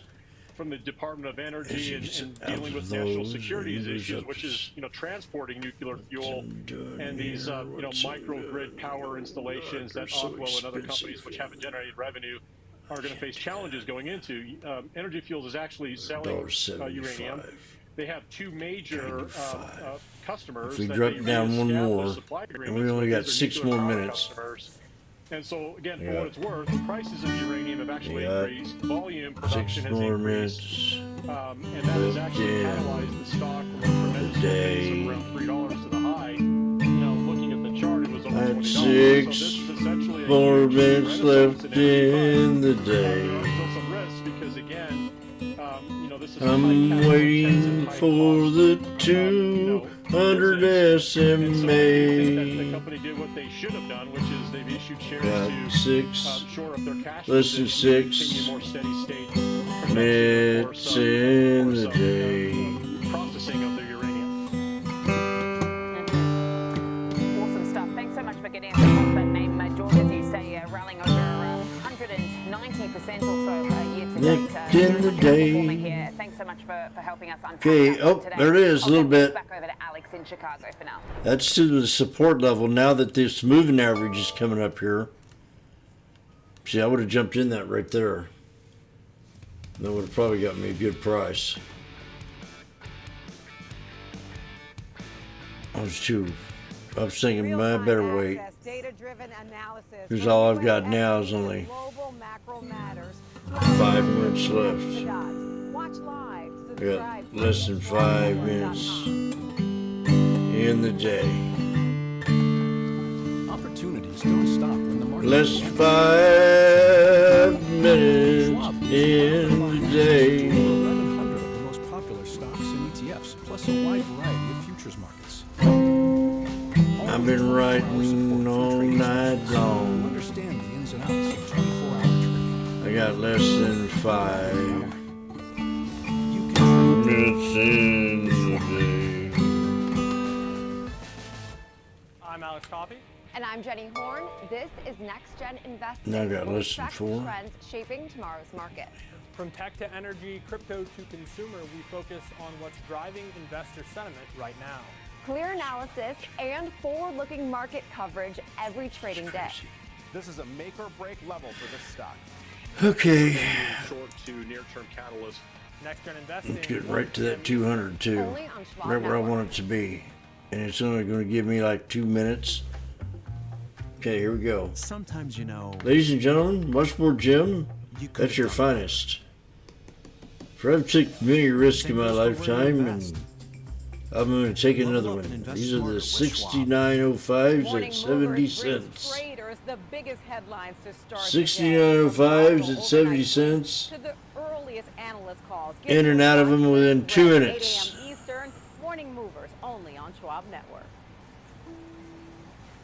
That guy's got, man, he's got, that guy's got Stay connected to what moves markets. nerve of Download steel. the Schwab Network app and stream live coverage Come on. wherever you are. 69.05 at 70 cents, man. You want to talk We're about back here in Market on Close. I'm Sam Bartis on the floor of the New York Stock Exchange alongside Alex Coffey in Chicago, our headquarters there. We've just got a few minutes left in today's session, so let's welcome in Kevin Green, Senior Markets Correspondent, to help close out the day. So, KG, we are off the session's lows now. A bit of a profit-taking kind of day, it seems. Rotation into more sort of defensive-type names, rotation in the commodities patch as well. What's standing out to you in the final minutes? Yeah, I would agree with you when you're looking at the You're trying to be a comedian of this there, market. man. At least for today, utilities did We don't- outperform, as well as some of we the other won't tolerate that, interest-sensitive sure. areas of the market, as yields actually did move to the downside. But we still have around 40% of the stocks in the S&P 500 in the green You so got the far. 200 And right we are here. kind of coming close That's to what I that wanted. 6,900-ish area. Obviously, We it was got a big area of less than a resistance over 2 the last minutes. 2.5 weeks or so. We would like to leverage that as an area of support, at least for now. We can kind of see that Oh, we've been what? pretty much range bound. Very interesting. We'll see how this actually plays Okay. out tomorrow. But you can Ladies and see the gentlemen, inverse head and shoulder miracles pattern happen forming on the in many 50-day chart ways. for the S&P 500. From We'll see a lot of that Washboardjim, confirmed tomorrow. And if that's gonna I be am the case founder here, of the that line Sneaky sitting Snake at Trading 60, Strategy. 69.15. Breakout above that would actually be fairly bullish here. Going into the close, I'm looking at Where 69.05. you turn your blinking eye Balance and area for today. Kind of a range-bound day, but when you're kind of looking at the positioning, pen you risk lose around hundreds of 69.00, dollars. 69.05 seems to make sense. I would say do not get too concerned That's right. about these green I days said that it. we had, especially last week, as well as the red days. It's on light volume, and I think we really won't have a lot of this price discovery Come on really be now. confirmed until probably the second I week got- of January. I So mean, this was right now, amazing. it's I a looked at low here, I liquidity was market, easy to push prices higher. getting ready to or type lower. in I the think that's what we're 200 experiencing. SMA. That's where I should have went. Oh, there it is right In there. terms of contracts traded, shares trading hands, KG, how does that influence how you look at these charts? Do you say 200 you're waiting for SMA. confirmation? Do you extend the time frame? And right when I get Do you ready go to type it in daily there, charts, use some of the she price bounced. action from the last couple of weeks, give that a little bit more, credence, or how does one You approach know, that? my nose is. Any ladies out there want to come up and Yeah, so scratch if you my look at the options nose? volume, I mean, if you're looking at the options volume just in general today, Alex, especially for the 0 DTE options on the SPX, it was actually rather large. And actually, I believe that we have Seems like I have a 10 nose contracts, problem. easily over 10 contracts.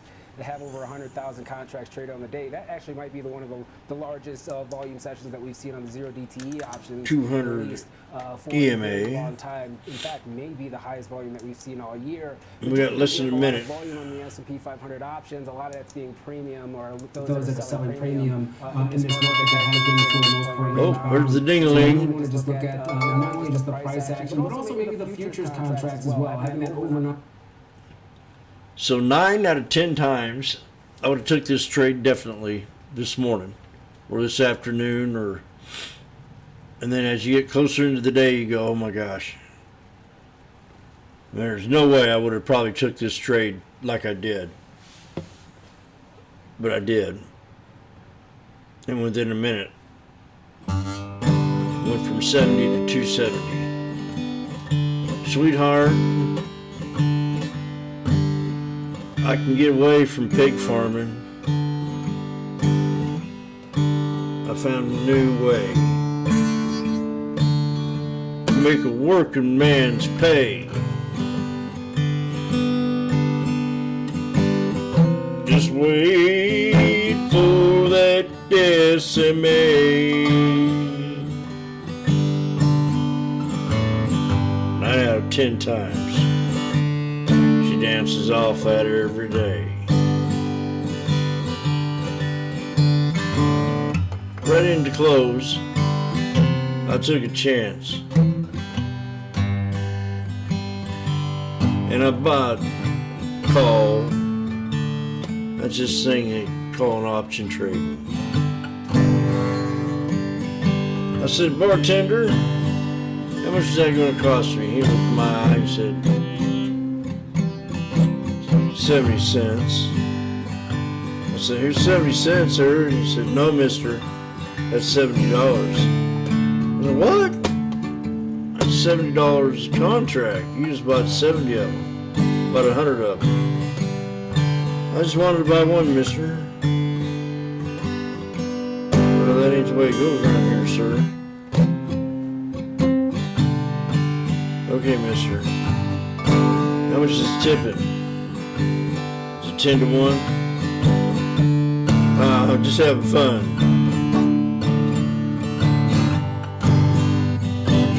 Woo! Okay.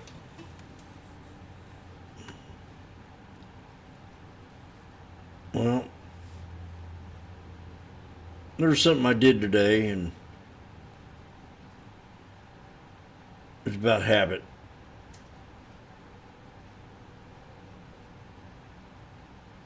I broke a habit this morning, and I did something different, and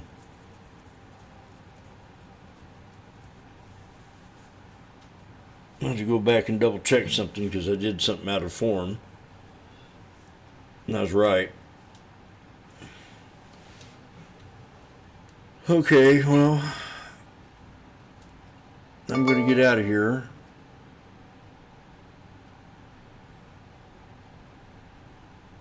Looks like the market's kind of trying to get back to square one. There's no excuses for the next couple of weeks. We got the Santa rally, so